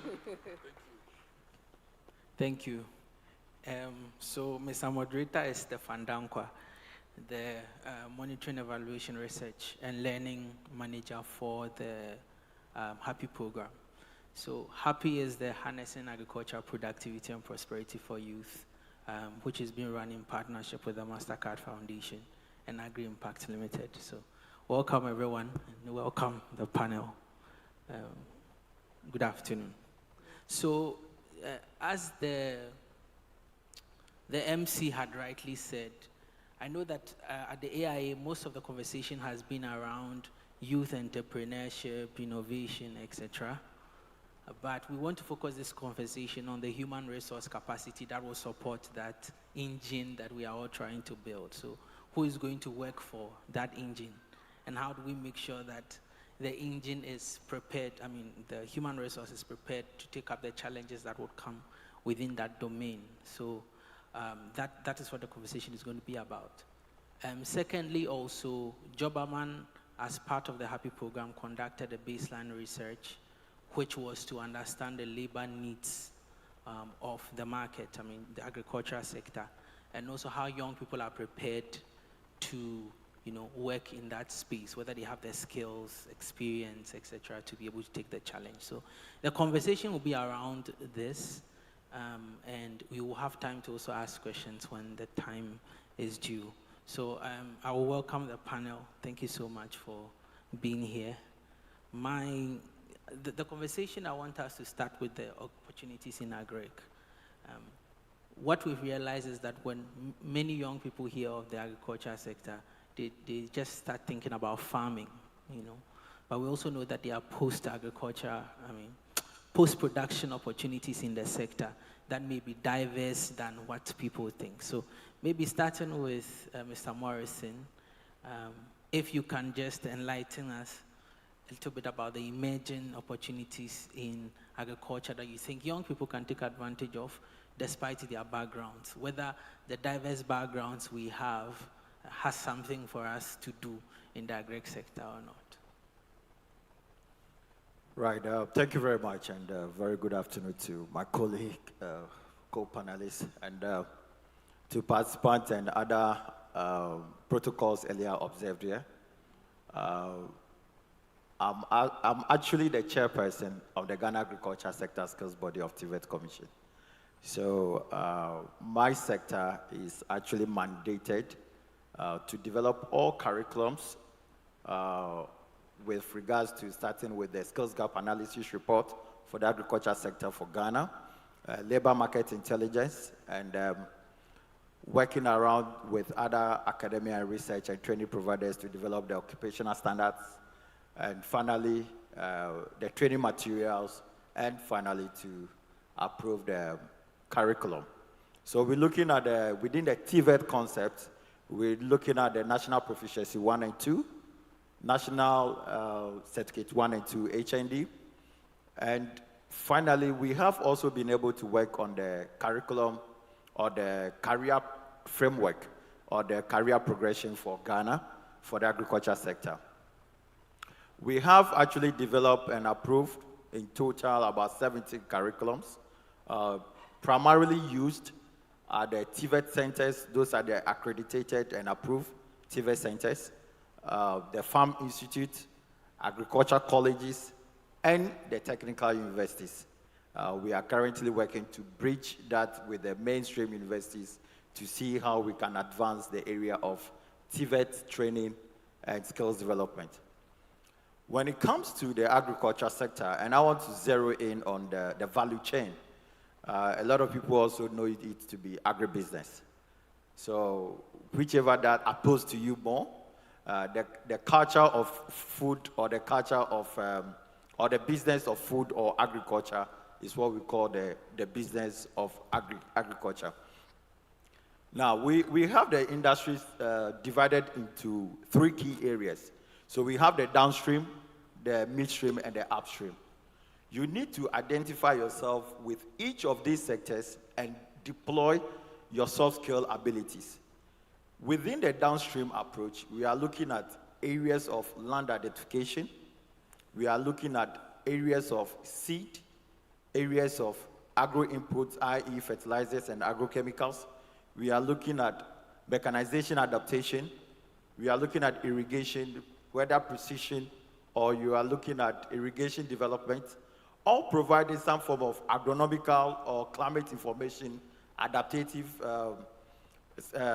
information to farmers, or you can look at post-harvest areas to support farmers with regards to how they can harvest their produce and also do proper storage, from proper drying to proper storage. Now, even before production starts, maybe you are an agriculture project management expert, so you want to take the farmer through the processes and to make sure that the farmer comes out with a stronger value for money result. There are seeds that are used, but not all seeds will yield your interest. So Ghana is divided into two sectors. We have the unimodal and the bimodal. The unimodal primarily in the northern sector of the country, the northern hemisphere, and we have also the bimodal in the southern hemisphere. If you want to select a seed, there are seeds actually meant for the northern sector, seeds actually also meant for the southern sector. The savanna belt, yes, of course, we're looking at drought resistance, we're looking at pest resistance, and we're looking at high yielding. So you can develop a precision identification system for seeds to help the farmer to identify the right seed.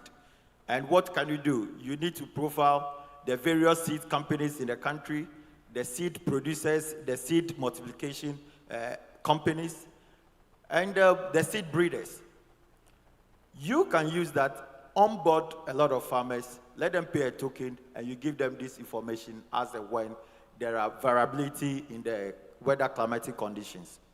Fast forward, you can also look at how you can adapt into climate information to inform the farmer after 2 days or 3 days of production,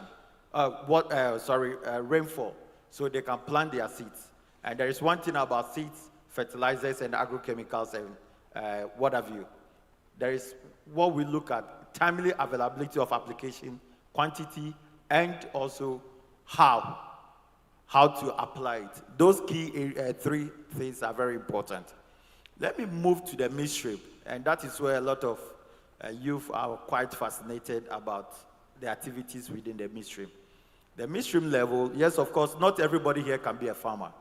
I mean, we always say that some people are good with other skills in the midstream sector. So for instance, you want to use AI to enhance on the marketability.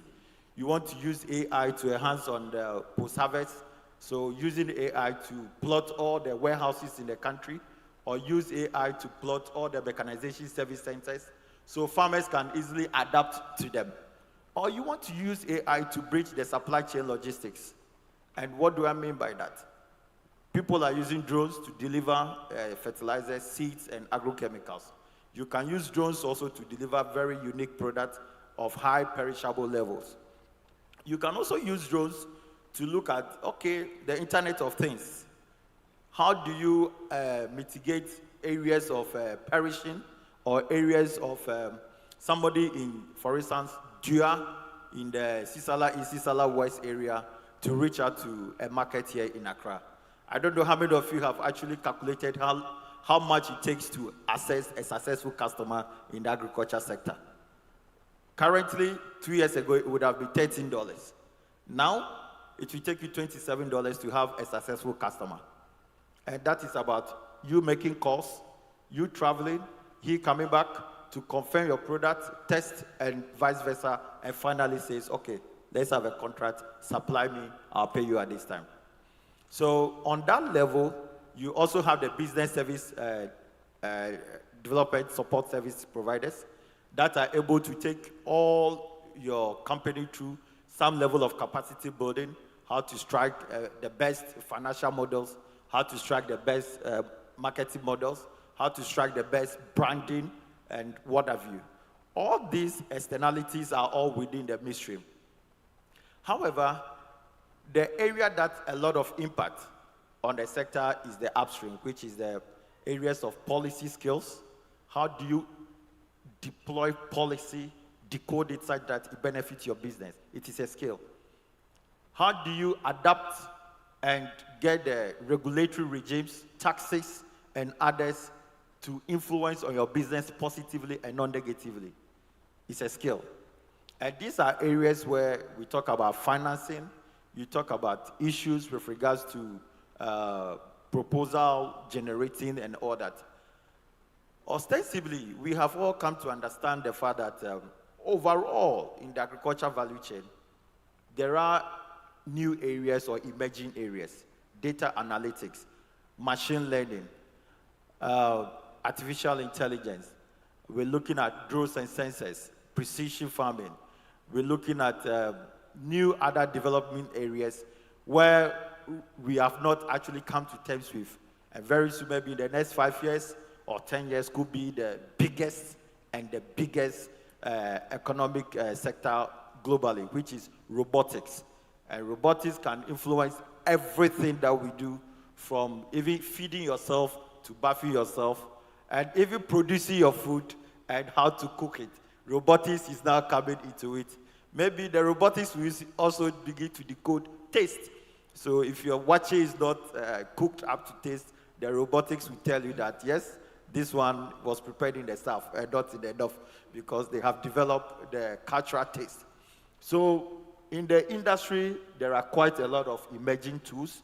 And of course, there is a need for you to adapt to it. And we know that we're talking about packaging. We're talking about, for instance, if you take cashew, the reason why India is a global leader when it comes to cashew, you can have one person manning the role of 6 people. So you realize that in Ghana, Olam or other companies processing cashew here in Ghana doesn't make economic value to them, because they are going to pay 5 or 6 people. Meanwhile, in India, they are only paying 1 to do the same job for 6 people here in Ghana. So if you really want to be competitive, the skills area is one area we need to be very, very much competitive.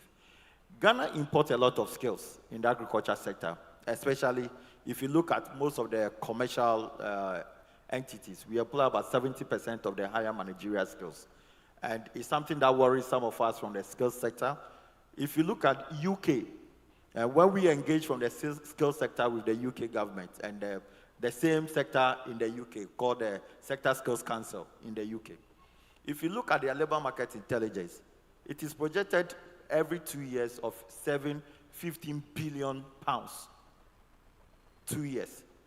What is our projection in that we can say as a country, we want to work towards even $10 million of labor market intelligence, where we need to develop our skills level. Recently, I did some tour in some Eastern African countries to provide skills for this government. And it was a rude awakening to see that as a country, when you allow people to appreciate the level of skill penetration in your country, they understand your level of thinking so they can operate on you. They understand how long it will take you as a culture, as a society, as a country to reach a certain level, so they can develop a product and bring it to you, knowing that it will take you 10 years to reach such a level. So your ability of skill, the level that you go, determine your country's development. Depends also on your ability to sustain that development, the growth. So skill is very, very, very critical. I mean, robotics wouldn't be where it were in the previous 30 years, but now robotics is projected to outgrow even petroleum, even telecommunication, because skill has been able to enhance in industry such that new emerging skills have become an economy of its own. So we have a lot to talk about when we talk about agriculture and agribusiness value chain. But I think that it's very also important that we appreciate the role of soft skill, whether we are looking at negotiation skill, partnership, collaborating, or what have you. Those are also very important. Thank you very much. Thank you, Mr. Morrison. I think we would really advance the conversation on skills. I'm happy that you started entering there. But before we go into skills, I want us to look at the image problem. So you see, you talked a lot about a vast array of opportunities along different continuums, different chains, and it looks like the opportunities exist. Now, in spite of these opportunities, we still have young people thinking that, agriculture is a poor man's activity. In our recent studies, some of the young people told us that they thought agri was for school dropouts. So in light of this kind of problem, the image of agriculture. I just really want to know how we would be able to advance these opportunities, success stories in that regard amongst young people. So with this, I would want Charity to, enlighten us. She is both an entrepreneur and an employer. How are we using the opportunities we currently have in the agri space as employers to, advance a different image about agriculture amongst young people? And what opportunities exist to even do more? Yeah, thank you. I think that so far we've done a lot of work in changing that perception. As we sit here now, this education we are doing is part of the programs that have been put in place to let young people know that agriculture is not for a poor person. I have worked in the agribusiness space for 17 years, going on 18 in September. And I know a lot of young people who follow me on even, say, Facebook and TikTok. And those who have followed me for, let's say, even 10 years and know me, know that I'm not a poor person. I have made a lot of inroads in the agri space. For me to be sitting here means that agri is not for the poor person. I came here in my high heels. Today, maybe I chamukra, maybe I tufom. Mostly when you meet me, you will not think that I can dirty myself as much as I do. And I share all of this very freely so that young people especially will understand that you can make it in the agri space. There was a time I was selling or making revenue or making sales from eggs. So I started with like 50 crates of eggs a week, which was only from my mother's farm. And after a few years, about 3 years into it, I was selling about 15,000 crates of eggs in a week. It is how you brand yourself. I think branding is such a huge word, but it is how you put yourself out there.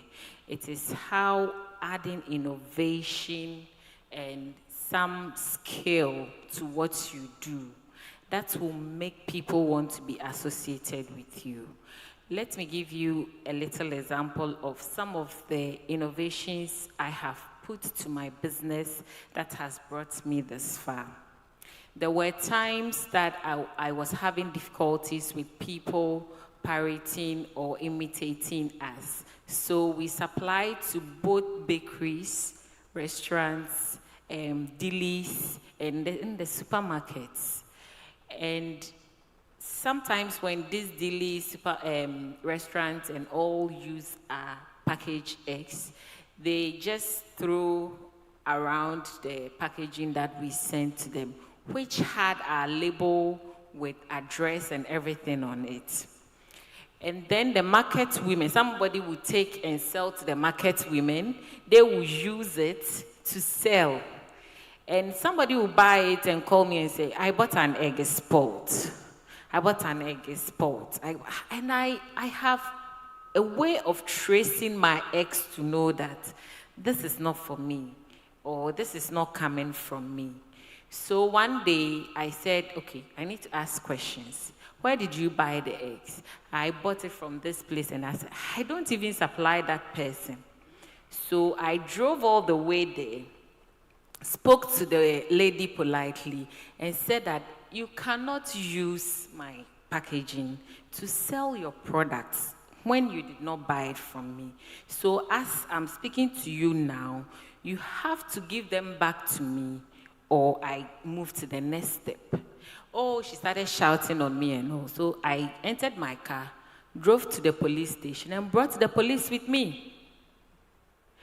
And I made my case, and the police said, okay, then we have to take you to the station if you don't want to give it back to her. It didn't end there. I had to find ways of solving that problem.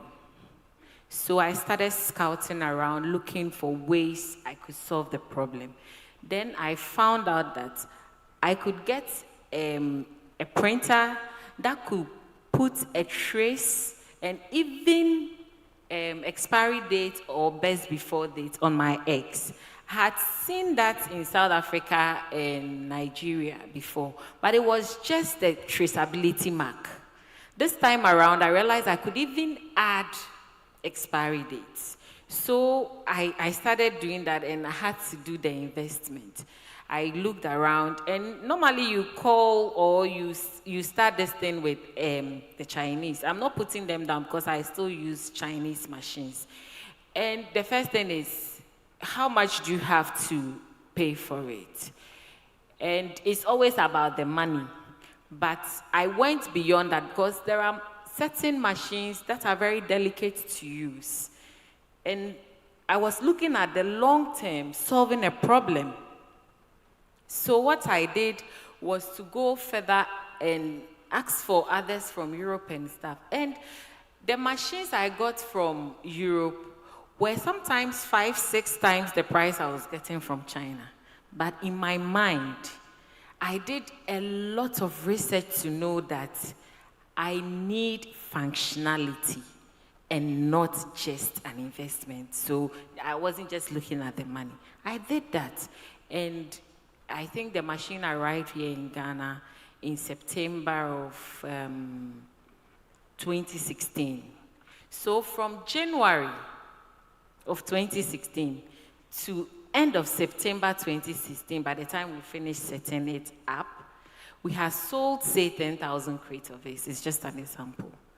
By the time the first batch of our eggs that were printed entered the shops, I was overwhelmed with orders.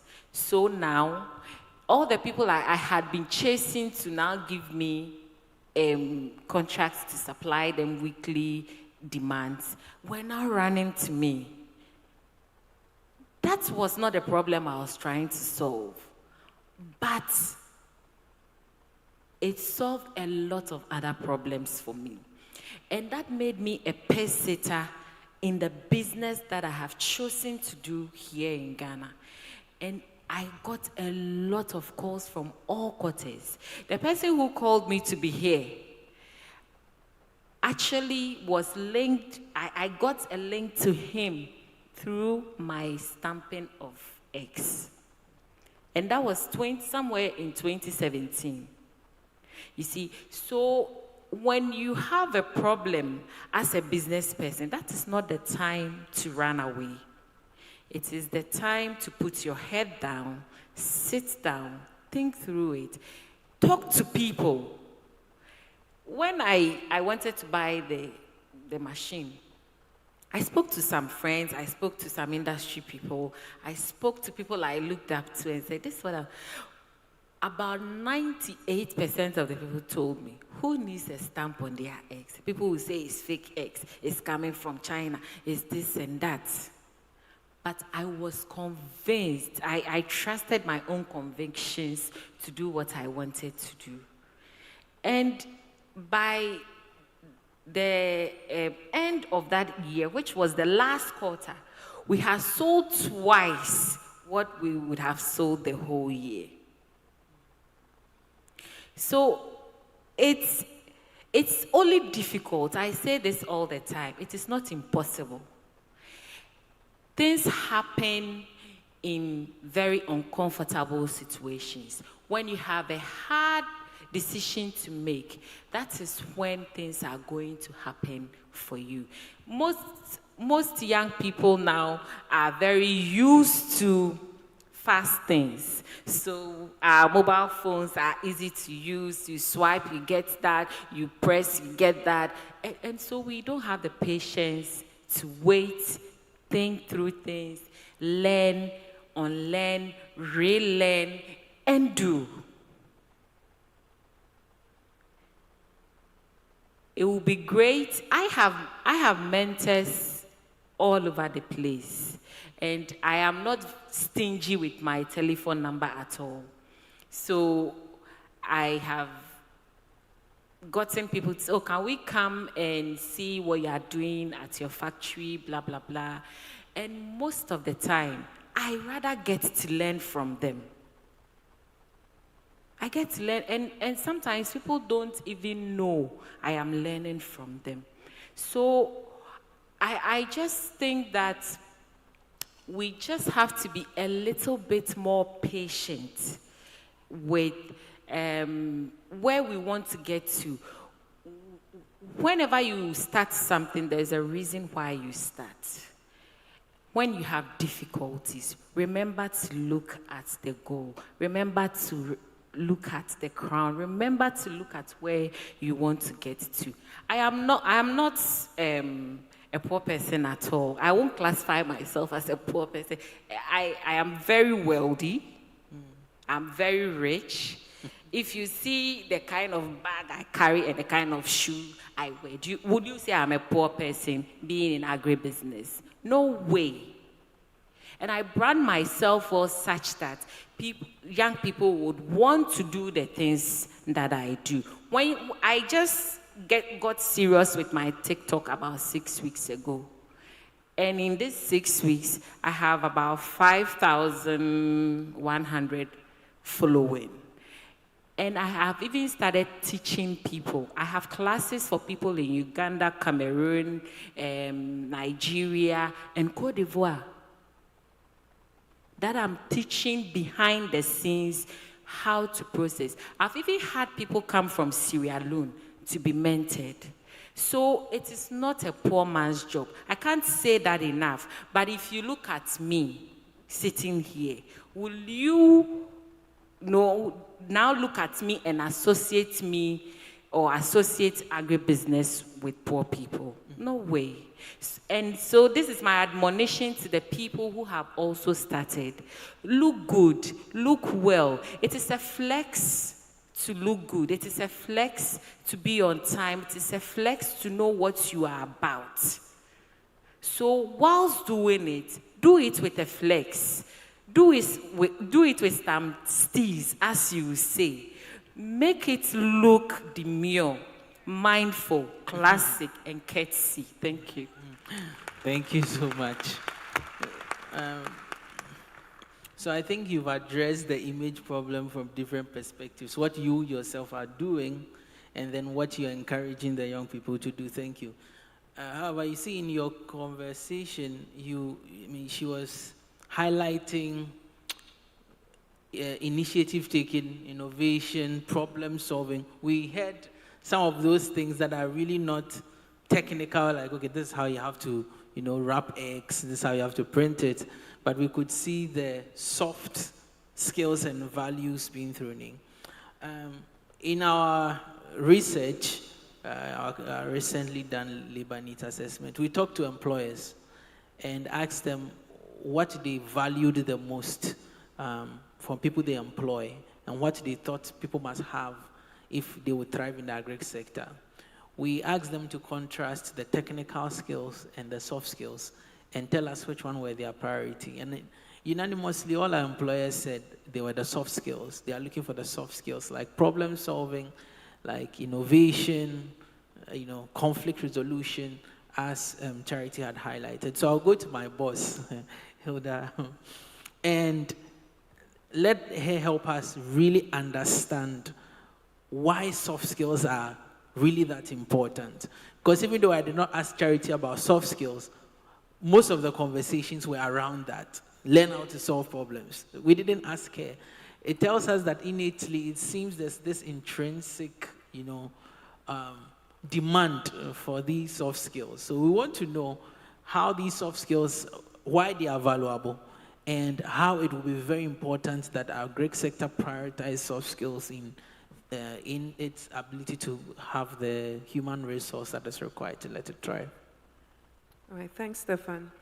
Okay, I always reiterate this because, when we go to school, they teach us the hard stuff. when you go to school and you're doing even agric, they teach you the technical things in agric, but nobody teaches you how to communicate. Nobody teaches you how to write a good email. Nobody teaches you how to coexist with your team members. And those are the things that I always tell people, soft skills will keep you in the job. It's your hard skills that gets you the job. It's the soft skill that determines how long you're going to be in the job. Because if you get into the job and you cannot cope within the work environment, you will not last. And I always make this example where you know not to use shorthand to send an email to your boss. When you know that when you're going for an interview, you need to show up early. You know that yesterday I met one employer and we were having a conversation. She said, Hilda, I did an application on your website and I said, add a cover letter, right? And 90% of the people didn't even read to see it. So then if you're looking for that job, you'll be waiting for a long, long time because you will not be called. So soft skills are very critical. And I had the privilege of going through the research. I think it's yet to be launched before, and I think that employers talked about passion, integrity. So I was thinking, how would the employer rate passion? I had to even go into look in dictionary to say, okay, when an employer is saying passion, what does it mean? And it just meant that they want you to have a dedication, a strong feeling or a strong attraction towards something. And I think that's one thing that young people miss now because it's a fast world. So they want to do things quickly, and go. But if you're passionate about something, then you stick to it. Like when there's a problem with what Charity went through, she's not running, she's fixing it because she's passionate about what she's doing and she knows the end goal. So then I understood why employer would say, I'm looking for passion, because when someone is passionate about something, they put in their all and they deliver results. They talked about integrity, which is key. So, I was like, okay, employers, why won't you talk about, because we know about the problem solving, but integrity is also key. Especially when you work in the agri sector and you are not siphoning products somewhere else. Because this is topical, but I read somewhere that an employee was siphoning business from their employer within the agriculture value, like they were doing something on the side. So they would tell the people, oh, I actually have something on the... You cannot work with somebody and siphon their revenues. So soft skills are key to whatever role, and especially within the agricultural sector, because it helps you to think out of the box, it helps you to communicate with people, it helps you solve problems, it helps you generally to be effective in whatever you're doing, because you will know someone who has all the skills in an environment, and they probably are the worst person to work with in an environment. So we cannot overemphasize, and I'll be pleased. I think when the survey is launched, we can share, and you guys can scan and have it was a very interesting report, and it just reiterates everything that we do as a brand and everything that we know and the skills that are needed to make sure that young people are able to secure a job and keep the job. Yeah, thank you. Thank you very much, Hilda. So I think in ending your submission, you had mentioned how soft skills would help us get the job and keep the job.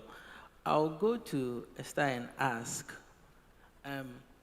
how do employers particularly carve this need for soft skills into, the recruitment process and then also, the training process within the organization? In your experience, how is that really done? And does the experience differ from other sectors and the agri sector? Does the agri sector have to do anything different in, how the soft skills is being planted into the recruitment process and then also in the training and mentoring process within the organization? Thank you. Good afternoon, everyone. But before I answer your question, I want to add a little to the image problem as far as the agri business is concerned. I knew this man when I finished university. I live around Ashama Tema, and he was my neighbor that was living very big. According to him, he is a veterinary officer. But early in the morning, when you wake up, he's not around. Maid, you see him around. At times, he's always around. But you see he's fine. He'll bring us eggs, he'll bring us vegetable. And I was wondering, what is this guy doing? So one day I asked him, Mr. Asari, thank God I can mention Asari because Asari can't be found anywhere around Ghana. So what do you do? Then he laughed. Then one day I was there, it was a Saturday. Then he said, come along. Then he took me in his car. Then we went to Dowenya. I never knew. I live around Ashama over 8 years. I never knew that there's a farm area, irrigated area around Dowenya that people are farming well. I don't know what the state is today. But when we got there were young men. Is it still there? There were young men who were housed. They were doing proper chili, different kinds of pepper. And I was so overwhelmed. Then he told me, this is my business. He got about 15 guys who lives there, farm for him, organic. Then he exports. That day, my whole perception about agri changed. Because when I look at Mr. Sari, even those of us who benefited from what he was doing, was big. He could bring you 4 crates, 5 crates of egg, just to take care of yourself. Another time, then he took me to Kwabenya area, the top, they're going to join the Aquapim. This huge farm, poultry farm was there. They have cassava, coconut, plantain. It was an African-American man who came there to farm. And it was so good. The environment alone, for me, I am a natural person. I enjoy natural environments. So every quarter I go out. I just want to feel nature, walk barefooted and feel nature. I love, and the way that man was living, I said, wow. So recently, I was around, then one of my classmates, primary school. You know, these days, this WhatsApp is bringing us trouble. They said the basic school classmate WhatsApp. Then I was put on the platform. Because I'm a recruitment person, once in a while I post my jobs on WhatsApp and Facebook and LinkedIn. And so those who know me know that maybe I have opportunity to offer. Then he said, one of my classmates in, I think, primary school, Philip, said, Esther, could you believe that me, I'm not working? I haven't worked before. I only farm. So, and he lamented and talking to me. Said, farming is not a work. Is that what you think? So I think we should be exposing the good side of the farming. Those of us who are here, who are friends, are family members, think that because we are in Accra, we have more money. No. One of my brother-in-laws is a huge rice farmer, a young man that's only completed JSS. And in the Volta region, the rice farming season is 2 seasons. They have the lean season. So he doesn't do the other one. It's the lean one he does. And always he has rice to sell. That is the strategy. That is a soft skill. And anytime you go to Volta and you are coming, he has something to give you. He does not expect from you. He has something to give. So I called Philip and I said, look, you have even finished secondary school. This guy finished GSS. So when I come to the village, I will take you to Kwesi to go and see what Kwesi is doing. As a younger brother, because We are older than Kosi over 5 years, and he is doing that. So when I took Philip to Kwesi and he saw what Kosi can do, he's also farming, doing the rice farming now. So it's very important for us to expose the good side of the agric. It's very, very important. At times when I move in traffic and I see people who carry things, or even in our neighborhood, I ask myself, how much did they get to live in Accra? That in the village that you can, even when we were growing up in a village setting, maybe you are Accra people, those of us who were in the villages, we farm garden egg, we do cassava, we do a lot of things. So me, even in Accra today, when you get to my house, there's cassava. I don't buy condombre, minto. 1, because it's not hygienic. 2, because I have a space that I cannot let concrete take. So in our little corners, let us brighten the agric, because it will help you as an individual, that even when you are cooking your food, you know what is going into your pot. And the brother or sister that calls you, thinking you are in Accra, instead of sending 50 cedis, 100 cedis, you could buy a fertilizer back for him here. So that next time when you go, maybe he'll give you 1 tuber or 2 tubers of cassava to bring to Accra. So for me, agric is the way, individually. Maybe we didn't grow up to see that. I heard there was something like Operation Feed Yourself. We can still do it today. So it's very important. Going forward, as an employer, my sister has already mentioned it. The demand for every worker or employee is to perform. We create and we share. There was this guy that was employed after university. I think they said he did agric engineering. Me, I'm not an agric person, so I don't know whether.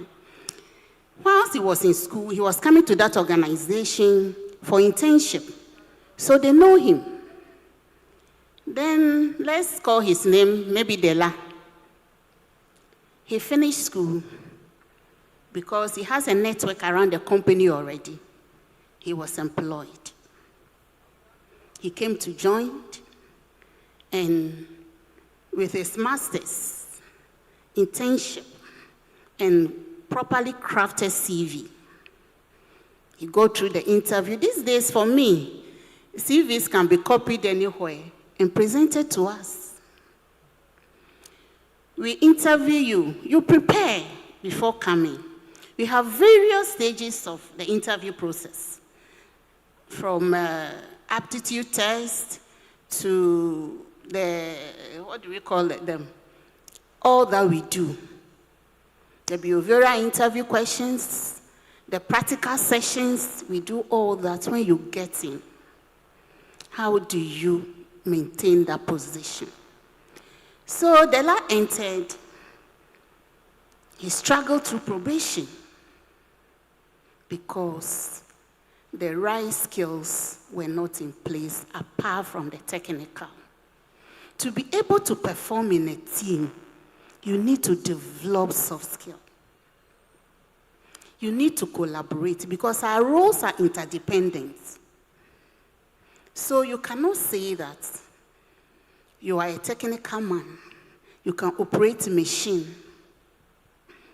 So that is all that there is to perform or function well in your role. The negotiation skills, the communication skills, the conflict resolution skills is very, very important. But this is one of the skills that we don't learn. Even our employers don't train us on it. Meanwhile, self-mediation skill, if we disagree, how do we solve it, especially when it's a business problem or business disagreement? How do we negotiate that curve and come back and work together? Because know that we are all gathered around one vision. So if we don't work towards that vision, then the company is collapsing. Then we don't even have a company. So it's very, very important that as for the soft skills, they are the same. If you can communicate well as a human resource manager, you can communicate well as an agribusiness person, you can communicate well as a sales person, you can communicate well as a quality control person. So learning how to negotiate, learning how to disagree to agree, learn how to be in a team that you will not be a nuisance, so that you know that when I disagree with you, we are not fighting. We are all here for one thing. So we all need the same skills, especially as far as soft is concerned, to be able to work and grow our businesses. Because one thing we should note or take note as a young graduates or entrepreneurs is that we are not government workers. We have to create to share. So when you are in a community called company, organization Z, and your actions and inaction is pulling the rest of the team back, then the bottom line is going back. So you cannot do all this and at the end of the year you come and say that you want a salary increase, or you want your medical facility to be increased, or you want maybe training and development. It's money. So we have to take agribusiness and every other business that we find ourselves very serious and know that our contribution counts very, very important. And you don't want to see or say that the leadership is the manager. The leadership is the CEO. You are a leader at your various departments, so you need to develop the skills and be able to manage your team and be able to be a good team member so that the objectives or KPIs of the organization is achieved. So tomorrow when you get up and you say, that's a promotion, that's a vacancy I want to occupy, you'll be able to justify your inclusion. It's very, very important. So for me, even today, when you leave here, if you don't take anything away, know that your family, for you, you have information. A lot of the people who need the information don't have it. Somebody like Flip that I mentioned, who is my classmate, doesn't know that he can get much from Agric and be able to take care of himself and his family. So send a message. Tell people, your friends, your neighbors, that you can do a little research for them and tell them that you can do this, you can do this, you can do that. So that when even we farm, like I don't buy condombre, I do my own kokonte, and somebody else does and is selling, it becomes cheaper because I've taken myself out of the market. So it's very important for us to take these messages away and share. Thank you. Thank you very much. So our time is up, so I doubt we'll be able to take any questions, but I just want Hilda to just answer this, just a brief, if you can, a minute or two. So you are the CEO of Jobawan. Jobawan is running the Happy program where, you know, your role is to make sure that we are putting young people in jobs. The experience so far has shown that, I mean, even though the agriculture sector is expanding, we are putting people in, it's still a challenge finding, you know, jobs for the young people. One, I want to know why you decided to still take the challenge when you knew it's going to be this tough, and really what is your vision in this regard, particularly for the agriculture sector?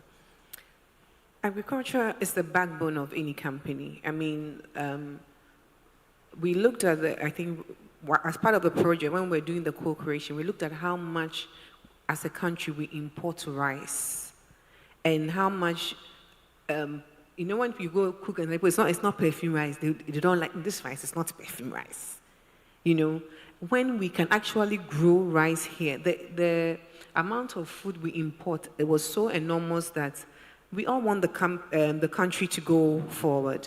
So one of the things we did during the co-creation for this project was we chose 4 value chains: rice, soya bean, tomato, and poultry. And those are things that we have the facilities to be able to do, and we have the people to be able to do it. Like poultry, we can involve a lot of women in poultry, even with the rice. It's not something that women cannot do, right? So, and as part of our project, we have a 70% commitment for females. So tomato is not a heavy crop that a woman cannot do. Rice and poultry plus soya bean. So we wanted to also make our impact within the country. The government is doing their own, but as individuals and as companies and as corporates, what can we also do to bring our quota to what the government is doing? And if young people are into agri, and I think Kojo mentioned yesterday that the 72% of the population are youth.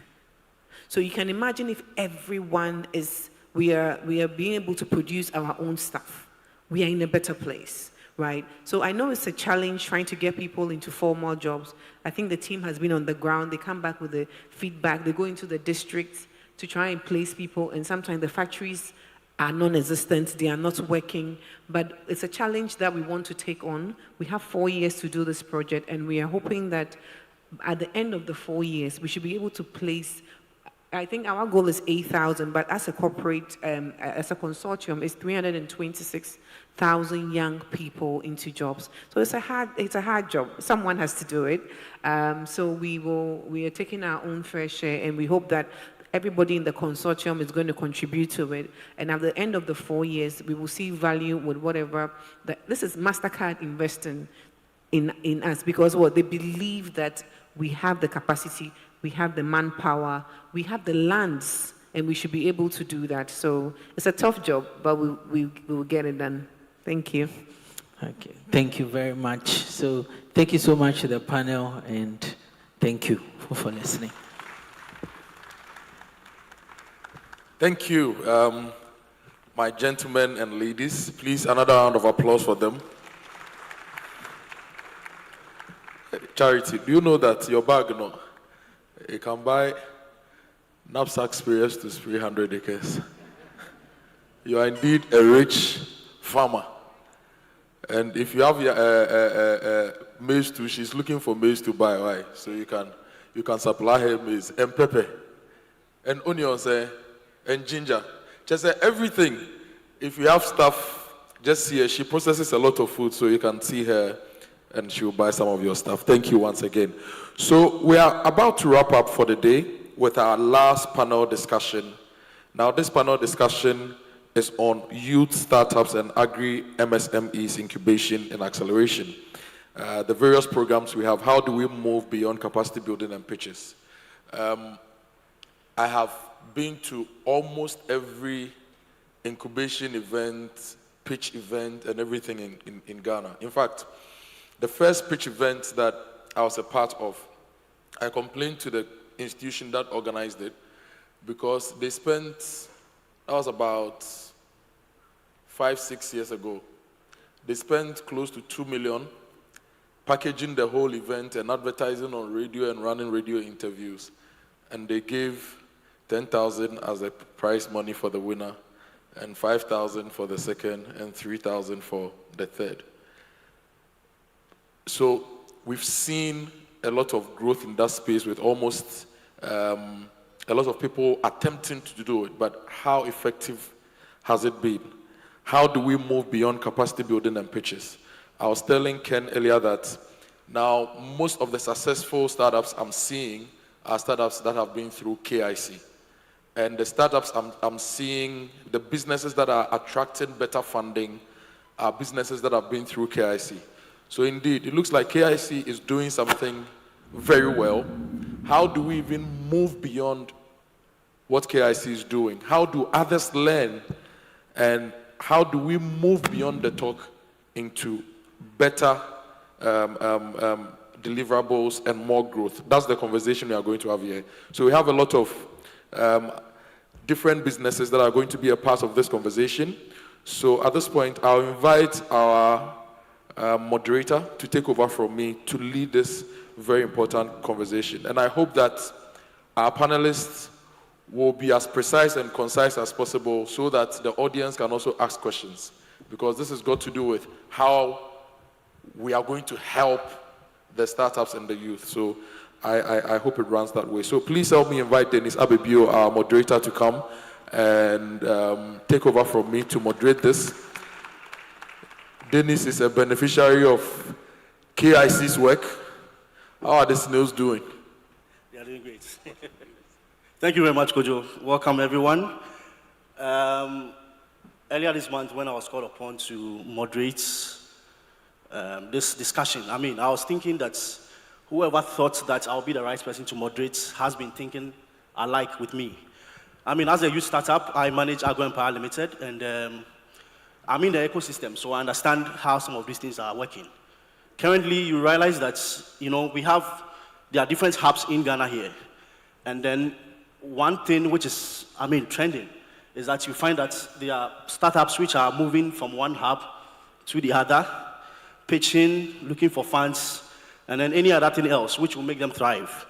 Now, in this discussion, we are going to look at how we can encourage partnership and collaboration in place of just pitching and capacity building.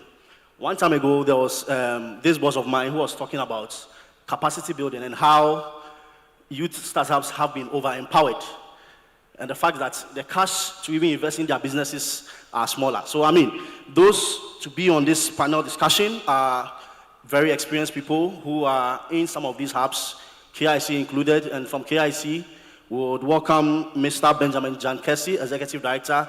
Let's give it up to him.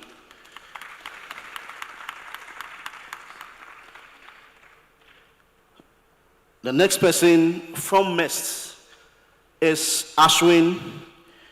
I don't know whether I can pronounce the name right. Ashwin Ravichandran. Forgive me if I didn't pronounce it wrong. Yeah, thank you. And then from Ghana Enterprises Agency, we have Otribeidu.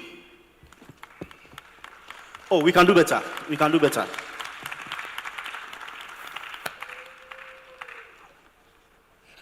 Okay. At this point, I wish every startup would join this, will be in this main hall to listen to this panel discussion, because it's something which is very pertinent in our growth and sustainability. Should you go and call them? I'm sure by my voice, they're able to hear me from outside.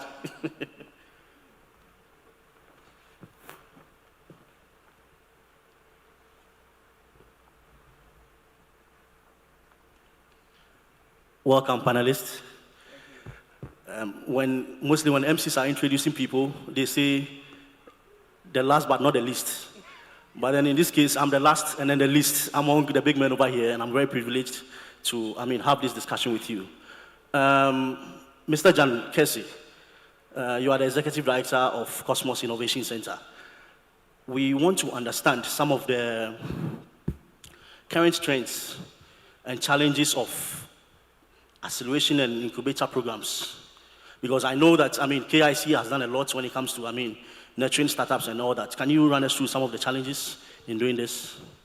Right. So thank you very much, and I'm really happy to be part of this panel, and most importantly, happy to be sitting next to this gentleman right here. And I'm saying this because I'm sure most of you will not know this, but KIC and MEST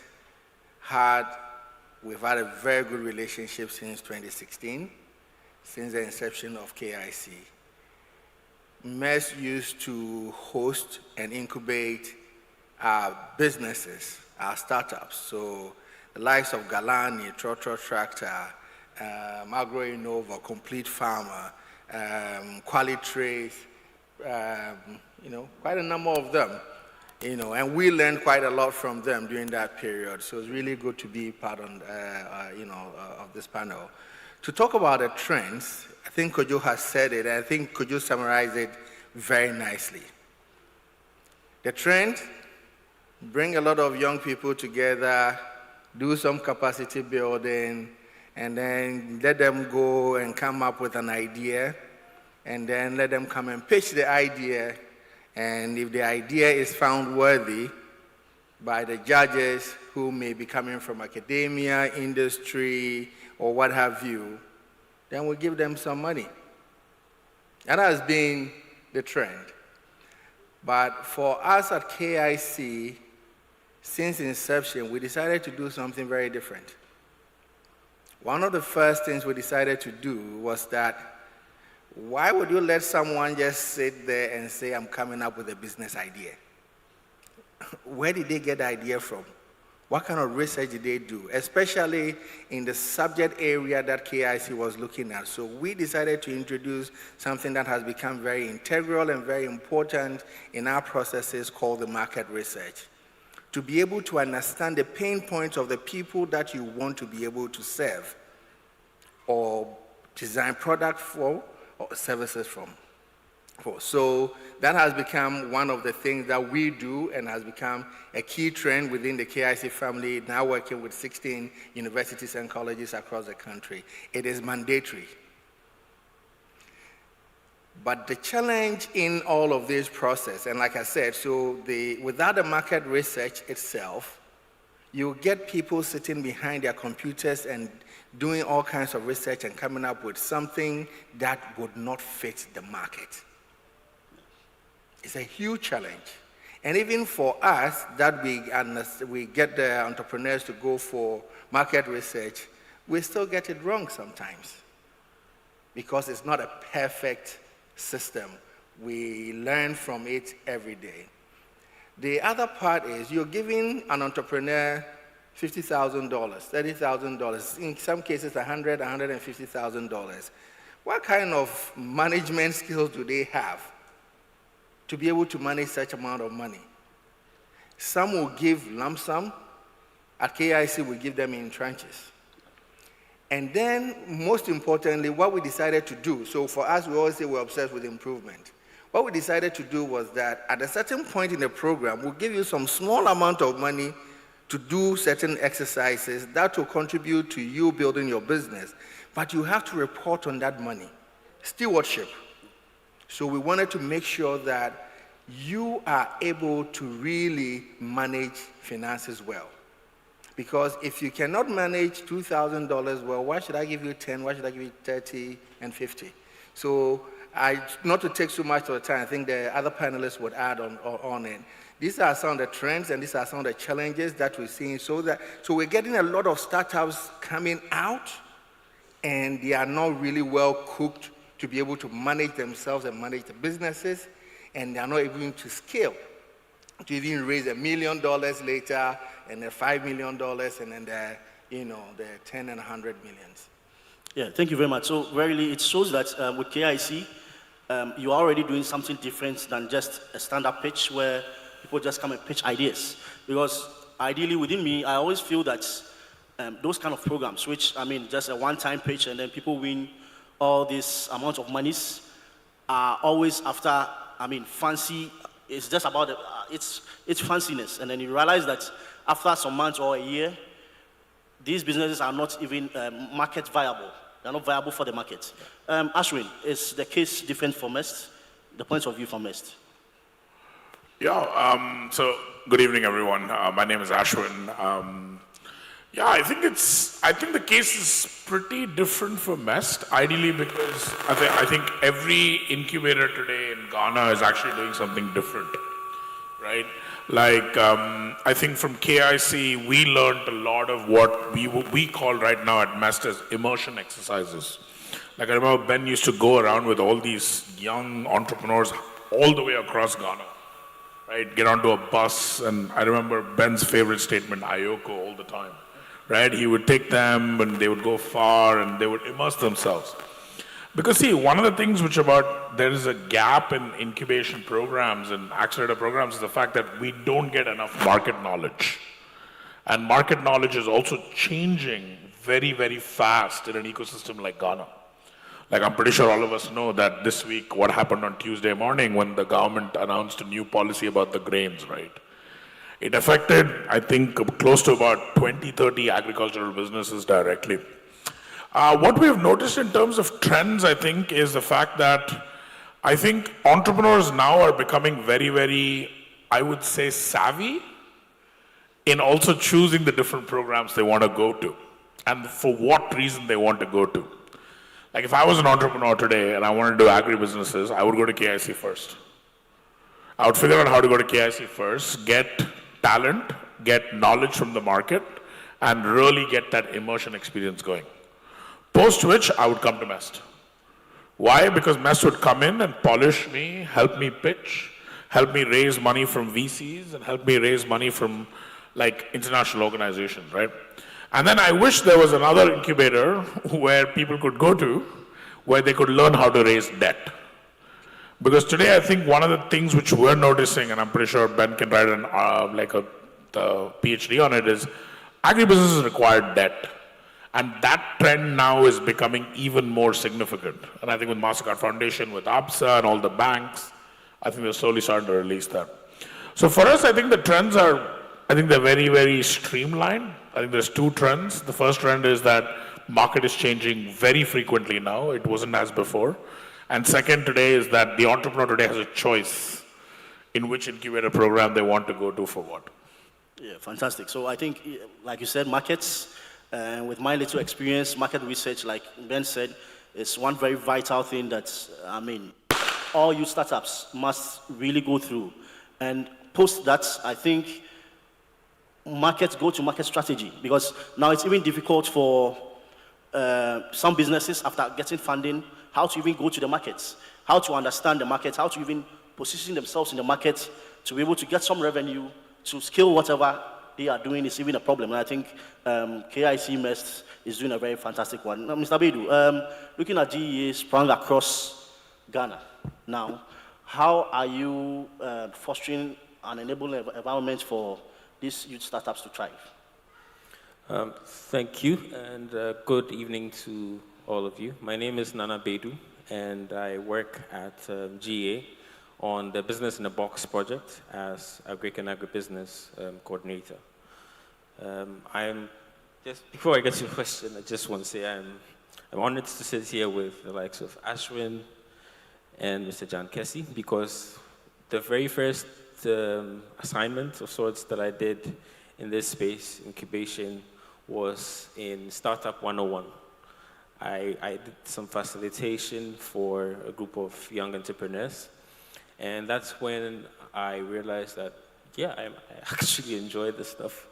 And so from all of that in, I think, 2016, 17, thereabout, to now, sitting next to Ashwin, I'm happy about it, simply put.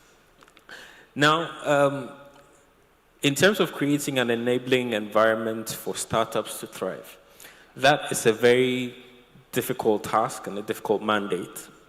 But in terms of policy, I think that all of the issues around startups, not just even startups, but small, medium enterprises, all of that informed a change of policy. And so we transformed what was the National Board for Small-Scale Industries into a Ghana Enterprises Agency, which had the capacity to tackle some of these challenges and make startup and SMEs more sustainable, because I think usually that's the problem. Globally, a large chunk of startups are bound to fail, and it's scientific, and we understand that. But the environment, like you're mentioning, can contribute significantly to that. So I think in terms of that, one thing that GEA in particular has tried to do, led by a very revolutionary leader, Mrs. Kosiyanki, is to try and bring up solutions to problems that our vast range or vast network allows us to understand.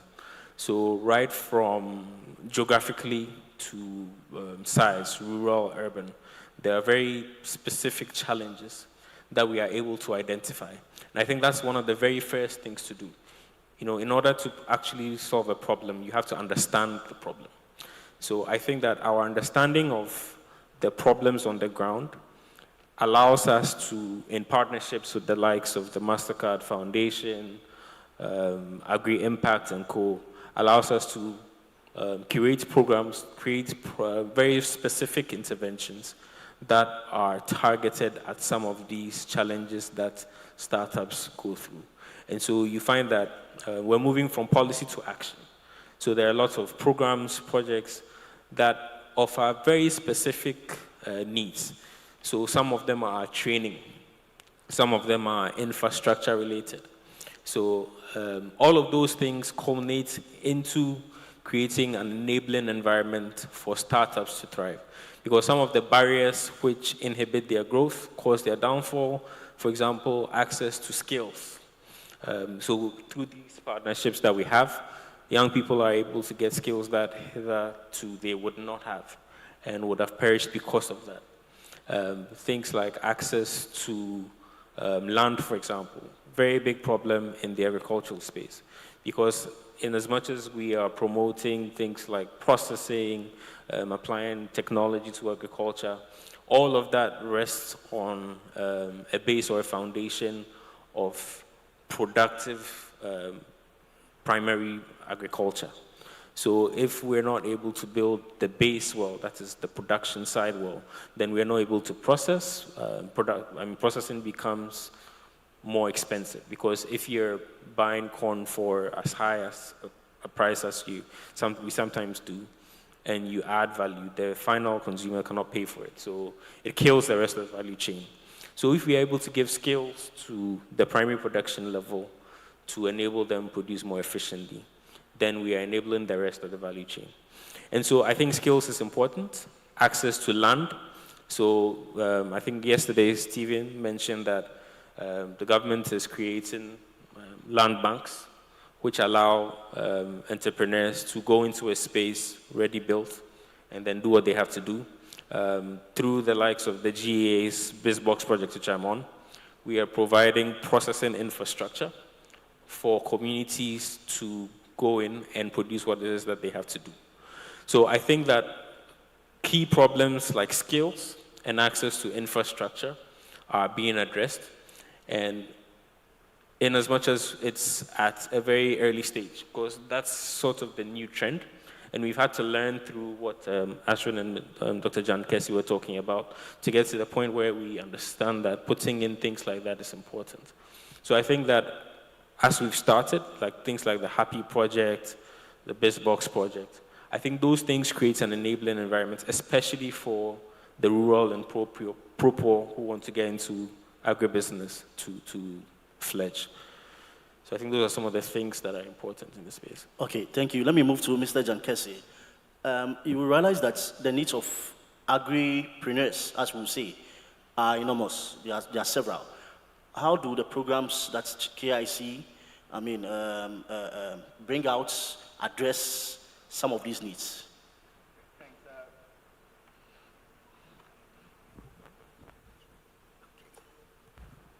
All right, thank you. So before I go on to that, just want to make a quick point based on what Bedu said, and then I'll segue into the question you just asked. I mean, globally, yes, we have a lot of startups failing. I think they would say between 80 to 90% of them. But the question has been, and to the question you asked earlier, what are the trends? You realize that most startups don't get a lot of support. We give you money, figure it out. So being intentional about the support, because look, this is a guy, and in our situation, most of them may have just graduated from college. This will be even their first businesses that they are starting. They don't know everything.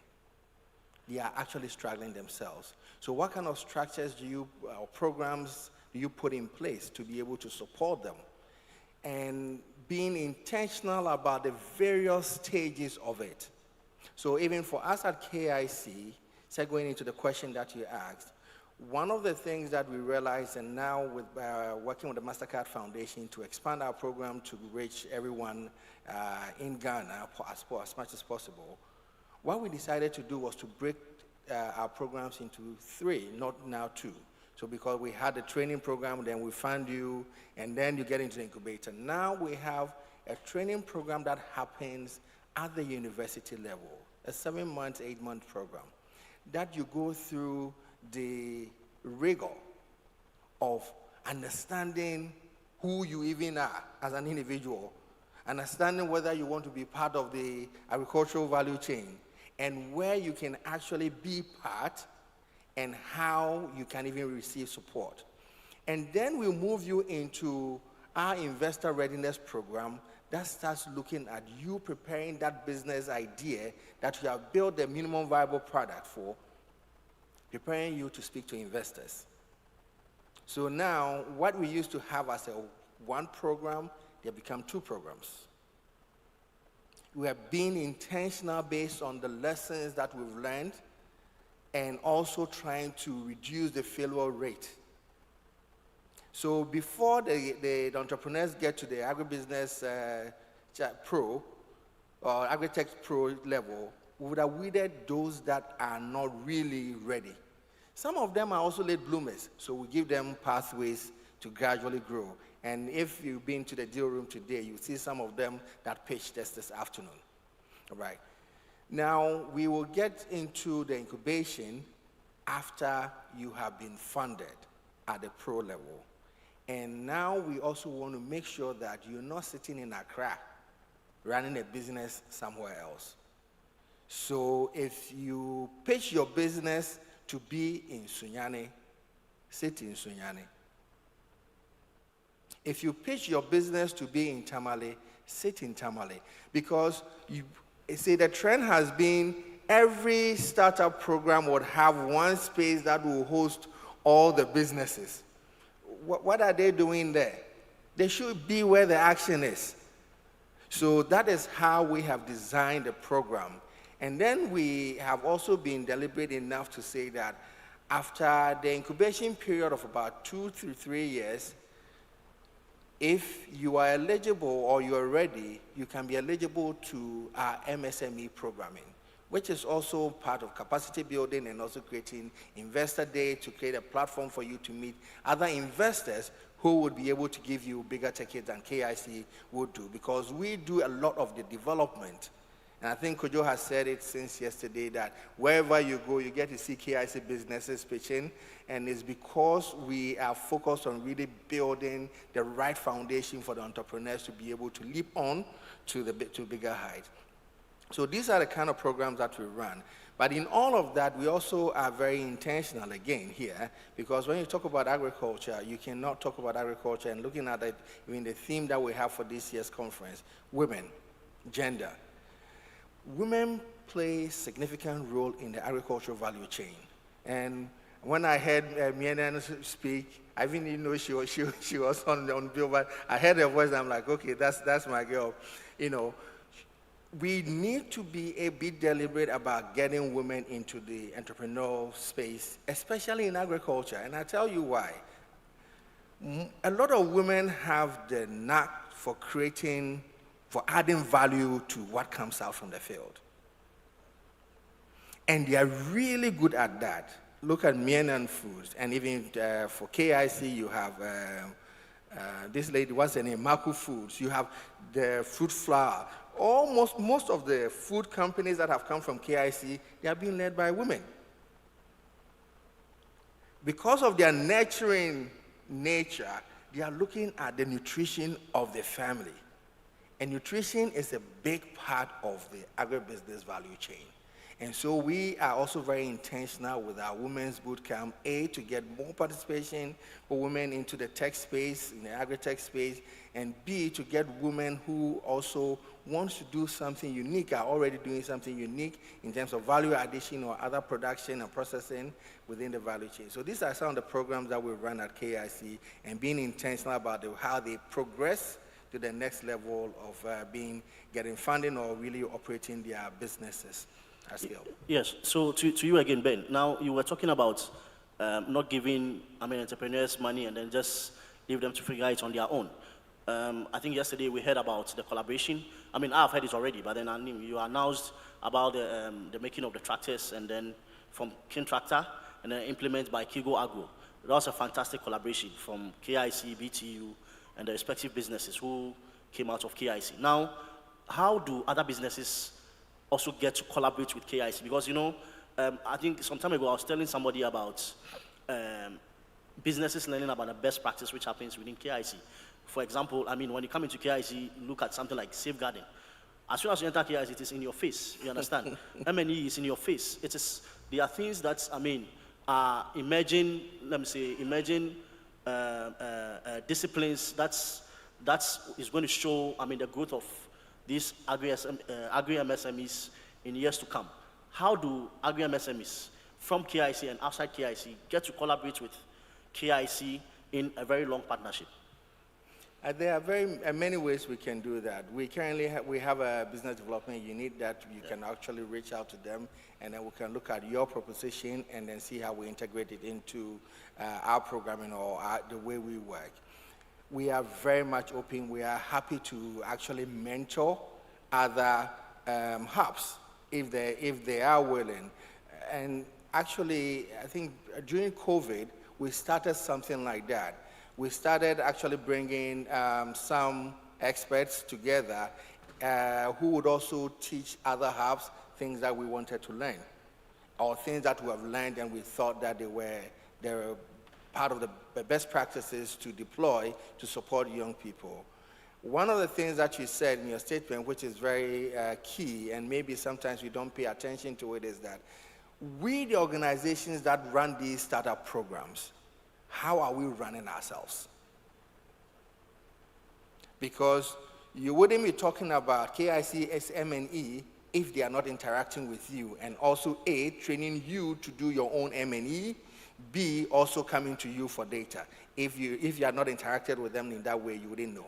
If safeguarding had not been put in your face and also make it an integral part of your business, because that in itself also positions you to be on the right side of business practices.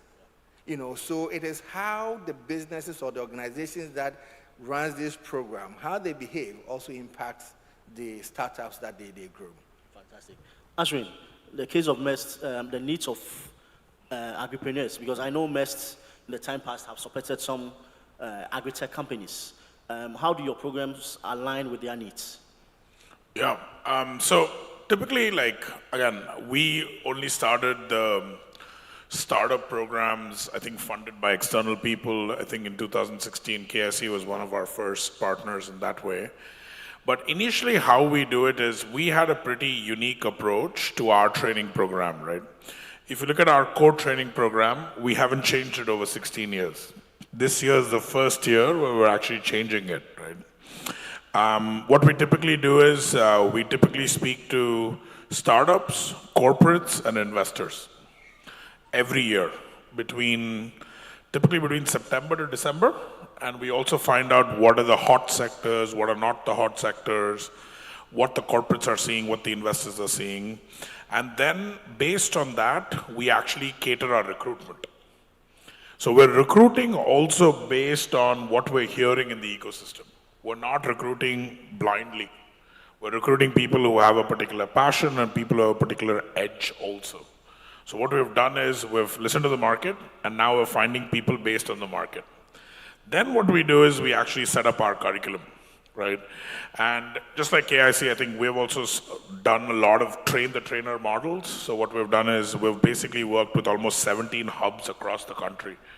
And when we get entrepreneurs into the ecosystem or we get entrepreneurs into our programs, we work with the hubs to actually provide them more on-ground support.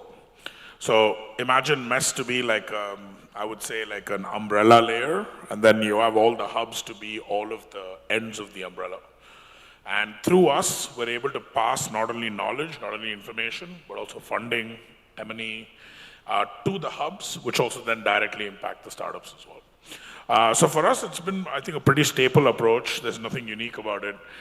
We tend to listen a lot more these days than speak. I think there's quite a few programs in Ghana where they tend to tell entrepreneurs how to do a lot of stuff, versus we tend to listen to a lot of people who have already done it and then actually share those best practices with our entrepreneurs as well. Great, great.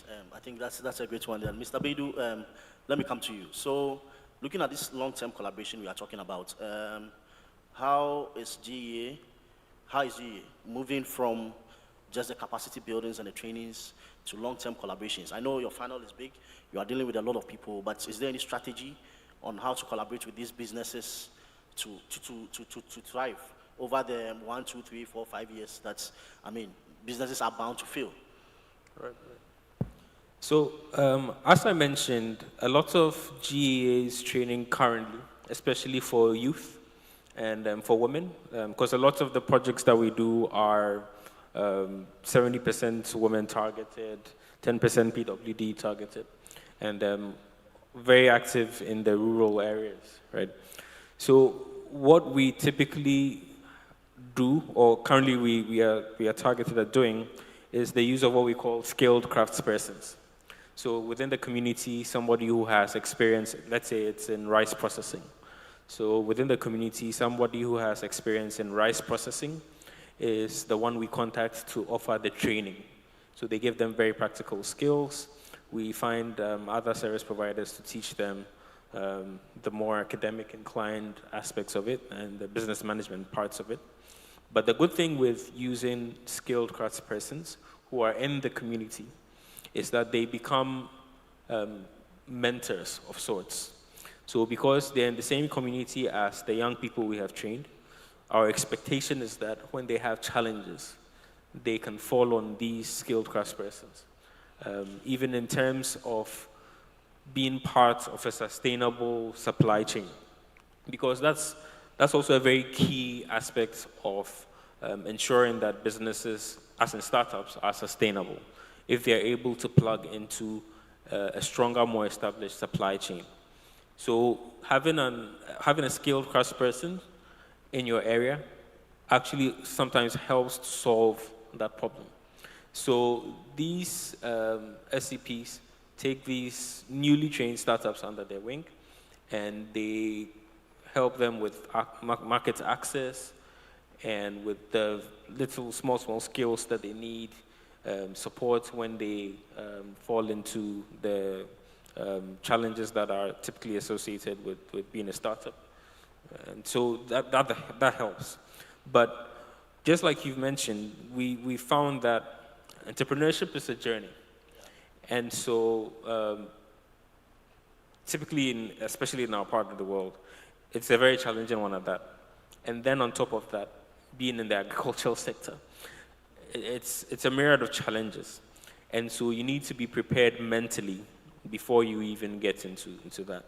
So a big part of what we do in terms of our modern projects at GEA is to incorporate what we call mindset shift training.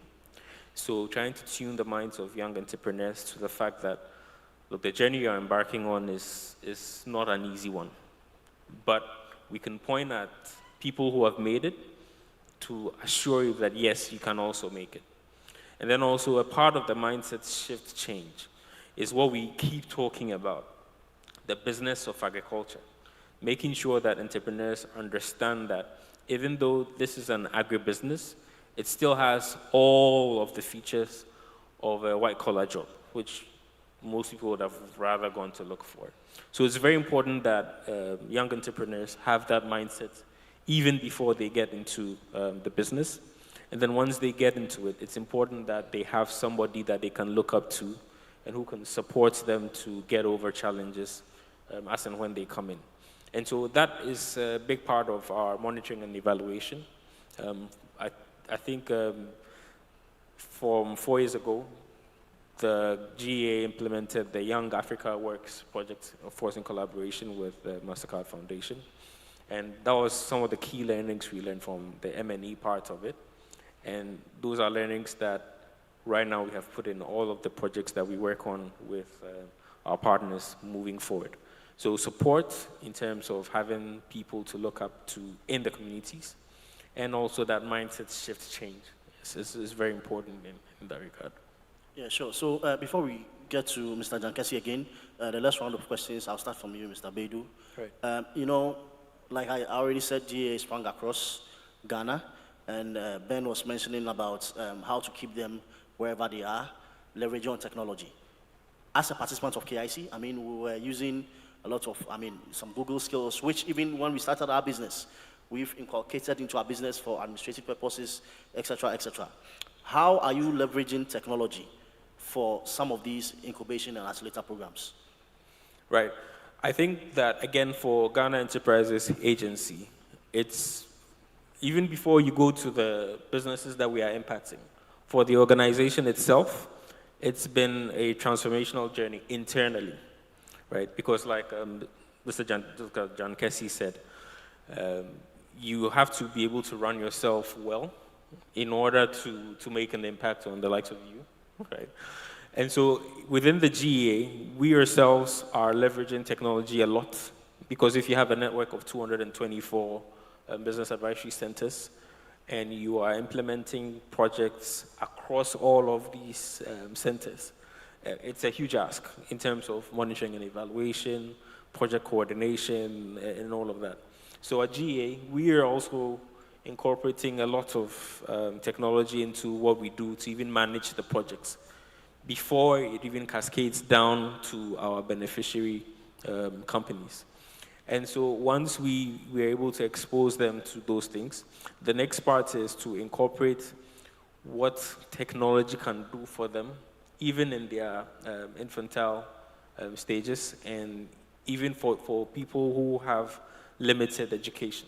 Because I think yesterday on the gender empowerment panel, we pointed out that it's not that people don't want to learn to use technology, and that people all over the country, young people, limited education, are all using TikTok, using smartphones. Yeah.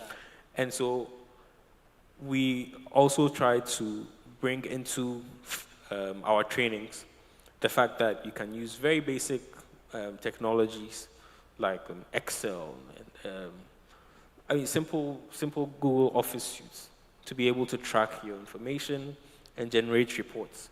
I think that's a very basic level that you can introduce somebody with limited education to.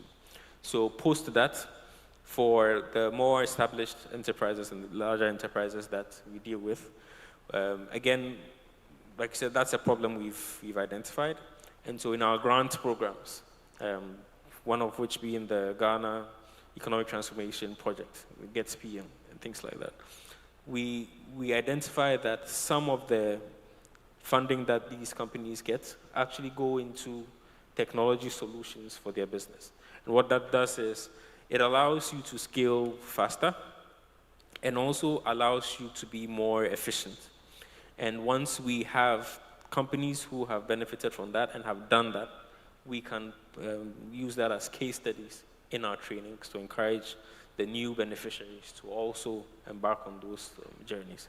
So I think for us, first of all, it's about the agency itself and Mrs. Kosiyanki transforming itself, being a more modern organization, so that the likes of KIC, MEST, MasterCard Foundation are comfortable working with us.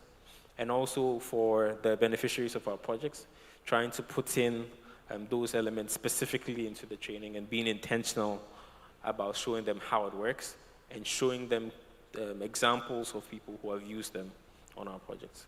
Yeah. Okay, so thank you. Right. To Mr. John Kessie, talking about measurable impacts in terms of market efficiency and sustainability. You've said a lot concerning the programs of KIC, but can you give us more clarity on this? How are the programs impacting in terms of sustainability and the market efficiency? So I'm smiling because I think I have to interview you now. Yeah. So Dennis is from, I think, 2 years ago, and your company is... Agri-Empire Limited. Say it again. Agri-Empire Limited. Agri-Empire Limited. You're currently located in the Eastern region. Yeah. How many co-founders? 4. 4 co-founders, so already we have 4 young people who are getting jobs basically by being part of the program and going through it. How many jobs have you created? A lot.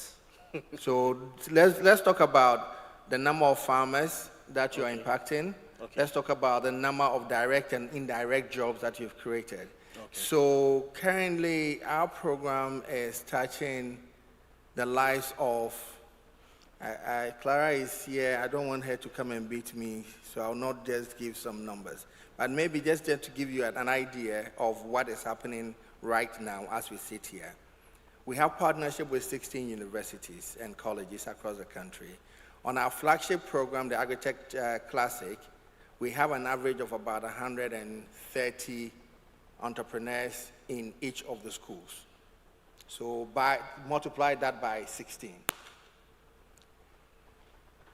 Currently, we have a program called YAF that is also building interest of young people in agriculture, also at the universities, 16 of them, and at an average of about 100 students there. So multiply that by 16. We also have a program that we run with young people at the junior high and senior high schools. We call it a school farm competition, to build the interest right from the early stages of the life, for them to understand agriculture. And that in itself, currently we have 530 schools across all 16 regions in the country. And assuming each school has about 60 students who are involved in learning these practices, these skills, multiply it by 530 schools across the country. Now, when you talk about direct jobs that we have done over the past, especially with our partnership with the MasterCard Foundation, the past, we are over 10,000 direct jobs that we have done, and we are still counting the numbers. So the impact in terms of these direct numbers, we can tell you, but I think for me, the bigger impact are the stories behind the numbers. And I was sharing this with the board chairman yesterday, that two of my colleagues with me were in Wa, and I was taking a walk around 6:30 p.m. and there was this young guy on a motorbike stopped and said, "Good evening, sir. I'm part of KIC. I'm from Tamale, and we just got funded at the final pitch." That for me is impact. Another gentleman who did not even have a smartphone to take part in the Google class decided at all costs he was going to be part of the program. He went through the boot camp and talking about building resilience. KIC, if you're part of our program, be prepared. You spend about 1 week with the military men. They will drill you small. Resilience is very key in business. This guy went through all this, and they have come up with a solo dry sonify, and last time they pitched, they won $30,000. When I saw him, I was tearing up, because the resilience, the guy knew that I can get something out of this. And he went through it, and now he's built a business with his co-founders, and they've started operations in Tamale. So there are a lot of really good stories behind the numbers that we can talk about in talking about the number of businesses that we funded so far. The last time we funded 23 businesses, and if you saw me checking my phone, there are some number of businesses that are going to be receiving some funding right here today, right now, as we speak. So... Oh, give it up, give it up, give it up. So quite a lot is happening in terms of the impact, in terms of real numbers. But for me, the beautiful ones are the stories, where communities that even thought that they could not grow vegetables, through the school farm competition, the young people grew garden eggs. They made over 20,000 cedis from the school farm. Now the chief is on a crusade with the community, and they are doing a lot of vegetables and making a lot of money. That is economic transformation within these communities. And it's not just one community. We're talking about hundreds of communities across the country. So in terms of impact, this is really huge for us as KIC, but most importantly, like the chairman said, we're talking about it yesterday, we have been able to build hope, get the young entrepreneurs hope, believing that they can do things. The tractor that you have all seen, it came from 4 entrepreneurs who are not even engineers, and they are not even studying agriculture in their school. So that is impact right there, because now we're changing and believing that we can actually make things happen. But I just want to end this by saying that in all of this, KIC have learned lots of lessons and then trying to, we're putting this Center of Excellence together. And it is coming up in Kumasi, which potentially by beginning of next year, it will be operational. And this Center of Excellence is going to give the likes of King Tractor, Kigo Agri, 3Farm Robotics, the many businesses that we funded that are doing a lot of hardware, the opportunity to go and do really high quality finishing to their product, because it's going to be like a huge space that they can operate from. But one important thing, and one of my favorites, is what we call the Food Innovation Lab. Because of post-harvest losses, trying to solve it and also trying to create business out of it from adding values to the produce, we are creating this Food Innovation Hub that will do sensory testing, expiry date testing for young entrepreneurs who are going to the food spaces, and also operate as a kitchen where, like an Airbnb, where young people can operate from to be able to raise enough money to get their own spaces and run their businesses. So these are the things that we're doing, and we're hoping that creates jobs and also give a lot of people hope. Thank you very much, Ben. I think this is very inspirational with a Food Innovation Lab, because I work within that space. Currently, we are doing a partnership with the University of Ghana where we are doing our processing bits. Because it's ideally created for learning and then all that, sometimes you might have some, your calendar might be shifted because maybe students want to also do practicals and then all that. So the day you mentioned that something like that was going to come on board, I mean, I was very glad, and then well done for that. Now with the stories also, I think it's something which even we, the entrepreneurs, have very beautiful stories behind even our journey. For instance, we are in Kwewu Obunya. The children within that vicinity saw that young men who were, let's say, who looked so well, were doing agric. And then, I mean, in the village, they were asking, I mean, is that all what you guys are doing? Like, I mean, with agric, because they do the agric, they do the farming and then all that. And some of them didn't know that, I mean, it's something that some of us can really want to venture in full time. So some of the children started coming around, trying to see how, I mean, men have come from the city to come and, I mean, cultivate their lands, use their lands for farming. So then we said, no, like, it's going to be child labor issues. So we contacted Titus and Camille, and then we enrolled the community school in the school farm, which they are doing marvelously well. So I think these stories are things that we should take our time and then get them one after the other to motivate other people. Now, to you, Ashwin, talking about sustainability, how are the programs at MEST impacting on sustainability and then market efficiency? Yeah. So for us, I think like we have a very different model, right? Like we don't just give out grants, we also do equity investments, right? So in those cases, our sustainability is heavily dependent on the companies we have and their success, right? Again, I think our journey into agriculture has been only in like the last like 7-8 years, but before that we've been in technology companies. And we happen to have exited one of our first investments last year, right? It's a company called Mikasa. We invested in the entrepreneurs in 2014. They happened to give us our first exit this year. So that's how we are defined on sustainability. And when you come downwards, right, with more focus on, I think, the companies especially, their sustainability also comes from the fact that they want to really be more focused on market, and they really want to be focused on, I think, understanding their long-term growth. I think when it comes to market efficiency, I don't know how to answer that, to be honest, right? I think we all know sitting over here that Ghana as a market is actually extremely fragmented, right?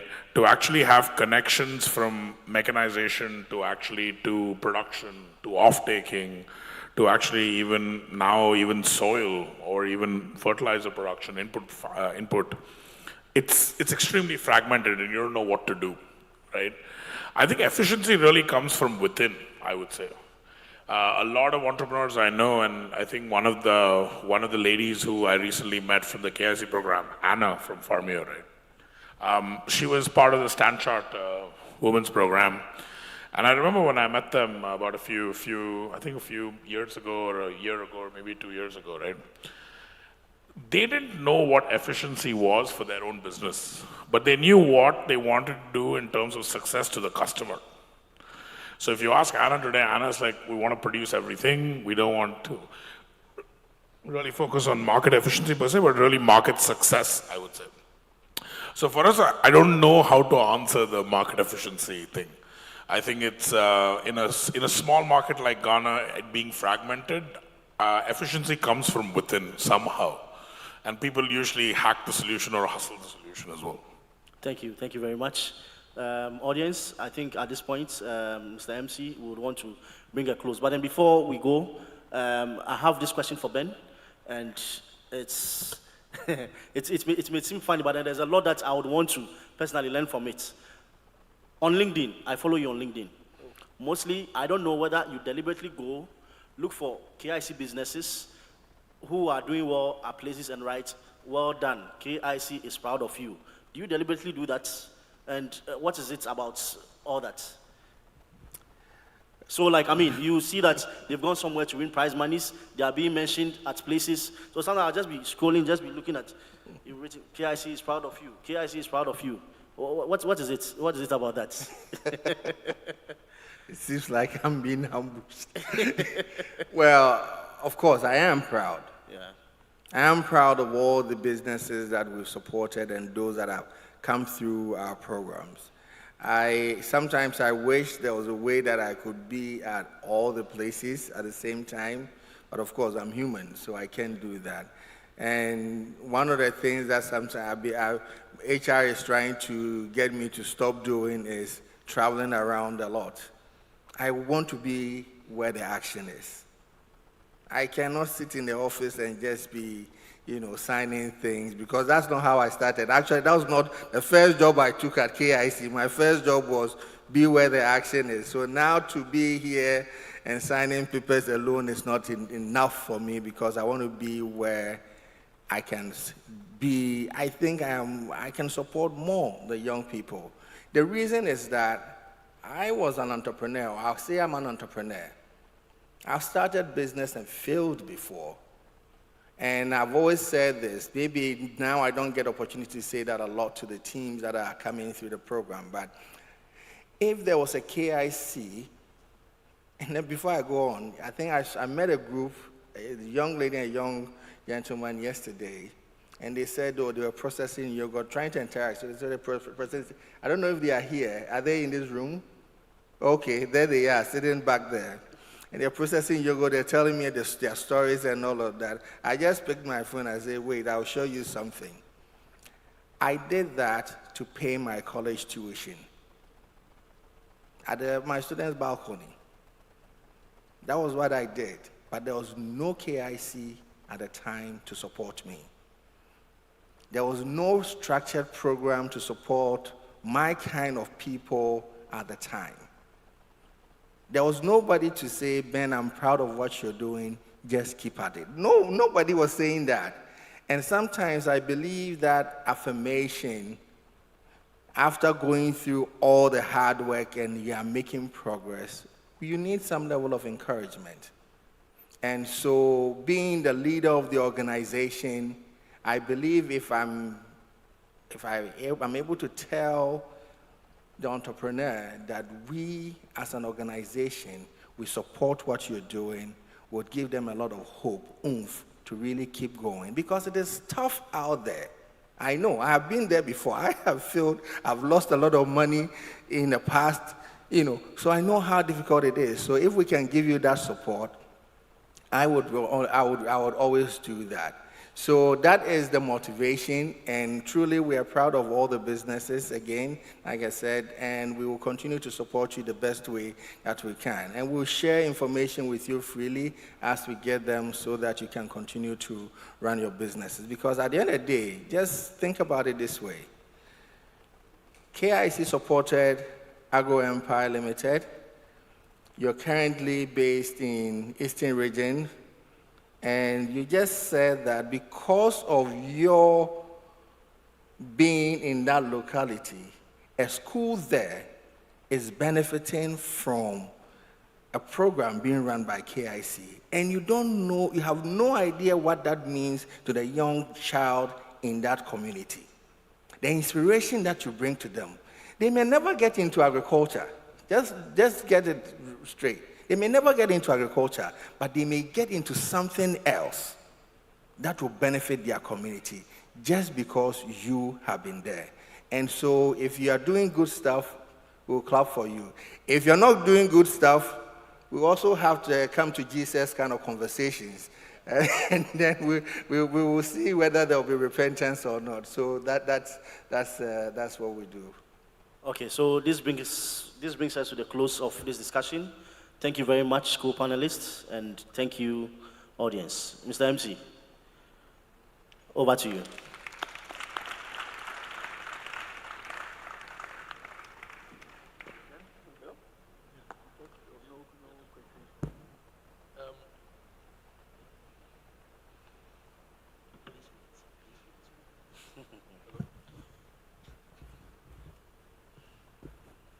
Thank you. So we are just about ending, but I've been told that some 5 businesses are getting some $60,000. If you convert at prevailing exchange rate, it's almost 1 million cedis. So please wait small. I want them to finish the deal room. So whilst we are waiting, maybe I also use this opportunity to get some feedback from the audience. And if you have any specific question for this, I'll grant only 3 questions whilst we are waiting for them to come and join us. So feedback so far, it's been 2 days of the AIA. What do you think? What can we do better? How do we improve this for you so that the 3rd edition will serve your needs? If you have any feedback for us, you can go ahead and share the feedback. And technical, please, if you can put the QR code on the screen so that we can scan and give feedback to KIC, I would really appreciate that. So your hand was up, right? Hi, thank you.